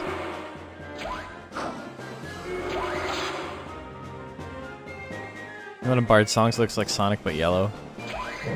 It just plays Living in the City when you press it.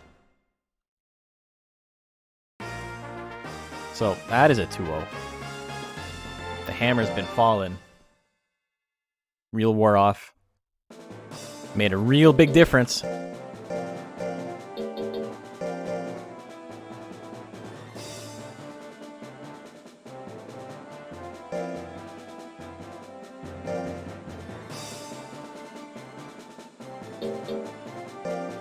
He was real screwed either way. Exactly. And finally, we got Boyfriend and Crimus. Crimus with their hit song, Johnny was a stock car driver.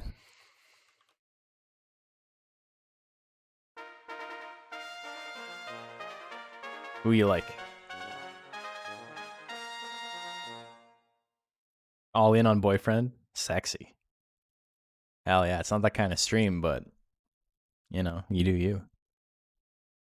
Primus sucks? What the fuck? To be fair, I'm not actually a big fan of Primus. I think they got like a couple of really fun songs, but I don't know enough about them. Steve the Fish Catcher, exactly.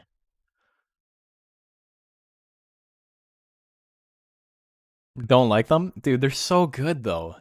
Mew is so powerful in Monster Rancher 2. It's been, and then in hard mode, which is the mod we're playing. I don't know if it's been announced anywhere, but we're playing on a mod of the game that rebalances it, because the balance in Monster Rancher 2 is a fucking nightmare. It's a lot more evenly matched than, like, a lot of the monsters are a lot more evenly matched than they were beforehand. Mew was like barely touched in a meta that was significantly power crept, and is still one of the strongest monsters.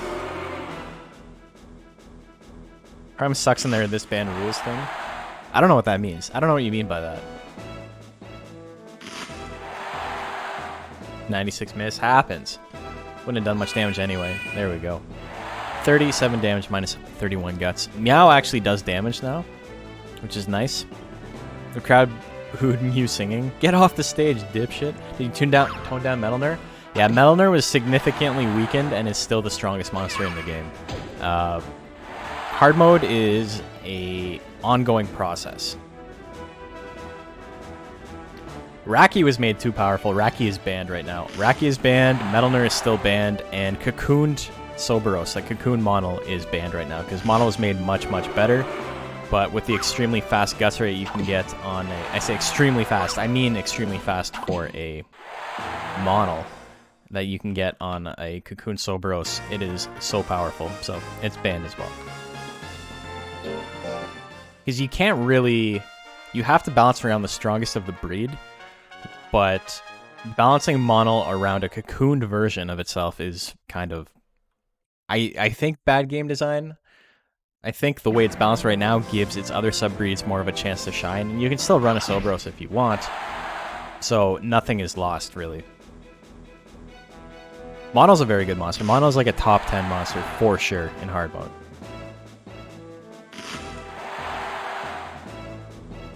The double bites. Monsters with bad guts rates were made better. Phoenix was given an incredibly shitty guts rate to make it like an intelligence equivalent to Golem. So there was a couple of speed model. You can't not run a speed model. You have to run a speed model. If you run a defense model, you're going to lose. Soul Sweep, gonna take that game. Mono doesn't have a fast enough guts rate to warrant running no speed. Centaur with bugged guts. Yeah, I think Centaur is still bugged, but all of its subbreeds work properly, so it doesn't really matter. It's just that if you want to run the main Centaur, you kind of suck.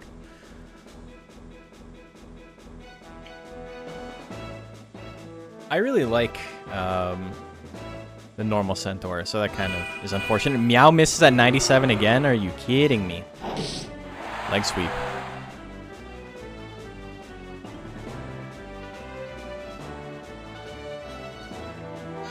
But yeah, the whole hard mode thing, it's not a mod I made, it's someone else in the community. Alkius, the guy who made the Guji we saw last bracket, made it with input from the community on this and that. But it's such an undertaking, right? So it's still unfinished right now. In the final release of it, I say final, it's going to keep on getting rebuilt over and over again, but Raki is going to be toned down again. Metal Nerd is going to be toned down again. Is that going to be enough? That may be enough. If he wins on a Meow that did like 10 damage. 49.8 to 49.8. Uh-oh. Do we have an actual tie, or is one of these monsters the winner? 2P is the winner. It wasn't enough.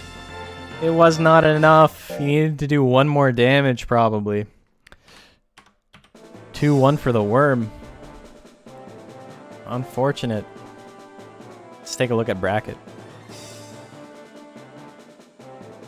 I keep saying let's take a look at bracket, but it's a round robin. It's not a bracket.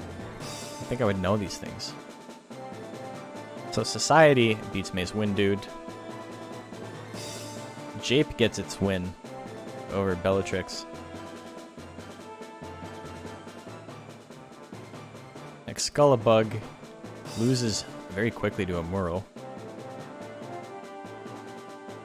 And on a 100% win, Primus beats Boyfriend.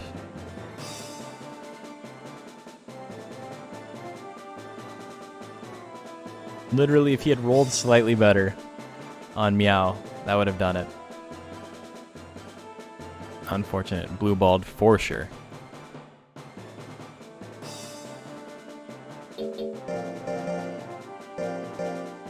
So next up we got Society and we got Jape.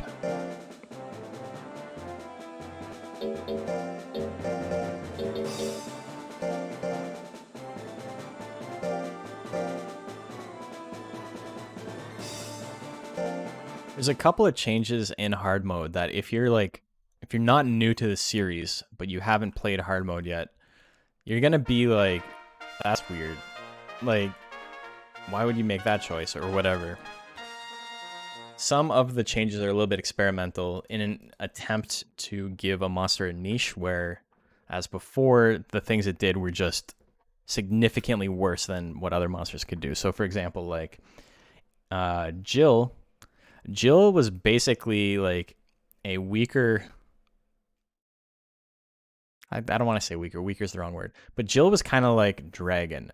Jill and Dragon are both fairly similar in what they can do, and they're both shit. They're both like fucking awful.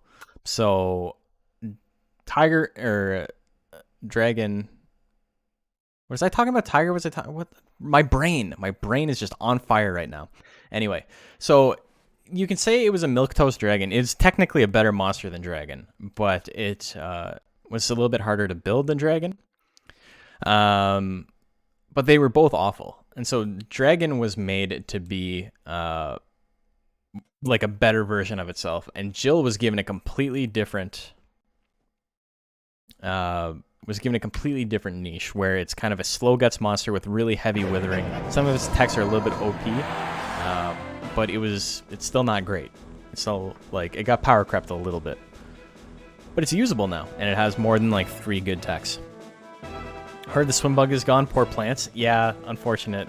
Plant is way stronger than it was before though. Oh my god, the big crit, big banana. Big banana. That smash misses. And the thing is, it's really hard to balance around AI, right? Because you can just, in PvP, you just use whatever move is best every single time, and you ignore all the other techs. But in AI versus AI, that's not really the case. So for something like Plant, overpowering its intelligence attacks may not matter too much if it still has the shitty power attacks up front. But Power Plant is actually a pretty solid build now. And Intelligence Plant is just as good as it always was, i.e. Fine when you're allowed to do tech removal, and you're allowed to remove your basic techs, and terrible otherwise. Plant's basic techs are still really awful, though Slap now does a significant amount of withering. Jab is like one of the worst moves in the game. But I think it should stay that way. I don't think Plant deserves to have great basic techs, you know? Slap at least serves a purpose, but Jab is just legit useless. It's very accurate and does no damage. It should cost like 6 guts.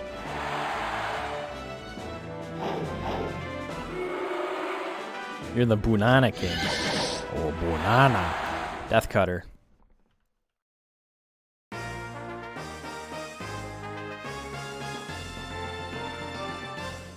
So. That's a 2-0, right?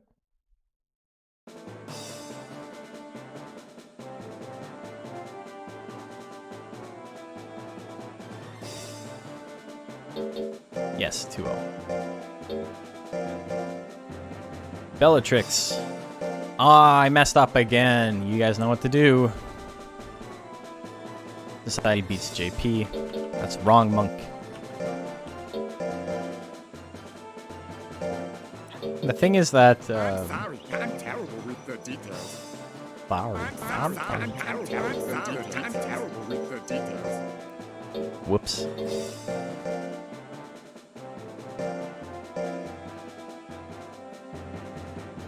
Okay, we got Bellatrix, we got Amuro. The overlap's pretty funny. If you guys could have hit him on the exact same frame and doubled the volume of it, that would have been great. So we're all Blackworm today. Yeah, it's one of those days, you know. Sundays are not always this haggard, but I don't know. I went to bed early yesterday. I was feeling very tired at like 10 p.m., so I was in bed by midnight. I woke up at 8, did some stuff, laid down in bed to check my phone, and woke up an hour before the stream started. So I fucked that up. That's why we were a little bit late starting today. Okay, 18 seconds left. Get your bets in. Not every stream can be, you know, numero uno, you know?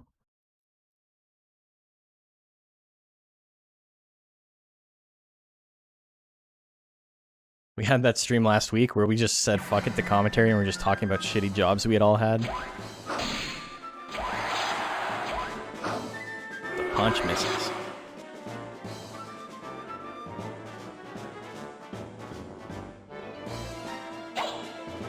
That misses. Ooh, the punch miss again.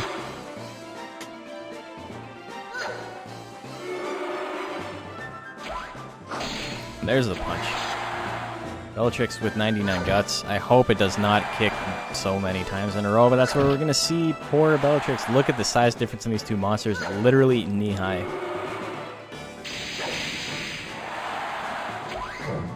One of the smallest monsters in the game, Baby Pixie, versus one of the biggest monsters in the game. Hanger's the tallest monster in the game, but I don't know if it's a fully grown Hanger or not. I don't think it is, because its head would be further into the naming if it was.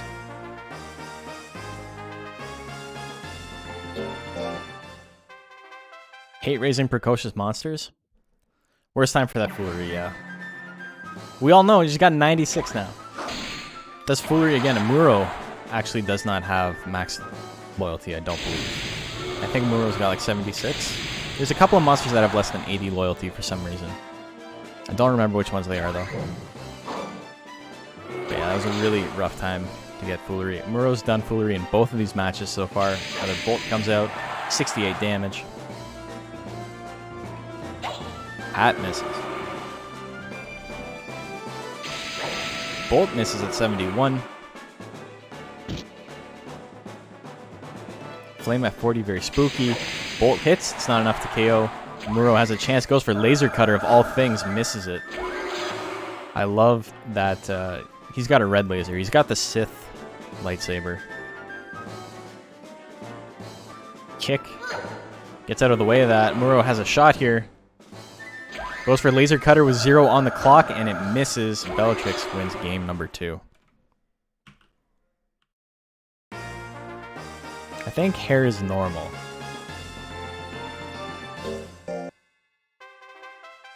Yeah, hair is normal.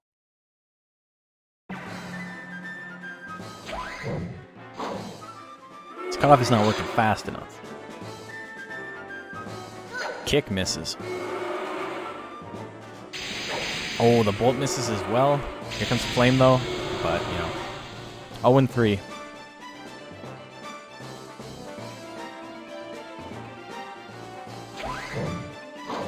Hammerfall misses. Flame misses as well, damn. There's our first hit with 26 seconds left on the board.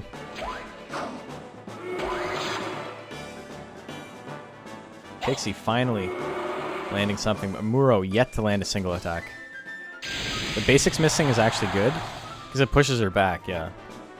Muro needs to land like 1 attack here, except for Punch. Punch won't do it.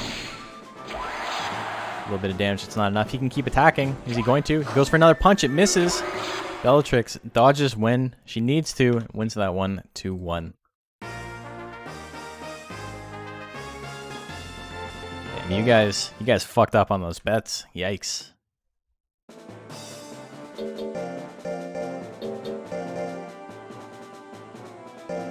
Next up we got Excalibur.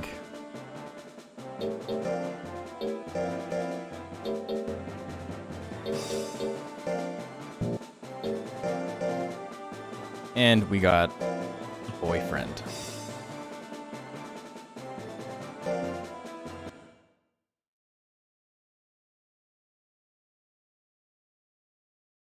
Okay, get your bets in.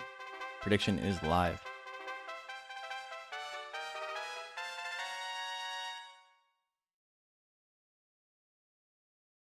Man, we're running a little bit late today. Thank you guys again for tuning in. It's been a lot of fun. Seen a couple of interesting upsets today.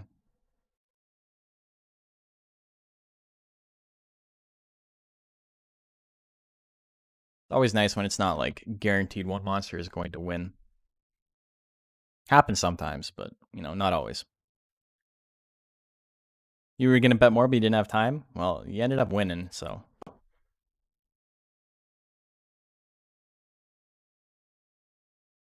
Like how they just yawn when they lose. Yeah, they're just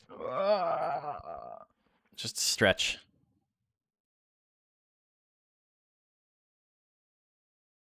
They're like, this is what humans do when they are uninterested in something. Meow starts things off, 77%. Scullabug has a better guts rate? No, he would not.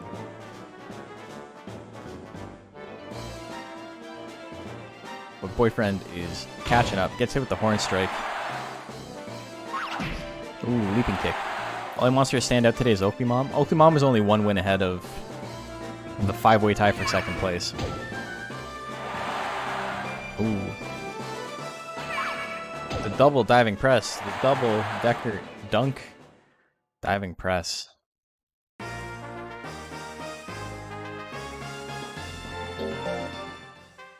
Game 2.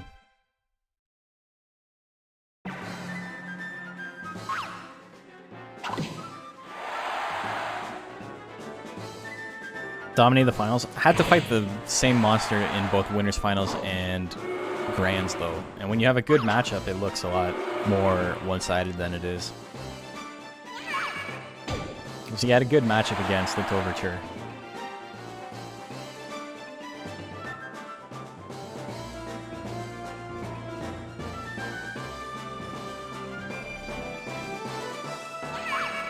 Just like how Litoverture made grands by having to double eliminate a monster it had an exceptionally good matchup with as well. I think if Varjak had lost or Litoverture had lost round... No, Litoverture had to fight Zilla, so it wouldn't have lost round 1. But I think a different loss early on could have completely changed how the Grand Finals went. We got the double grit, the punch misses, Excalibur is going to take game 2. Matched well with Varjak. That's true, it did a lot of withering. Game 3.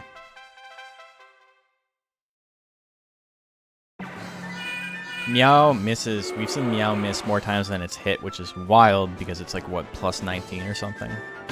Horn Strike hits. Ooh, punch doing a little bit of damage. Horn Strike misses. Gets another punch in.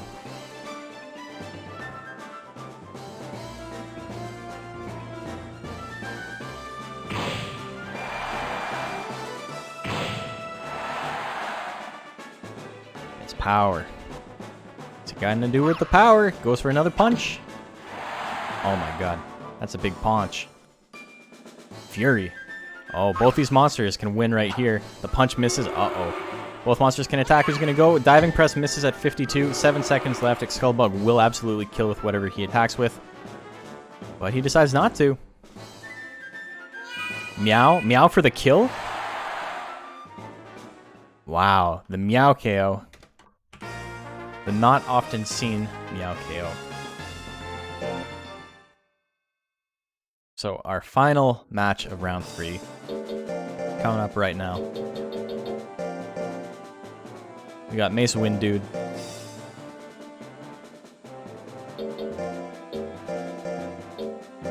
And we got Krimis. Ronald McDonald's best friend, Krimis.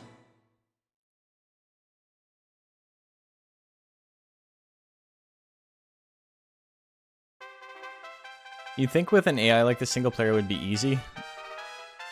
I mean, it would definitely be harder without an AI like this.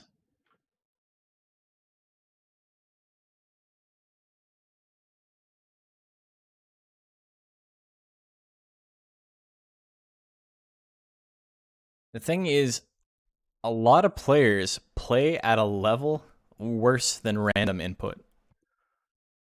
They're constantly attacking with low chance to hit moves. They never have any guts. And because of that, they get rocked by the AI, which is otherwise incredibly stupid.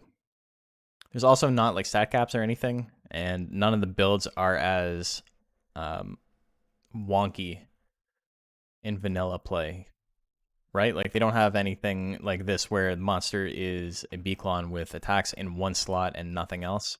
You don't even see a Beaklon. There's not an AI Beaklon in the entire game.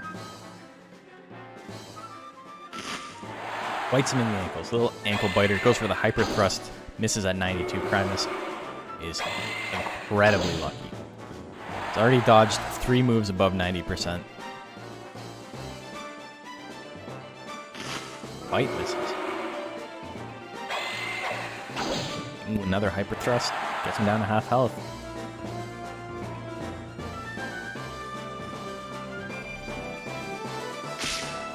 Sting. Stabs him right in the eyeballs. Gets the smash in. Mace Wind Dude starting to build this lead up. Hyper Thrust lands again. Not enough to KO. Crimes can do big damage with Soul Sweep if he goes for it.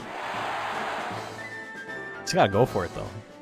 And that's exactly what he does. Puts him in the lead with 2 seconds left. I don't think Mace Wind Dude is gonna win this one. Bite to finish him off. Mace's third 90% miss today. Yeah, it happens. Happens very often, apparently. Primus has dodged so many 90%. Bite. Smash hits him back. Hyper Thrust doing some damage there. Primus down to half health. Leg sweep. Ooh, 156 damage. Crimus up a little bit. Soul sweep. How much damage are you looking at? 158 minus 11 guts. Rear leg kick, not the best move in the world, but damage is damage, and withering is withering, and it keeps Crimus out of power range. He's not a Power Ranger. Smash is going to land, do a significant amount of damage. Does not proc power. Both monsters can attack. Here comes a bite. That one lands. Do we see a grit? We do not. Crimus wins 2-0.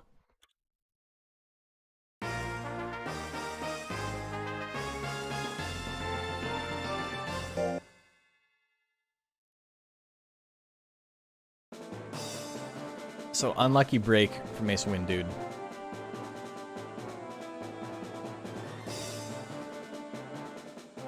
Okay, let's take a look at top 4. Please smash combo. I know, he just never does it. So, after 3 rounds, we got Crimus in first, 3-0. And then we have Society and Boyfriend at 2-1. And then everybody else is tied for 4th place. So very, very even. Anything can happen.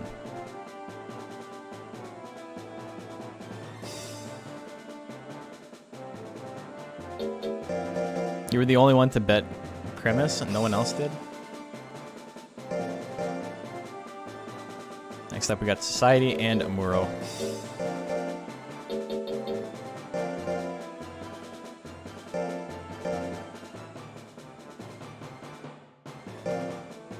Okay.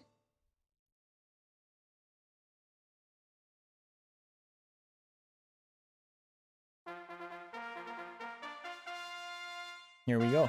Prediction is live. Make your bets. I am going to get bracket set up. Keep saying bracket. I mean round robin.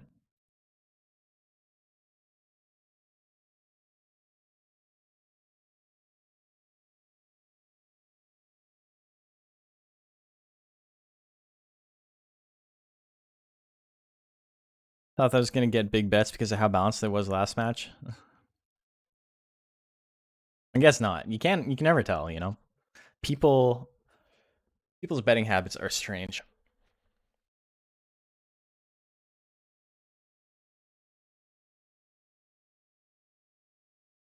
Yawn. Coffee hasn't kicked in yet. Come on.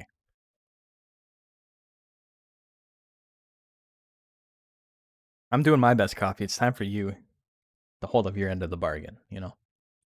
Society versus Amuro. Laser Cutter at 65 to start things off is at a KO. 313 on the crit. Amuro wins in 7 seconds.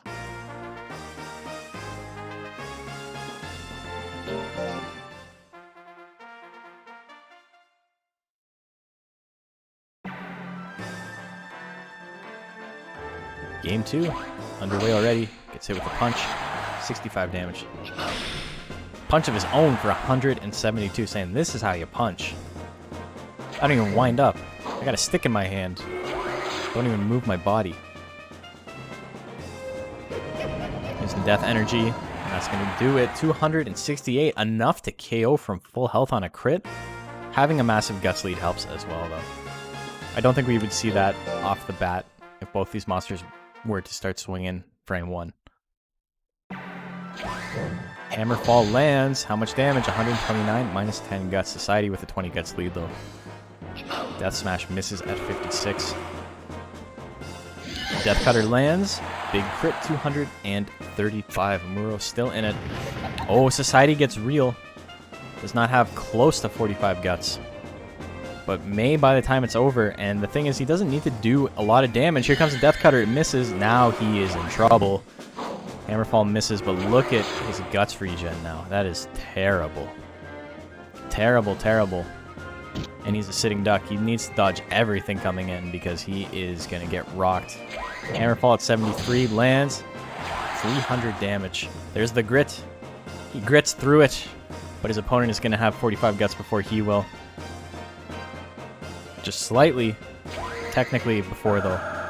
Laser Cutter misses. 2 seconds left. He's got a shot here. Goes for Death Cutter. It misses. Wait, did he dodge to the other side on Death Cutter? I thought he dodged the other way, like towards camera before. I don't know. I'm not paying attention. Amuro wins 2-1. He didn't? Okay. Next up, we got Bellatrix.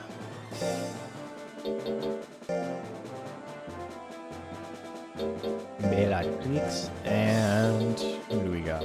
Boyfriend. Uh-oh.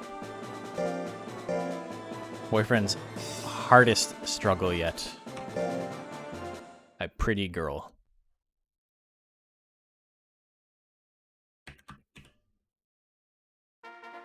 Prediction is live. Make your bets. You already know who you like, so you might as well put your money down.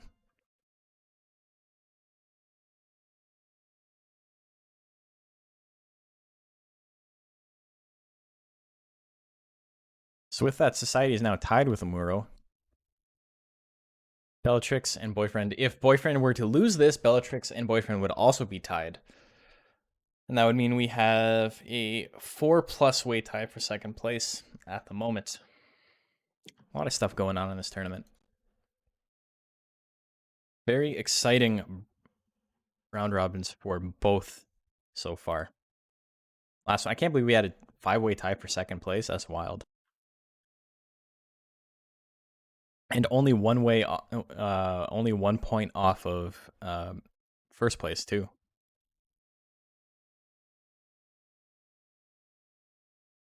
Okay, here we go.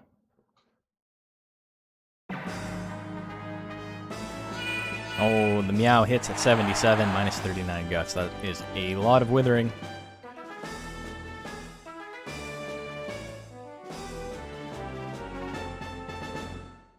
Pat. Gives him a little pat on the nose. Good boy. No, I'm not a good boy. Kicks her over. Ooh, Bolt doing a lot of damage. Another kick. What's really funny is we watched my Mew Leon do really well in the Switchport Battle League, and I don't think it literally ever landed a single looping kick. We didn't see that land. I don't know what the point of that move is.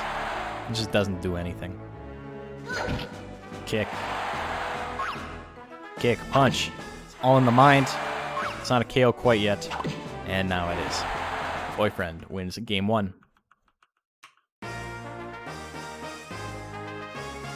If Suezo had beaten Okumon, would have been a 7-way tie for first? No. It would not. Suezo was still behind the others by a point. Suezo would have been 3. Parappa the Rapper, yes sir. Meow misses again, are you kidding me? Are you joking right now? You joking, fam? Bellatrix goes for another flame, that one misses.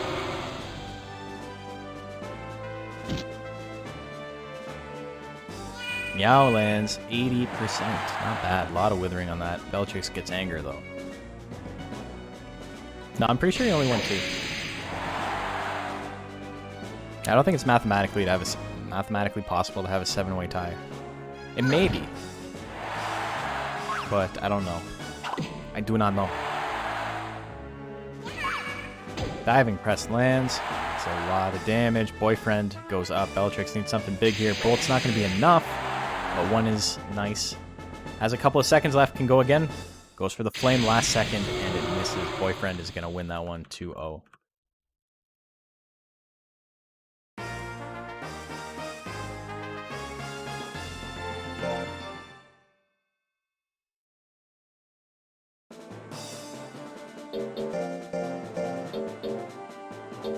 Next up. That was a very close, Matt.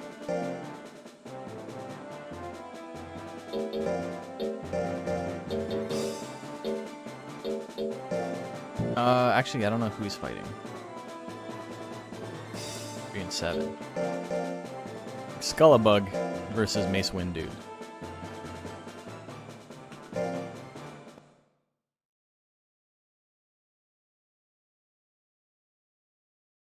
Scullabug versus Mace.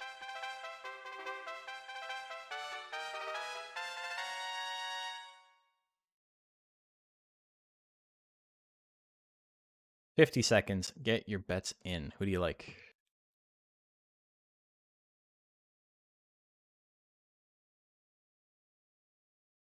This is an interesting matchup. I think Mace Windude may have a slight advantage, but Scullabug does have a lot of damage potential.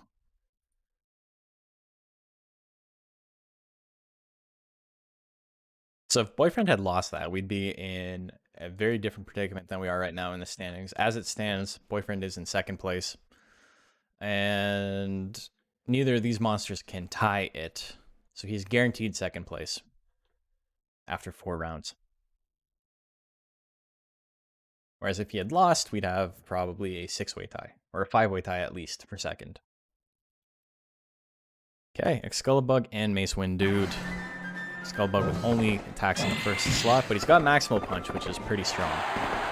So it's a little bit of a lottery on if he's going to use Maximal Punch or not. Rotary Punch lands that one. Decent amount of damage, a little bit of withering. He does have the Guts lead. So Scullabug's always going to have a little bit of an enhanced attack and defense because of his Guts. The Mace Wind Dude has more potential chances to attack. Rear leg kick, not going to do a lot, not enough to kill. Not against the 70 Guts. Scullabug does not proc power. So Scullabug is very, very similar to Wongaling. If you guys remember Wongaling from Season 1. Same build, has power. I think the stat spread is different. I do not remember. But either way, it's very, very similar to the last monster Jengab entered. He found something that works and he's going with it. Maybe it'll eventually become something different. But this was the same starting point as last time. Scullabug doing not a whole lot, but he does have a bunch of Guts saved up. Goes for Horn Strike. Decent damage, 120. Much slower Guts, yes.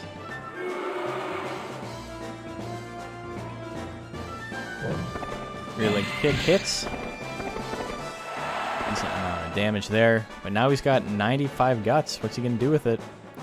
Punch is going to do a lot. 112.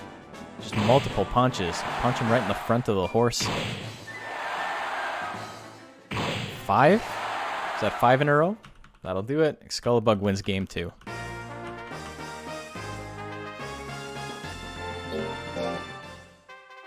Game 3. Not so bad when you only have one attacking slot, until you just don't attack. Oh my god, rear leg kick doing triple digit damage. That's the first time we've seen that in the history of Monster Rancher. Maximal Punch misses at 82. Very spooky. Smash at 61. Oh my god, Scullabug is 1 hit away from losing and does not proc power, so he's in a little bit of trouble. Maximal Punch is going to land this time. 143 minus 15 Guts. Mace Wind Dude still has the Guts lead though. Hyper Thrust uses his most accurate tech, and it misses. He did the thing he's supposed to do. Use your most accurate tech to finish off the match. Horn Strike hits. Goes for another Hyper Thrust at 70. That one lands. There's a Grit, though. It's not over yet. Scullabug now has a little bit of a Guts lead. He can maybe kill on the next hit with Maximal Punch. Not so much with many other things. He goes for the Maximal Punch, though.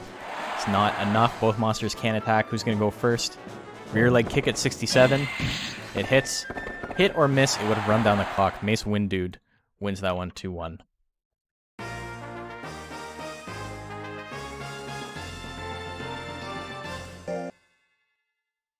And we have our final match of round 4. 6 and 8. We got... Oh! So it's come to this. We got JP versus JP.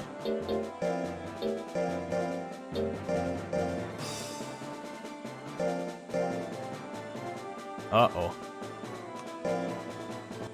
A little bit of irreconcilable differences here.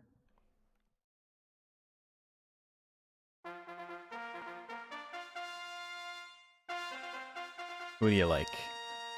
JP, stop hitting yourself. That's spousal abuse. That's what's happening here. A little bit of domestic violence. So that's a win for Mace Wind, dude. Yeah. Yeah, it is.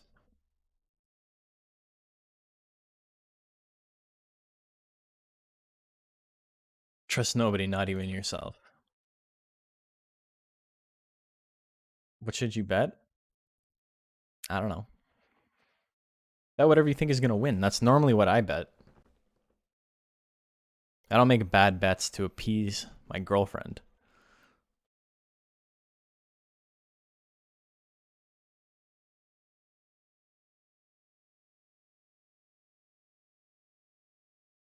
But to be fair, I would probably put it on the monkey.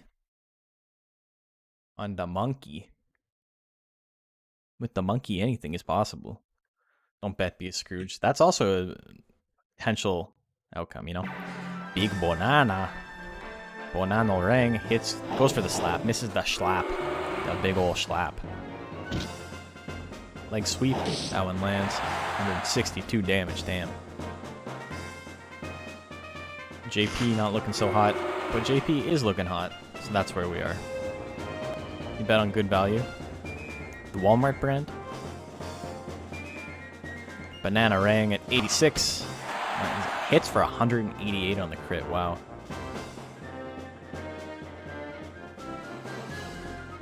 Bite. Hits the bite, a little bit of damage there. Both monsters can attack, so goes for a bite again. Jape is like the closest thing to like an actual mixed attacker that we've seen. No monster has maxed out both its attacking stats. Jape is the closest.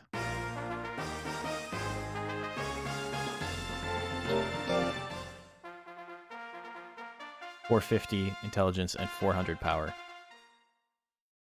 At the cost of a lot of skill. Beagle Banana. What's he gonna do? He's gonna squish you for 236 damage. Damn. That move used to have... Did it used to have E-Force?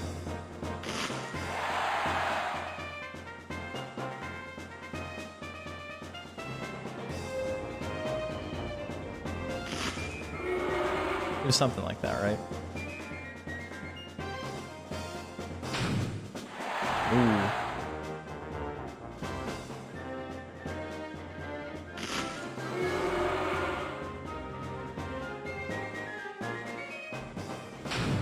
Another big schmack. And the big schmack, and Jape is the winner. Jape wins 2-0 over JP.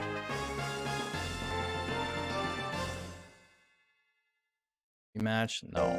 Okay, so let's take a look.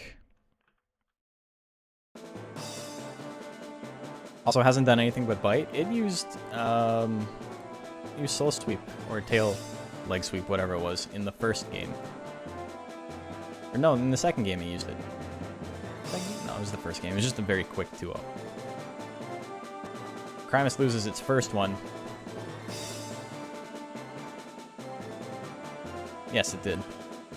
Did a decent amount of damage too. So, Grimace in first place, tied with Boyfriend.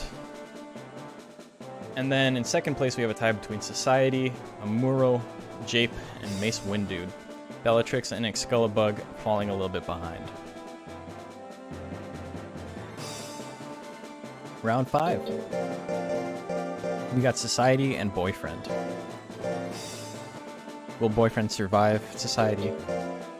Or will he succumb to it? Ah, yes, I did.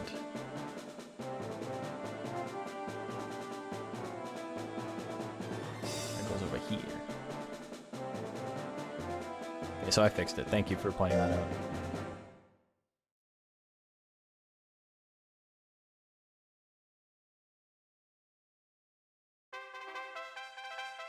Okay, Society and Boyfriend. These are the same names. The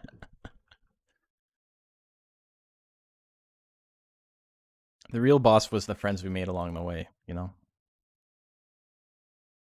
The real society was the enemies we made along the way.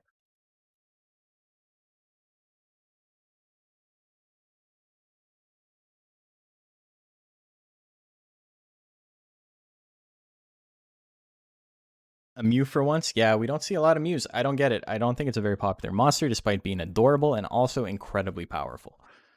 I think it's just because they're not super complicated to build, so you can't really get super creative with them.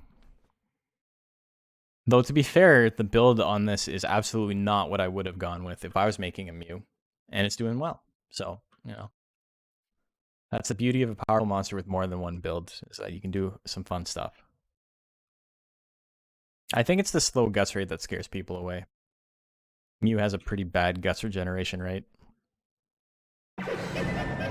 Death Energy, 121 damage, minus 16 guts. Boyfriend on the back foot a little bit, but it can attack.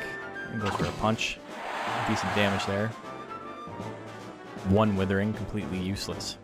But he's lucky that he did not proc Anger. Death Cutter, 219 damage. Big crit, wins it.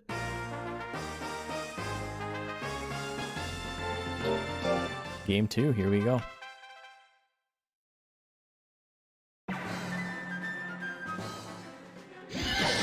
Ooh, Death Cutter doing 144. Boyfriend just above half.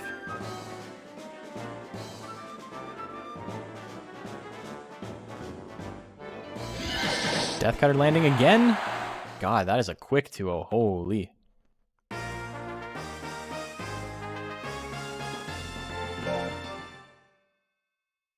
That was quick.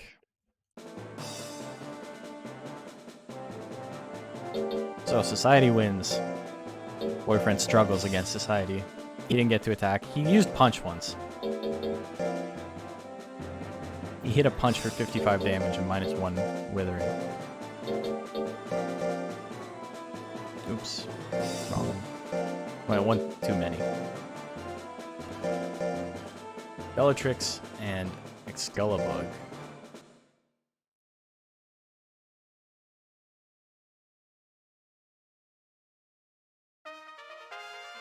Okay, prediction is live. So Society stays tied with that win. Or goes tied, rather. Boyfriend still at 3-2, still doing well. But Society is now in the same ranks as him. 40 seconds left. Get your bets in. Man, if we have 3 Jokers in rank B, if all the Jokers advance, it's going to be a party. Going to be a lot of joking going on. 20 seconds left. Bellatrix versus Excalibur. So the thing is, Excalibur can get a one-hit kill if it can manage to build a guts lead. Unlikely, but it has just enough speed that it might be a little bit of an issue for Bellatrix to land Flame. 39%. Goes for it, and it misses. Bad start. Maximal Punch, a big wind-up. It's 173. Bellatrix just chilling. Goes for the pat. Not a lot of damage done there. Dodges the punch. Rotary Punch, probably enough to kill right now. Maximal Punch would be the optimal one, just to guarantee it. Goes for Horn Strike. 98 damage. Bellatrix still alive. Only using those power attacks, can't get out of slot 1. Kick moves it back into bolt range, which is nice. But bolt misses. Skullbug with a 20 guts lead goes for a rotary punch. And that's enough. Game 1 goes to the Beetle. Game 2, here we go. Will Bella do better this time? Will land some intelligence attacks? Starts off pretty good. Crit bolt doing 61 damage. Not a ton, but you know, it's better than what it did last time. Flame at 37, that misses.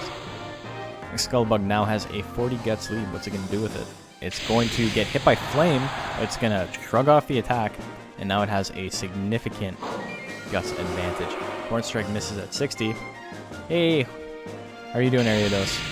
Flame lands again. Oh, the big crit. It's enough. I'm doing well. Thanks for asking. I'm a little tired. I woke up late and was struggling to get this ready in time. But it's been a fun stream. A lot of fun matches today. Bolt lands again. 38 damage. That's more of what we're kind of expecting that damage output to look like. Rotary Punch at 61. That lands. Just one more time. I think there's something wrong with your E button. Just enjoying your day off work. Nice. Hat lands again. It misses, which is better for Pixie than if it lands. But she immediately runs forward and gets punched right in the face. Excalibur wins it. 2-1.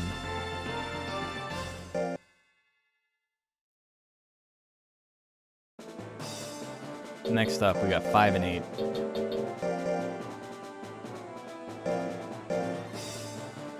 Pixie loves Pat. Pixie does love Pat. I'm really surprised my Pixie did as well as it did, considering R is next to E. Yes, I know. It happens. There are far worse things in the world than typoing. Unless that typo gets you in trouble. Muro and Cremis is live. Get your bets in.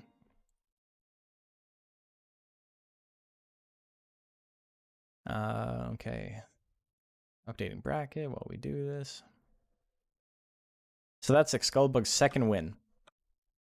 It's kind of been struggling. It's at 2 and 3 now.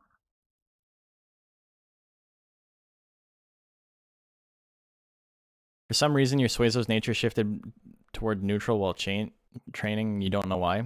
What did you do? Did you scold it or whatever? Do you have Gemini pots? Do you have Artemis statue? Do you have heal badge? Do you have hero badge? All those things passively change its nature. Or sorry, Artemis and Gemini pots don't. They passively change other stuff. Okay, here we go.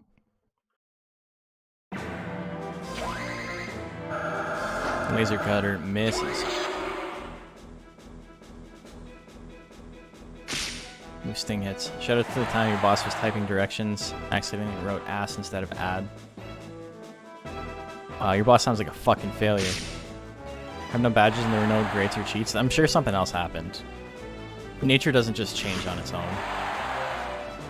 Sometimes it's like, it's hard to remember tiny little things. There's so many interactions in Monster Nature. Laser cutter lands 69%. I was having a weird issue the other day. I was having a problem with, I would give it, I was trying to max out a monster's stress, and it would ask for something, and I would deny it, and it would make its stress go down. So I don't know. I don't know what was happening there. But it only happened once the stress was extremely high. It was at like 87 or something. A lot of good-natured boys in the bracket. Yeah, there are. Rare to see. We saw an entire intelligence bracket earlier. Now we're seeing... ironically, the two monsters that won the intelligence bracket were the monsters with good power techs. Or, I mean, the Overture was obviously power-based, but then the... what do you call it? Oakley Man's mom had a lot of power as well. Also probably just give up. We got real power, folks. You don't see it often. Here we go. The bite lands. It's enough to get the KO. Crimus wins on a power proc twice in a row.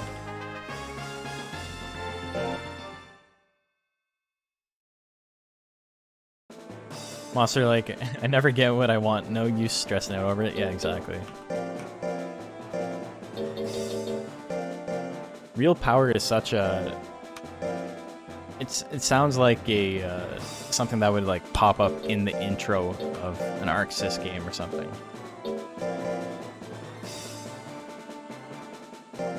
This more withering as an identity than power. Yeah, that's true. Okay, last match of round 5. We got Jape. And we got Mace Wind Dude. You like Jape, you like Mace. Predictions live.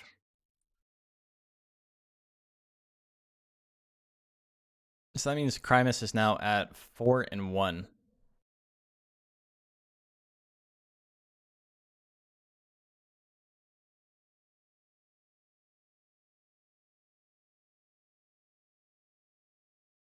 He's doing pretty good. He's gotten very lucky. He's dodged so many 90s. He's won almost every single round he's won by proccing power. It's been good for him.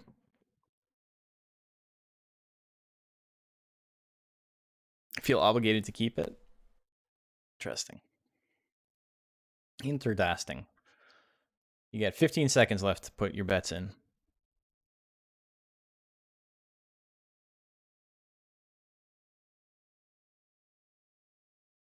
Okay. It's like his special move, yeah. It's his secret power. It lands the big banana. 159 damage, minus 28 guts. Mace Wind Dude does not like that, but he doesn't get angry. He's chilling. He's big chilling. Hyper thrust at 90. Pokes the monkey right in the face. 182 damage. Big ass crit there. Thwack. Goes for the thwack and misses it. Weird leg kick. Misses that one.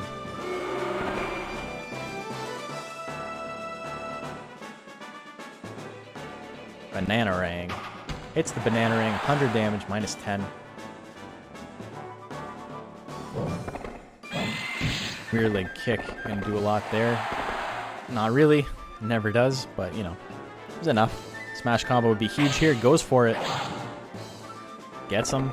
Does a little hop backwards. 200 damage. It's enough. Mace Wind Dude wins with the KO with 4 seconds left on the clock. Boyfriend started out with like plus 30 or so nature, so you didn't have a choice. Yeah, just do whatever. Rank C doesn't matter that much. Smash combo misses. Pushes him back into the big banana range, 99%. Do a ton of withering if it lands. 218 damage. He will get up to 45 before his opponent, even though his opponent was at 39. Thwack lands. They actually hit 45 on the exact same frame. Power. Mace Wind Dude with the power. Power rear leg kick. Probably the worst option, but damage is damage. 250, that's the most we'll ever see that move do.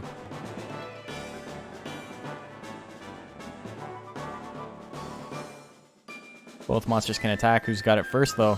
Hyper thrust at 87. Not enough to KO, but Mace Wind Dude can still attack. Both monsters can. Goes for it again immediately. And that's going to be it. King Ape does not have grit, I do not believe.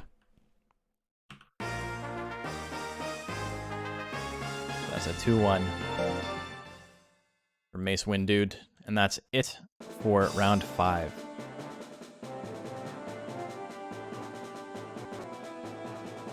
Okay, let's take a look here. Take a little look-see. Mace Wind Dude wins over JP. So we have Crimus in first place, and then in second place we have a tie between Society, Boyfriend, and Mace Wind Dude. That is your top 4 right now. But Excalibug and Jape are hot on their heels, as is Amuro, and Bellatrix isn't eliminated yet either. So anything can happen in these last 2 rounds. A lot of very important matchups still to come.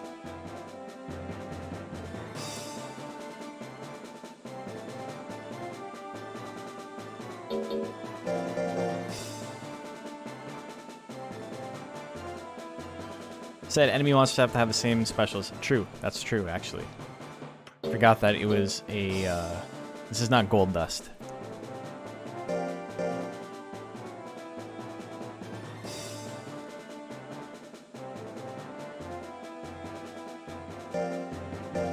The thing is with the enemy monsters, when they spawn, they don't spawn with the proper stuff, right? So it just is what it is.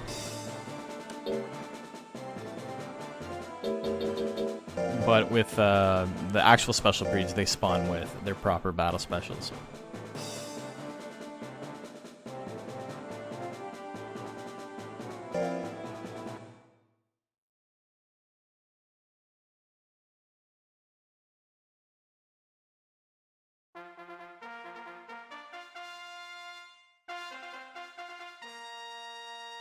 Society and Excalibur. If the special monsters were programmed in hard mode, or sorry, if the enemy monsters were programmed in hard mode to spawn with the proper battle specials that they had in the wild, then yeah, that would be a rule. Because they don't, it's kind of awkward. But yeah, I forgot that King Ape is actually the enemy monster, so I don't know if it has grit or not, but it would be smart to have grit given the opportunity to. 30 seconds left. Get your bets in.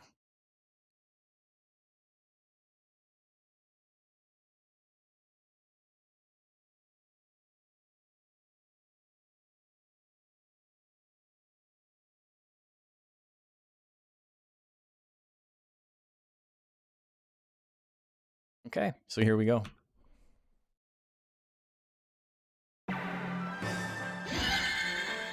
Death Cutter to start things off. That misses. Maximal punch lands quite a bit of damage. 153.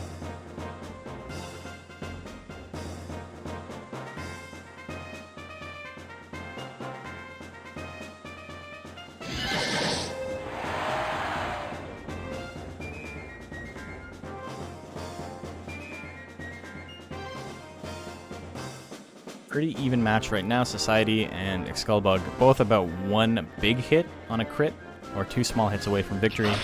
Death Punch can do a lot, but not enough to KO. Again, they can keep attacking. Death Energy at 67. Society's most accurate attack. Doesn't even need it. Goes for the Death Punch. If Excalibur had gotten power there, or not power, but grit, I think that would have been very hard for this monster to come back from.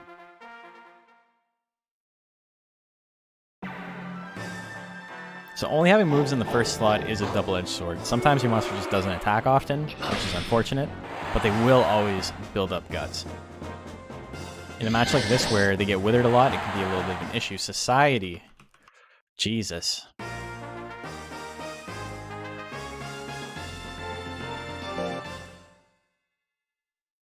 Just not missing anything. Only has like 50% chance to hit all those techs. Hit them all. Oh my god. Keep making a mistake. 2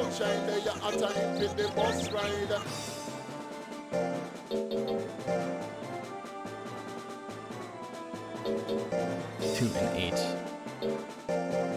We got Worm and we got Pixie Worm. I'm terrible with the details. Yeah. Yeah, get out of here. Go get out of here.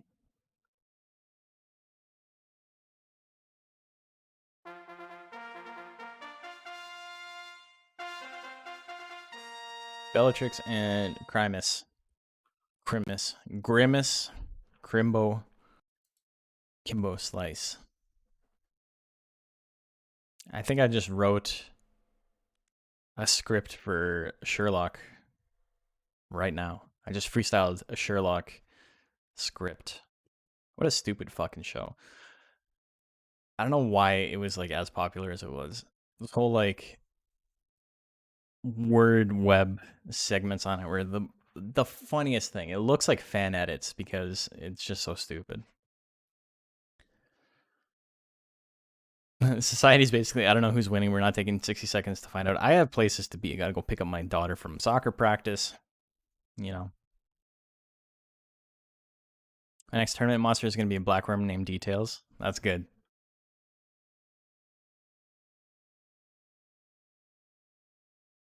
Four seconds. Let's go.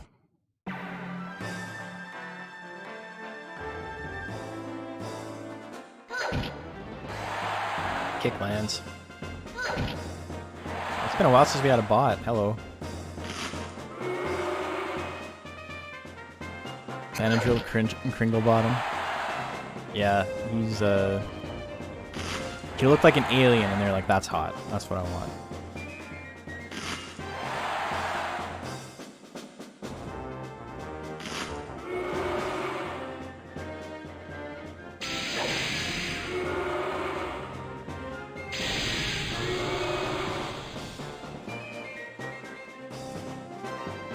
Primus dodging everything, not dodging that flame, but he has enough of a guts build up that it didn't do a lot of damage. Here comes the sting, not gonna do a lot of damage. Hits her right in the face though. Oh my god, big crit. And the bite lands as well.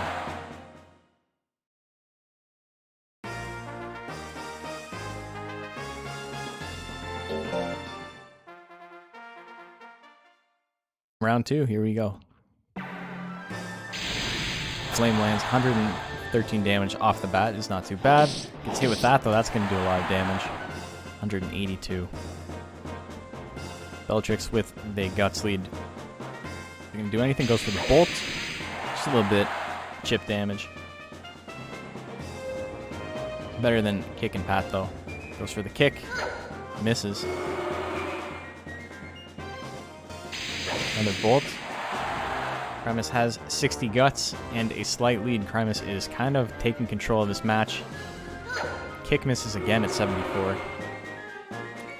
Those dodges don't really matter, but it just kind of compounds on how lucky Primus is. Wins that one 2-0.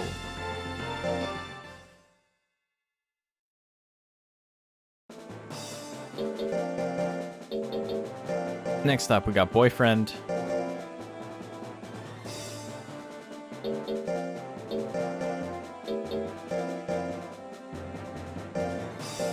Boyfriend and Mace Windude.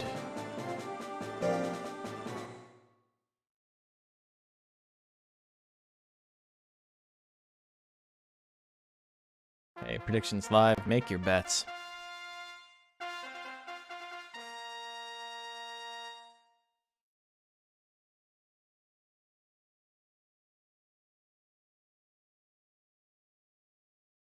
So this has been an interesting tournament so far. I thought Excalibug was going to do a lot better than it did. Everybody's fairly even otherwise. No, there's a lot going on, but I'm mostly surprised by that. Thought he was going to kind of run away with it. Though, to be fair, I don't know if Wangaling won its first week either. There was a couple of times where it struggled against like the cream of the crop in whatever league it was in, but then dominated later. It was just very swingy. Sometimes it would get bodied, and sometimes it would just completely destroy everybody. 9 seconds left. Get your bets in. Rear leg kick. A little bit of damage there. Into the hyper thrust. Boyfriend has 50 guts lead though. Oh, the diving press lands with 50 guts lead. 179 damage. Not too bad. And he can attack again. That's what he does, and it lands. 148. He still has the guts lead. And the guts rate advantage as well. Hits the meow just as Mace Windude is able to get up to 45 guts. I don't know if he's going to hit it now. I don't know if he's going to hit it with the 13 guts rate he's got. Or 14 guts rate. Another diving press lands. And that's it. Boyfriend doing enough withering to keep Mace Windude out after that first hit. First 2 hits. Game number 2.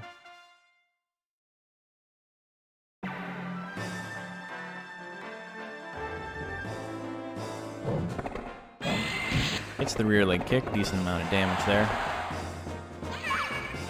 Oh, the diving press lands though. Landed 4 of those. Big damage when you can't dodge. Leaping kick lands as well. Hyper thrust. 177, wow. Big power. And the meow, the power meow doing 129 damage, minus 29 guts. Very low roll on the withering, but very high roll on the damage, plus the crit. Another meow, oh my god. He loves a rear leg kick way too much, I know. I don't know what it is. Cog was having the same problem too. So both monsters can attack here. Another meow would be devastating. Diving press is going to land again. Mace Windude gets grit. He's got like 1 second to attack. No, the grit animation is too long. And Boyfriend wins that one 2-0.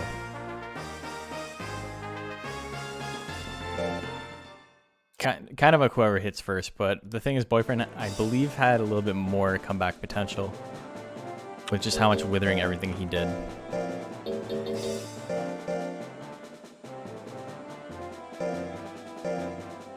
Mace had a chance there at the end, but just, you know, he decided to do nothing. So now we have a Muro and JP.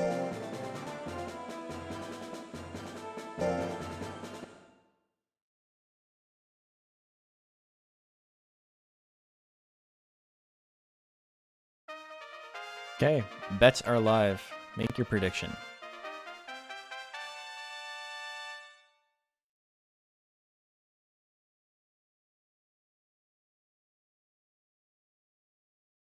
So this is the last match of the round. We have, what do we have? Crimus is in first at 5-1. Society's at 4-2. Boyfriend is at 4-2. Mace Windude is at 3-3. And the winner of this one will also be at 3-3. So pretty interesting. Hanger is definitely cooler.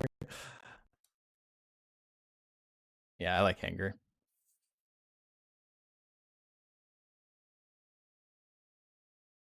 Ape's got the big banana, though. You can never discount the big banana. You can never discount now that it's a good move. And on the scale of cool, you know.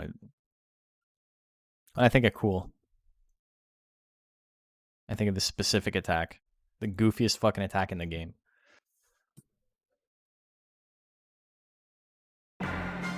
Big banana, he goes for it. 1, 2, 3. The big smoosh, 159 damage. Ape is such a goofy monster, man. Hammerfall. Not a banana, but it'll do. It'll do in a pinch. Jape's just trying to make sure Muro gets his potassium.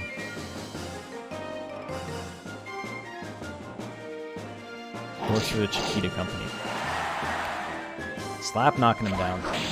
There's the kick. With the blades on his feet, it should do extra damage. The little ankle blades. So spooky. I like how he's got like elbow blades too. Like, what's the point of that? Who are you hitting with your elbows? You gotta do a big slice. Just punch.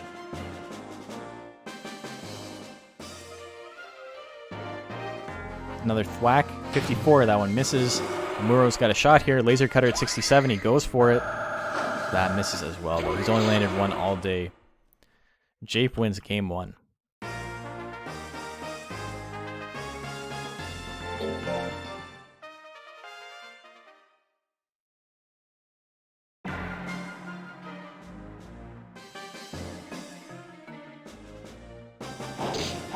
Slaps in the shins. Goes for the thwack. The thwack hits as well. Muro in a little bit of trouble, but he's got a 40 guts lead. Goes for laser cutter at 68. That one lands. How much damage are we looking at? 293. Pretty solid. Muro 2 guts away from being able to attack again. Decides to back off a little bit. So he's going to go for 2 punches. Could maybe take it. Goes for another laser cutter. Needs more flips in his hammerfall. Yeah, exactly. It's hammerfall too.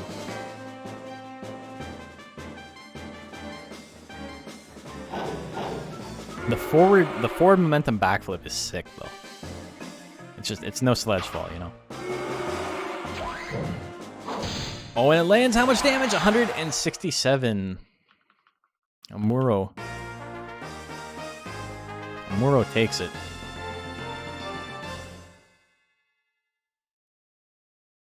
Wait, I've lost track. What's the score? Let me check. I'm sorry, I'm terrible with the details.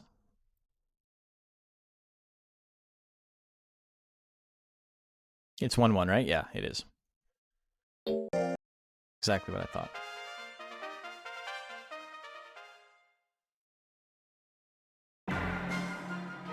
The big banana start things off. He rolled forward for the big banana. They're very close. I don't know why that happened. Oh my god, he's got like 9 health left.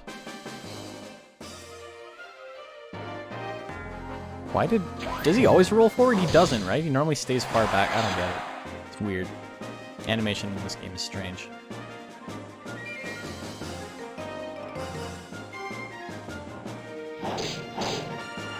Oh, the slaps. Jape wins it. Just checking the VOD just to make sure. Yeah, that's right, because he missed the laser cutter game 1. That is true. That is what happened. Oh, he's teabagging him? Bad sportsmanship from Jape. You hate to see it. How could this happen?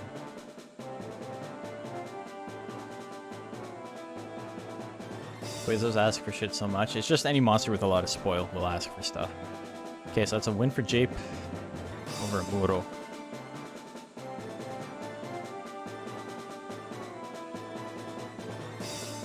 So our first place right now is Crimus, and then we've got Society plus Boyfriend plus Jape. All tied for second. Mace Windude behind them, and then behind him is Excalibur and Amuro, and Bellatrix in last at the moment.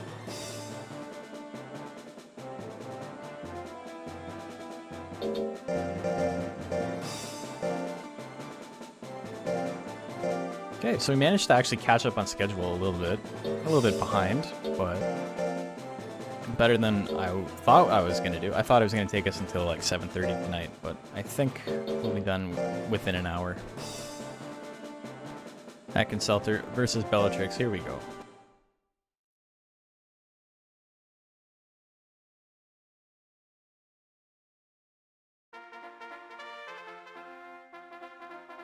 Make your bets.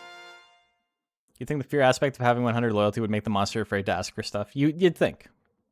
You'd think. I'm not going to push my luck because I'm very afraid of this man. Or woman. Or just trainer in general. But it's not the case. It's not how it works.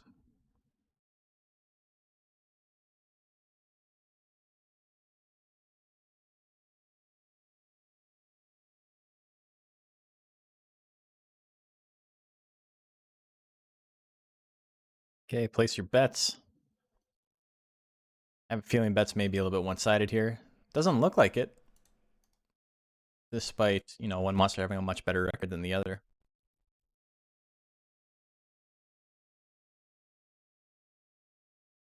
Okay, here we go. Society and Bellatrix. Look at the size difference. This is so funny. Death Energy lands 186 damage minus 14 guts. Pat lands the Pat. Pat misses this time. Death Cutter lands. Ooh. Big damage. Society wins game 1. Just trying to speed run these last 3 rounds. Like, really does not want to be here. Wants to take his tournament trophy and go home. Death Energy lands another crit, 190 damage. Bellatrix walking forward because it forgets it has moves in the back 2 slots. It's not even trying. Here comes the Pat. This will show you. There you go. Learn your lesson. Virgin Mono asking for shiny stones versus Chad Golem giving you shiny stones. That's actually the difference between a top tier and a low tier. Golem gives it to you. Free monies. Also, free monies for anybody who bet on Society because that was a very, very one-sided matchup.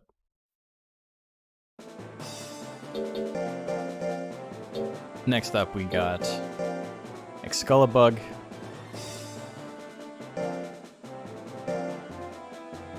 And we've got Crimus. So Excalibur just has not had the best day, but it is a very strong monster. It could still win this one despite a lackluster record. If it could go to 3 and 4, that would be pretty good for it. I don't think it will be advancing, but you know, it'll give it better footing for next time.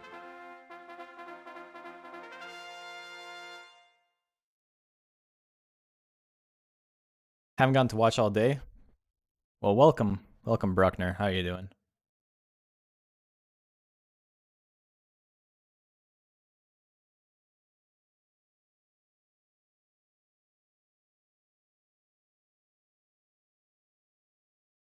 Okay, so Society ends at 5 and 2. Pretty good record.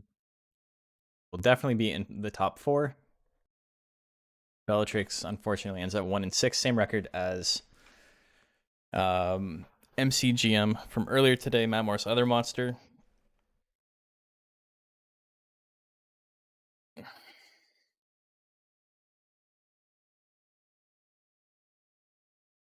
Sir Suezo is asking for mangoes. Mangoes are like super cheap. I don't know what you're complaining about. Plus they lower fatigue or stress. One or the other, I can't remember. There is a method using mangoes if you're super broke, but I think it's not a thing that I've needed to use in a very long time. Punch misses. It's minus 10 fatigue. Okay, thanks, Matt.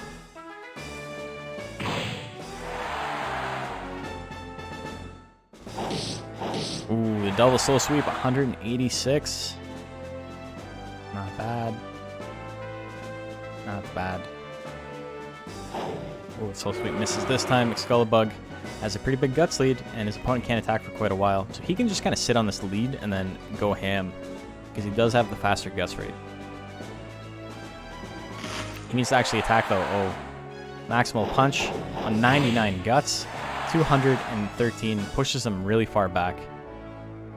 Horn strike at 78 misses. Primus doing what Primus does best and dodging moves that will kill it. Oh, the big crit there. Not quite enough. Gets power. Doesn't need power. Only needs to do 14 damage. Bite at 59% lands. Has Primus missed an attack all day?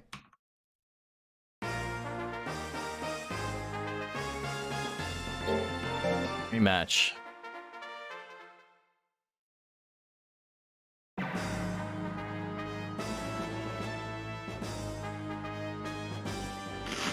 Bite misses. There we go. There's a miss. Horn strike doing a little bit of damage. Just over 100. 78. So about 40% of Crimus' health. Ooh, that puts Excalibur into the yellow. Does not proc power on him. Rotary Punch can be decent. Doesn't do anything with it though. Goes for Punch, which is significantly worse in this scenario. 2 in a row, not bad. I mean, damage is damage. Pushes him back. If he were to use something big, he could win this, but Crimus has moves in 2 slots, and both of them will do a decent amount of damage. Bite misses at 62. Soul Sweep hits at 60. That's a definite KO. Do we see a grit? We do not. Crimus wins 2-0.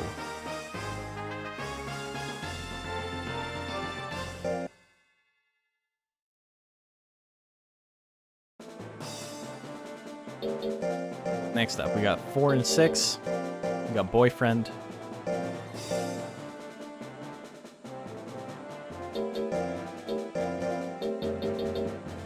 And we got Jape.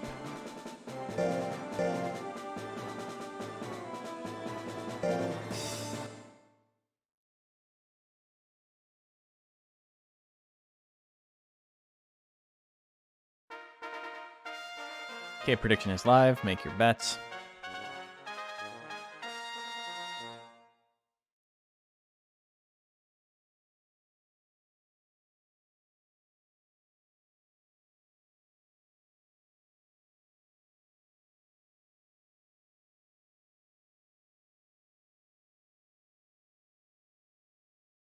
There's some time on the clock left. You can still get your bets in if you have not yet. 30 seconds left. Make your bets.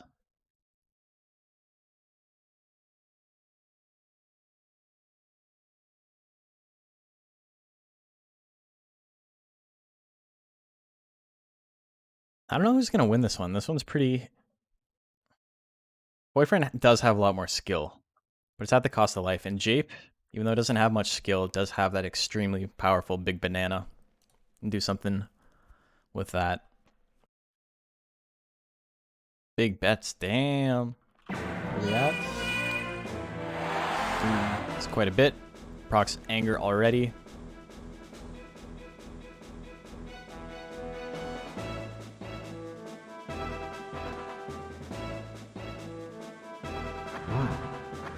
Here comes the big banana. Hits 139 minus 22 guts. Pretty good move now. It's not useless anymore. Punch lands. Jape with a huge lead. Boyfriend needs to do a significant more amount of damage to his opponent, and vice versa. Misses the diving press at 73. Looking real bad for him. As for the boomerang, that one hits. Uh-oh, there's the power though. Very close to 45 guts. Power diving press lands.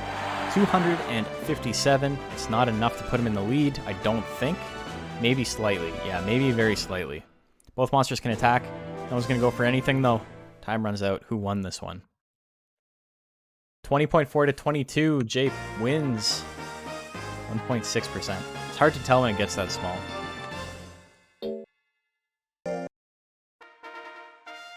Jape up game 1. We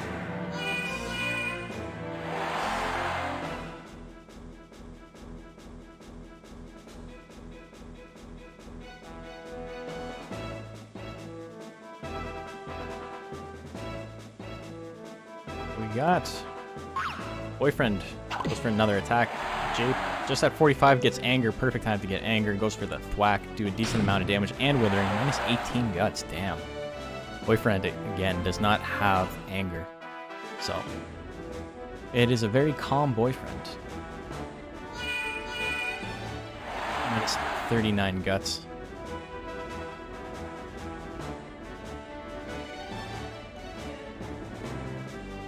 Another meow would have been like really BM there, but he needs to do some damage. Ooh, 229 giant crit for that. Are we going to see a game 2? Or a game 3? Sorry, we are. Boyfriend didn't need to do anything. Proxim, he's an angry, angry ape.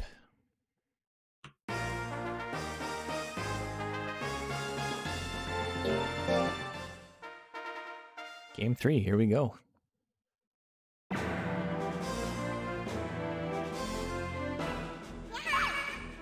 Diving press. Big damages. Once again, another crit. Helping him out. Goes for the thwack. Thwack lands. 142 damage and minus 11 guts.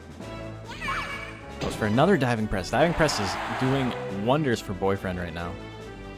Procs the anger though, so Ape is going to have 45 guts first. He can do something big here. Big Banana with anger would be really spooky. Banana Rang's going to do a lot of withering too, but it misses at 85%. Very unfortunate, and that might be it. I don't know if Japes can be able to come back from this. It's such a slow guts rate. It did not proc anger on that. I don't know. I think its best chance was proccing anger on a punch, but he's not going to get that. Meow has enough guts to attack. Goes for another diving press, lands at 74. Boyfriend wins that one 2-1.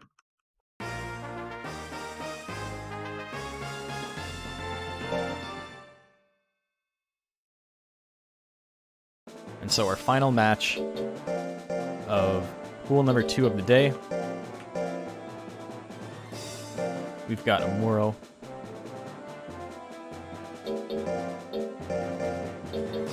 And we've got Mace Windude. He can't. He can't. He's missed it like once. He missed it against the ape. He still beat the ape. This is our final match of the round robin. Final match of the day before the final top 4. We got Amuro and Mace Windude. Both these monsters need a win here to make something happen. Because as it stands, neither is technically eliminated yet. Boyfriend, Society, and Crimus have all advanced. We have Crimus in first place guaranteed. Society and Amuro, Society and Boyfriend tied for second, guaranteed. If Mace Windude wins this, he will tie Society and Boyfriend. And we will have a 3-way tie for second. If Amuro wins this, Amuro, Jape, and Mace Windude will all be tied. So, this matters. If you're a Mace Windude fan, he needs this win to guarantee himself a spot in the finals. If you're not a Mace Windude fan, you're an Amuro fan, then you absolutely need this win. Amuro may still not make top 4, but this is his only shot.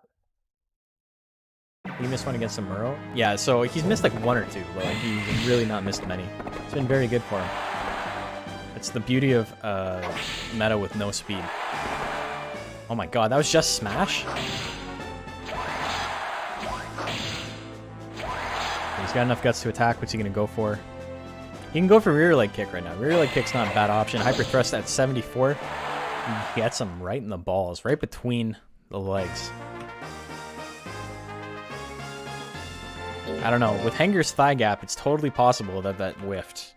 I need a second opinion, a second ruling on that.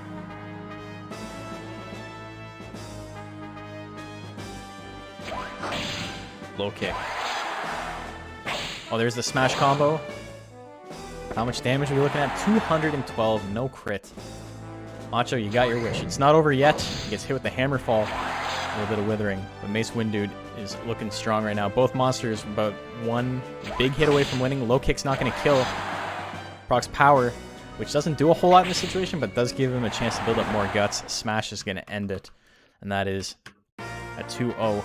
A quick 2-0 and a handshake for Mr. Mace Wind Dude.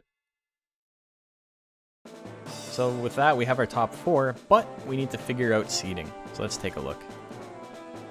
Sent the Horny Jill. He got bonked real hard. So we have Crimus first place guaranteed, and then a 3-way tie between Society, Boyfriend, and Mace Wind Dude. So let's see who got second, who got third, who got fourth. Society has how many wins? 1, 2, 3, 4, 5, 6, 7, 8, 9, 10, 11, 12. One off of a perfect score with what it has. 1, 2, 3, 4, 5, 6, 7, 8, 9, 10, 11, 12. So literally, Society will be guaranteed second place. It is not possible to get a better score than Society. Society did not get 0-2'd in any single matches, but there can still be ties. Boyfriend, fourth. 1, 2, 3, 4. No, wait, I messed that up. 1, 2, 3, 4, 5, 6, 7, 8, 9, 10, 11. And what did Mace Wind Dude get? He's number 7. He got 1, 2.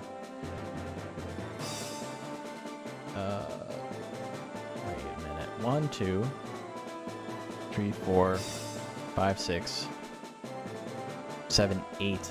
He got 0-2'd every time he lost.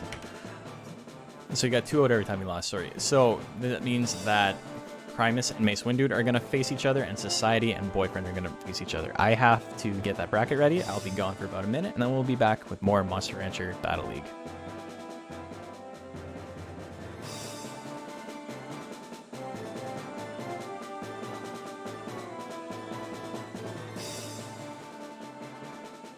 Also, yes, I realized once I counted up 8 that it was not possible that he was actually tied with them, and I was just reading it wrong. So yeah, it is Mace Wind Dude and Crimus, and then Society and Boyfriend regardless. So Society gets the perfect 5-2, the best he could possibly do for a 5-2. Either way, it doesn't really change things. But I did the math for no reason, so, you know, that's nice.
Oh, why is that weird? What the hell? There we go. Welcome back to Monster Hunter Battle League Season 2, Week 3A. We've seen a lot of fun stuff today. We are in the top 4 of our second pool of the day. We've got Crimus in first versus Mace Windude in fourth, and Society in second versus Boyfriend in third.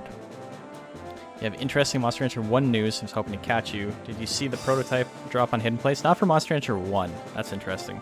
They dropped 2 prototype versions, one from 37 days before release, one from 12 weeks before. Oh, that's cool. They dropped them for Monster Hunter 4 and Evo as well a little while ago, which is kind of cool, but like I don't know enough about, like, I've played a lot of Monster Hunter 4, but without going super deep into the game, and that game takes a very long time to go anywhere in, I don't know if I would be able to tell if there's like differences in dialogue and stuff like that, you know? But in 1, I know quite a bit more about 1. 12 weeks before sounds interesting, but it's probably not, like, what do you say? What do you call it? Like, it's probably not like a big difference. It's still interesting, but maybe we'll check it out on stream. See if we can find anything broken with it. Okay, prediction is ready. We got Crimus. We got Mace Windude. Got a bounce, good showing though. Had to go through hard mode so I could possibly throw some new monsters at this one. Nice, yeah. Thank you for tuning in, Hotep. Appreciate it.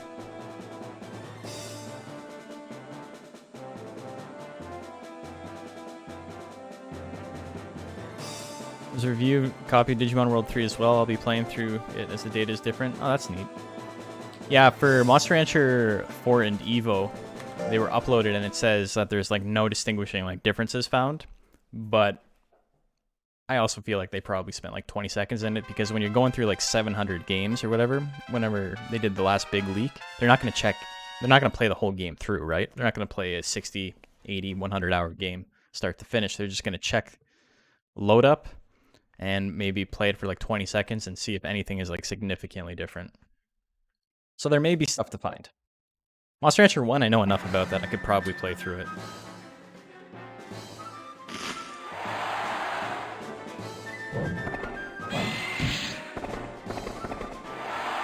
"12 weeks out though makes me think that if there are any differences, it's either like bug fixes that won't be immediately apparent or anything like that. Or anything, yeah, something like that probably. Probably, if I had to guess. Smash hits. There's power. That's the classic. Get beaten to get power and then win. Ooh, big damage on bite. Doesn't have power anymore. Both monsters can attack. He's got power. He doesn't need it. Another bite at 80% that lands.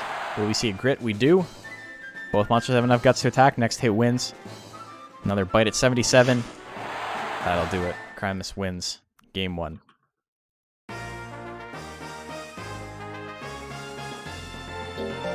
Game 2. Here we go.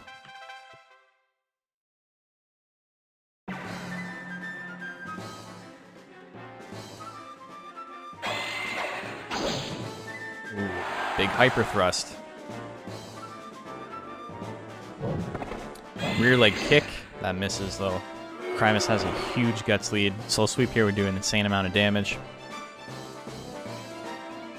Gets hit with the smash combo, which is, you know, not bad. But Crimus has such a big guts lead. 279 damage. He used it, Macho. He used it right before you said that, but at what cost? No power for him.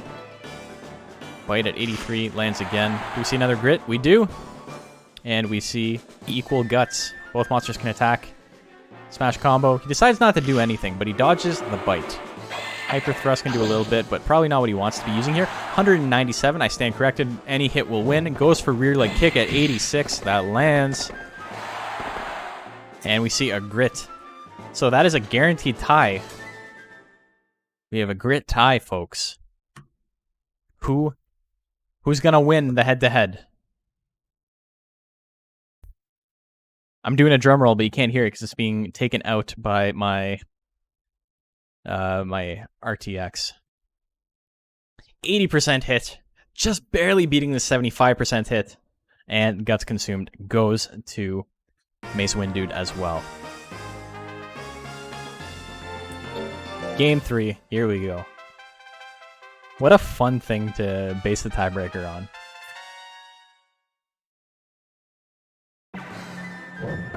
.5% hit difference is what determined it.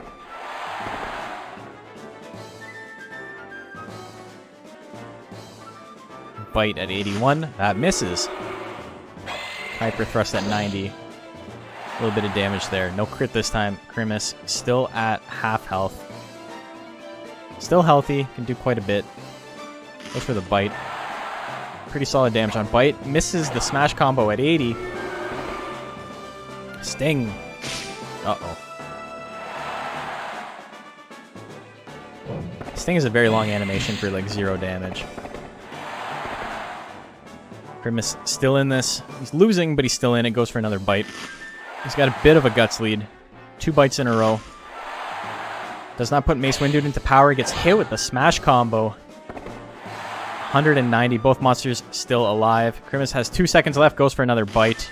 It's not enough to KO. Mace Windude is going to barely win that in an insanely close 3-game set.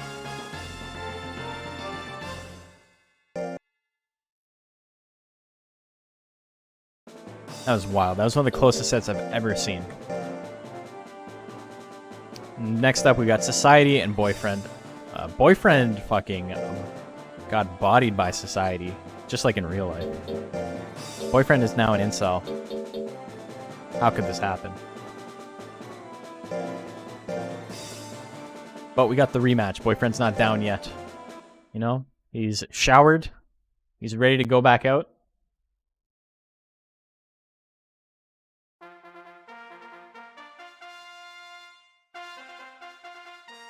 Society doesn't know what's coming. Society doesn't realize that Boyfriend's name is Eric. So it's truly anybody's game. Will Society beat down Boyfriend one more time? Or will it get what it fucking deserves? Who's to say?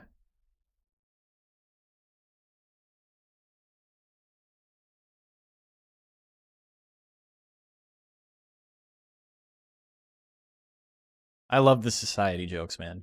I'm never gonna get tired of that. It's so good. I love it when the names allow me to riff, you know? Even if it's the same joke over and over and it's really hack.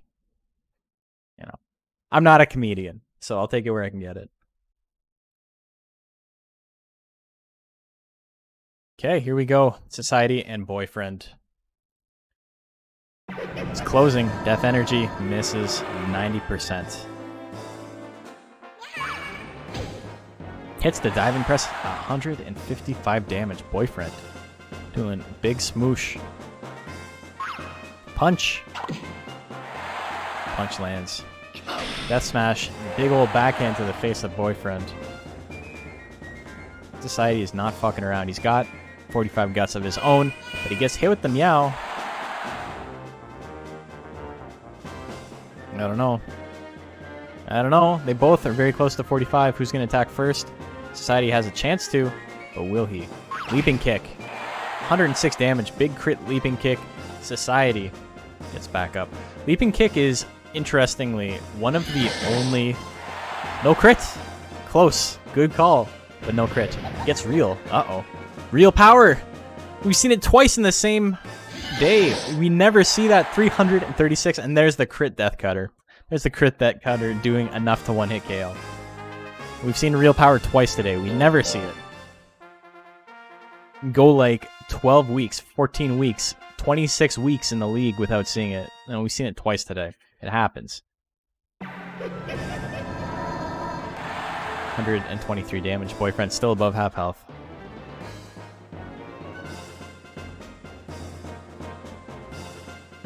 But yeah, I was going to say, Leaping Kick is interestingly one of the only basic techs with chance to crit in vanilla. Most basic techs don't do any withering, and most basic techs don't have any chance to crit. They just do damage, and they have an accuracy, and that's it. Oh, The power Meow, 63 damage. Not really what he wanted there, but, you know. Damage is damage. Power has run out. Goes for a punch. 49. Society in a very good spot to win this. Misses the death punch, though. Boyfriend's got a shot. Goes for the diving press. Can it do 123 damage? It can do that and more. Boyfriend wins game number 2. Last game. Society and Boyfriend. Here we go. Diving press to start things off once again. 134 damage. Society still slightly above half. Here comes a death cutter that lands as well. Big ass crit on that. 223 damage. And there's the reel. He gets real. Are you serious? Again? Twice in the same set. Has that ever happened twice in the same set? Oh my god, it's over again? It's over already? This is going to do so much damage. 122 damage on... Oh my god, it did so much withering too. Are you serious? That was such a bad situation for Society to be in. Much like in real life. Here comes another Meow. That's going to be the KO. 78 damage, minus 67 guts. The power Meow after Reel had worn off, doing 4 times damage. Absolutely fucking incredible. How often do you see Meow do triple digit damage? Coming off of like 300 and something intelligence. Absolutely insane. Boyfriend wins that one, 2-1. So that means that we've got Primus and Society fighting. Will we see a first place curse? Will we see Primus go down? Or will Society finally meet its match? Boyfriend conquered Society. He did it. Made it out of the friend zone, you know? God, that's not... that shit makes me laugh. What's really funny is, so the whole concept of the friend zone, right? As like a young teenager, I assumed friend zone was you had feelings for somebody and it was not reciprocated, and that's where it ended, right? And so I would talk about the friend zone or whatever, and people would look at me really weird, and I didn't realize it had a connotation of like explicitly expecting like sexual relations with somebody, and that the friend zone was like a bad place to be in because you were being used, like a carrot was being dangled in front of your face. I didn't ever think that's what it meant, and so I would talk about it, and people probably thought I was like a huge fucking weirdo, because I was just like, yeah, I'm in the friend zone, I like this person, they don't like me, and like that's it, right? That's all I thought it meant. That's all I thought it meant was unrequited love, you know? And so when it started having this connotation, I was just like, oh fuck, I should probably stop using it that way, because that's absolutely not what I meant. I don't think anything's owed to me. I'm not a fucking weirdo. 9 seconds left. Can Crimus defeat Society just like Boyfriend did?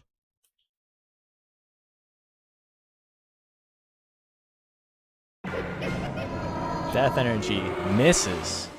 Classic Crimus. Ooh, big soul sweep.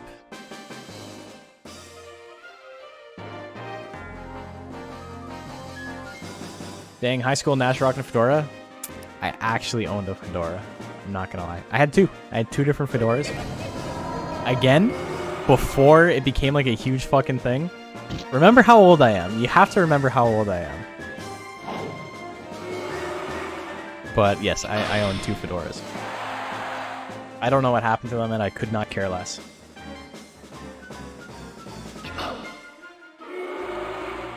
Hey, Soul Sweeper, ain't that Mister, we're talking about Train again? Can we not talk about Train for one goddamn stream?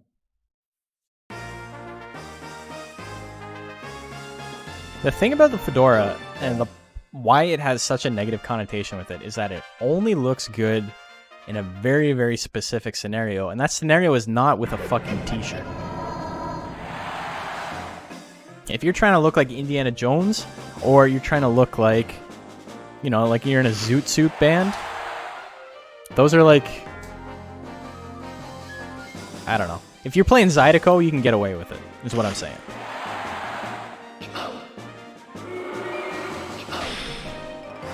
Death Smash doing some big damage.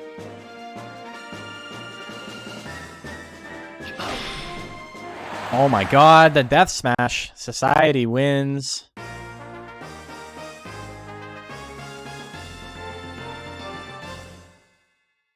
Busy sailing across the sun looking for yourself. All black, dude. You need to have a certain look, right? You need to have a certain style to you. Is that it? Is that a 2-0? It's too busy railing on fedoras and the weirdos who wear them in the year 2021 to notice. It's 1-1. Okay. I'm not pretending that I knew what the score was. I knew 2 matches had passed, but I did not notice the first one, I'm not gonna lie. Death energy hits at 90%. But yeah, like, I never owned anything that went with a fedora. Like, I was not the stylish kid in a fedora. I was the fucking weirdo in a fedora. But this was like long before. I had already grown out of that by the time it had like this super negative connotation to it. Power real. Power real. And there's a death smash. Why did they both... Oh, well, that's it. GG's. We've seen power and real both proc like 5 times today at the same time. But we only care about the real power, you know? It could have been 4 real powers. It could have. We saw one other power reel earlier, but that was with Pokemon's mom earlier. So, we move on as life does, as society does. And we have boyfriend. Wait, I should put Mace Windude in first because that's the way it's lined up on the bracket.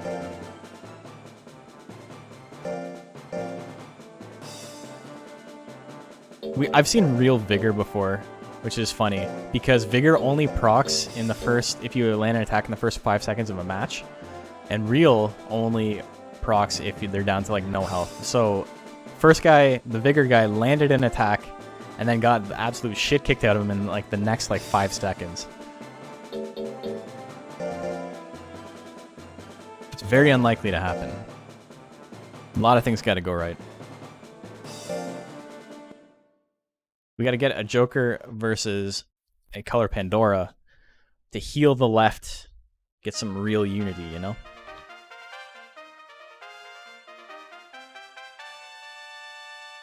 Mace Windude, boyfriend, this is live. Place your bets. We are now into our best 3 out of 5s, so keep that in mind. I don't know if that would change your betting at all. If it does, then you're weird. But, you know. I want to give you all the info that I can give you. This is Winners Finals, best 3 out of 5.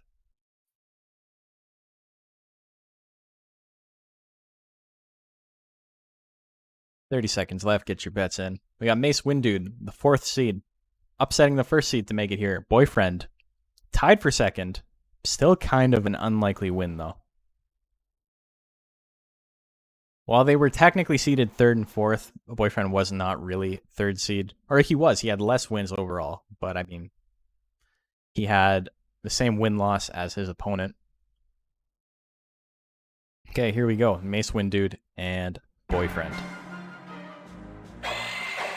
Hyper Thrust. Big damage. Hey, you, I like this Boyfriend. You know, at least it's not Train. Diving Press lands 206 damage. Boyfriend takes the lead. That move cannot miss. Here comes a smash combo. That is easily it.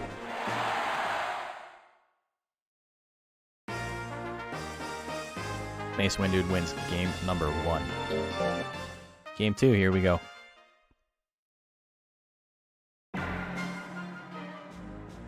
They're just chilling. Meow, uh-oh. Minus 36 guts. Boyfriend has to watch out for Mace Windude's big rear leg attack. He's got a leg attack of his own with that leaping kick. Centaur is sleeper good? I don't think Centaur is sleeper good. I think Centaur has just been like legitimately good since vanilla. People don't use him for whatever reason. I think he's kind of awkward to build, but I don't think anybody who's been like a mainstay in the scene has been around for like a while thinks Centaur is anything other than like very good. I think JP might be the only one who doesn't think Centaur is particularly good, which is fine. Like, differing opinions, especially on something like this, is completely valid. But I do think he's very powerful, and most people seem to think that as well. Diving press lands again. Power, no power. It's not going to be enough. Mace Wind Dude gets flattened by that boyfriend cake.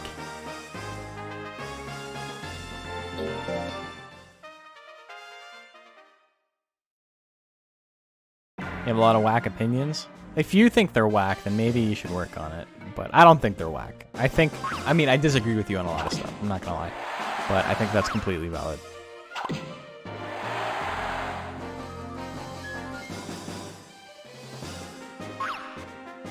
That 3 punches in a row.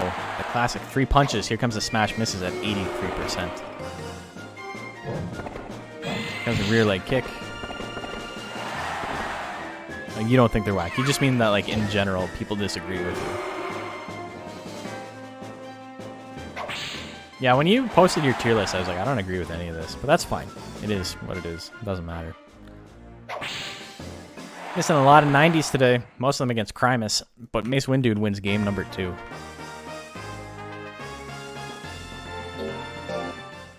That big old ball on a stick. Best weapon known to man. Oh, the meow. Oh, no. Hate to hear it.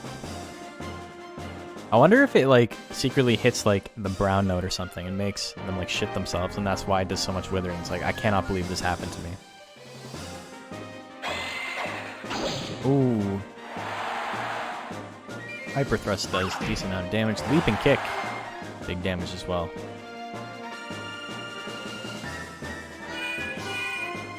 Another meow. Mace Wind Dude has lost about 70 guts already. Another diving press. Big damages here. Ooh.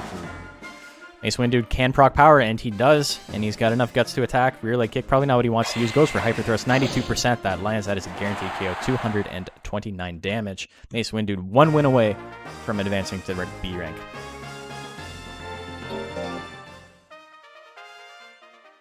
Superior clap attack is always useful. Clap attack does less damage and is less accurate, and I don't know if it's less accurate. It does less damage and less withering. It's not a good withering deck.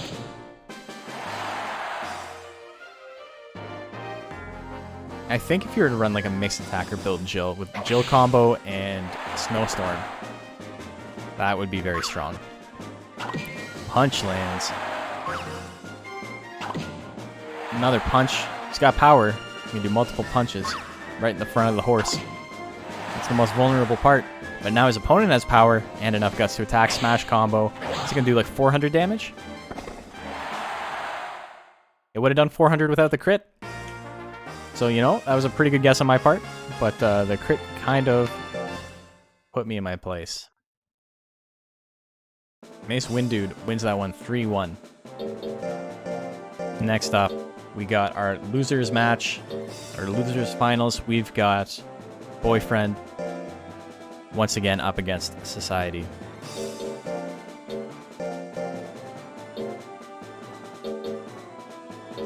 It takes less time. Yeah, it doesn't have the same ratio of amount of guts withered to the time though. Okay.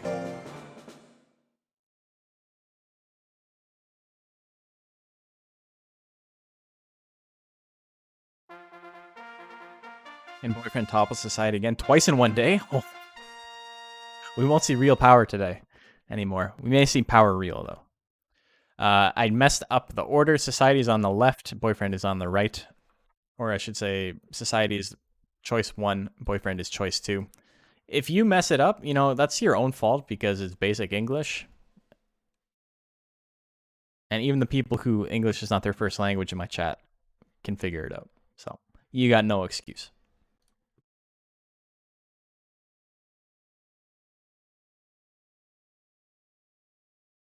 Me fail English? That's impossible. All down to does Death Cutter hit? Basically. It's more so does Death Cutter crit? Does Death Cutter and Death Energy crit? That's the big part. Because damage output, Boyfriend can keep up with Society. Especially considering the additional skill. but it needs to land the big one. Meow. If Society gets angry, it's actually very good for it. That's exactly what happens. So a lot of anger on this side. Society is the angry one after all. Boyfriend's just vibing. Diving press at 75, 133 damage. Society down to half health. Procs anger again. It is a cruel society we live in. Death energy, the angry death energy, minus 33 guts. Say goodbye. Here's the death cutter. That's going to land as well. That is a guaranteed kill. 255 damage, minus 49 guts. You lost like 80 plus guts in those last 2 hits. That was it. Society up 1-0.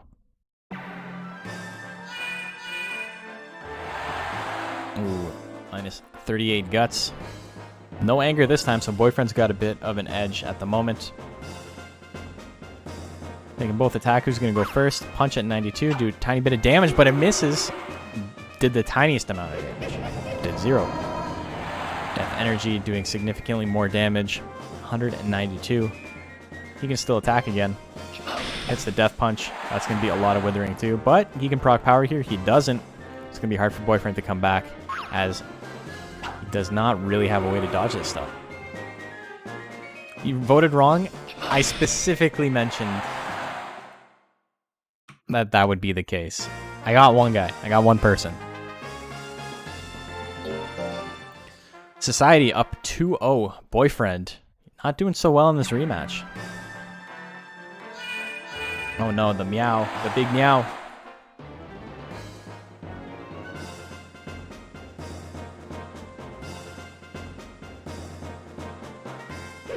Death energy misses this time. Oh no. Boyfriend's got a shot. Goes for the leaping kick. Lands at 85 damage. No withering there. No chance to proc anger. Hits it again. 66. Society's got enough guts. Goes for death cutter. That lands 228. Big ass crit. Boyfriend can proc power. That's exactly what happens. This is his last stand.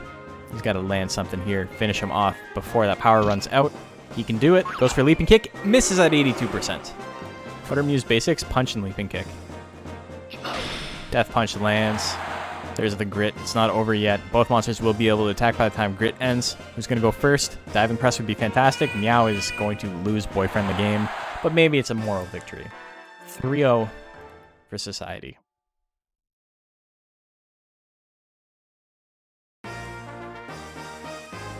So, congratulations to a pile of cats. Both your monsters advanced today. Both did very well. They both may win their whole tournaments, but we'll see. We have a little bit of tournament to go still.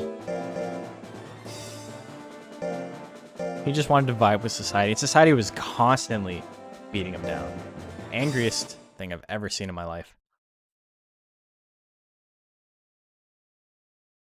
You got Mace, you got Society. Prediction is live. It's not about winning, it's about sending a message. And the message was that he lost. That was the message he sent with that. But yeah, let's take a look at bracket while that is running down. Prediction's still live. We can see the road they both took to get here. Society losing in round 1. Both monsters beating Crimus, and then Society beating its nemesis, the evil Boyfriend, to face Mace Windude in Grand Finals. Both these monsters will be moving on to B rank, but only one of them can be the winner. So, let's see who that is.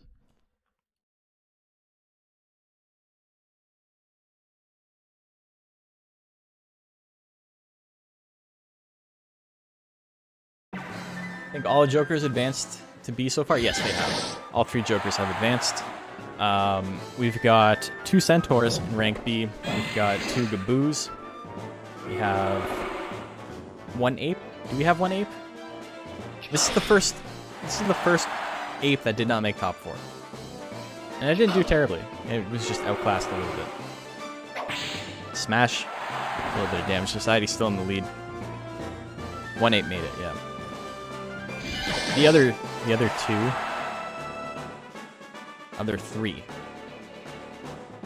The other 3 all made it to top 4. Well, he's confident. Boyfriend has a great shot at advancing. Yeah, I think it's a fine build. Ooh, a little bit of damage there. Society can still attack, and it has anger. Look at that guts regen. Death punch misses. It can just keep going if it wants. Is that what it wants? It's not what it wants. Misses again. Mace Wind Dude can win this. But he does nothing. Society punches 3 times. The 3 punches to Society. That classic saying. The classic phrase we all say. Society up 1-0. Reminder, Society has to win twice in a row to get first place. Mace Wind Dude is on winner's side. But Mace Wind Dude did not have to beat Society to get here. Rear leg kick. Bonks him. A little bit of damage. A little bit of withering. No anger. There's the death energy at 90. Decent amount of damage. Minus 16 guts. Rear leg kick. Landing again. Ooh, and keeping Society's guts in check, but procs the anger. This is going to be a lot of withering. It doesn't even matter how much withering it does. Oh, it actually does, because he gets grit. He's still in it. It's not over yet. And he does have a 10 guts lead that is slowly dissipating through anger, but it is not over. Smash not the best move here. Death Smash, on the other hand. Mace Wind Dude just chilling. Saying, you know what? First 5 rounds, that's all data. It's not over yet.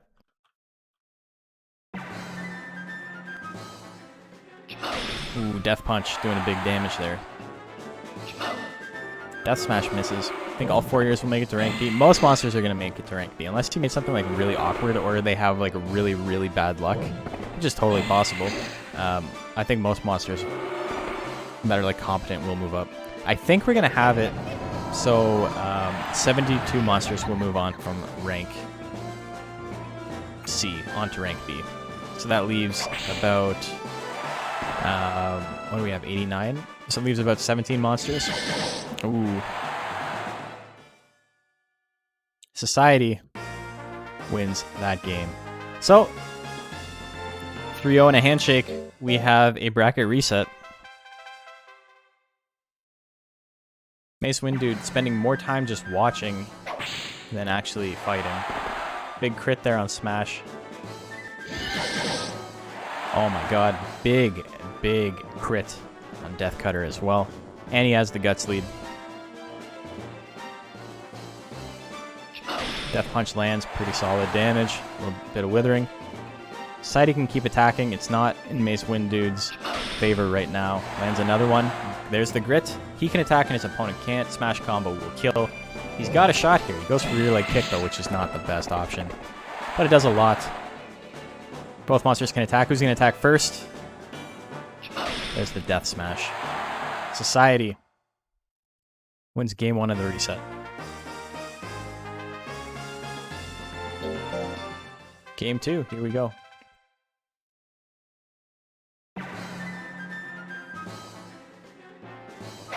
Smash combo misses at 81%. Very unfortunate, but that Smash misses as well. It just costs a lot less, so it's way less expensive for Society to whiff that than his opponent. Minus 23 guts. Mace Wind Dude almost at 45 guts. His opponent also almost at 45 guts. They can both attack. Who's going to go first? Here comes a Death Smash. A little bit of withering there.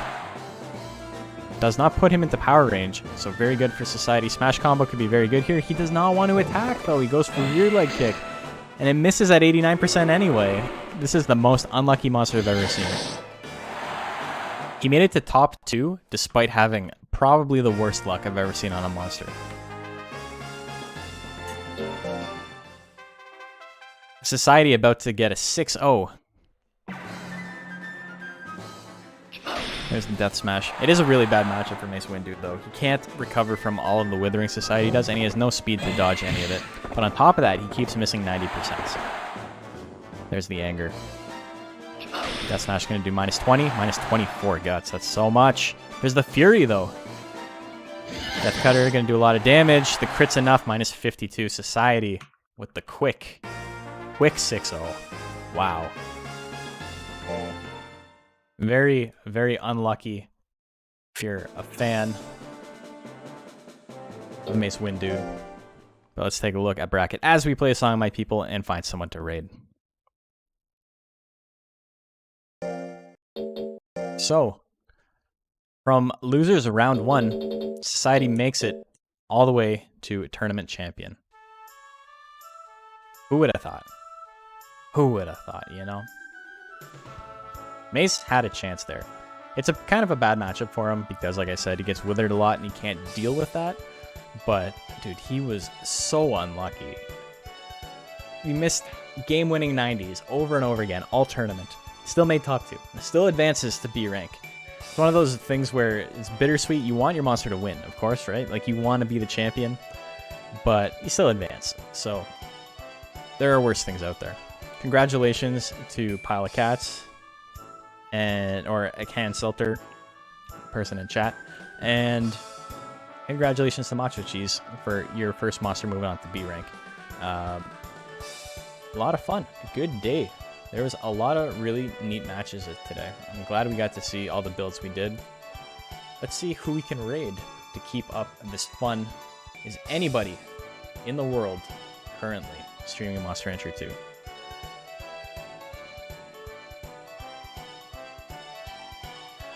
No.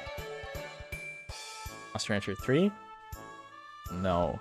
Monster Rancher 4. Do I say advance?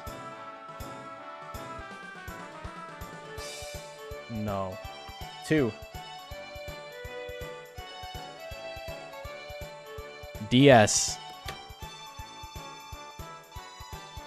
Monster Rancher. Nobody alive is streaming this game. So, we are going to... Oh, my buddy Professor Labcoat. Okay, that's cool. Professor Labcoat. If you guys ever watched False Swipe Gaming, I am.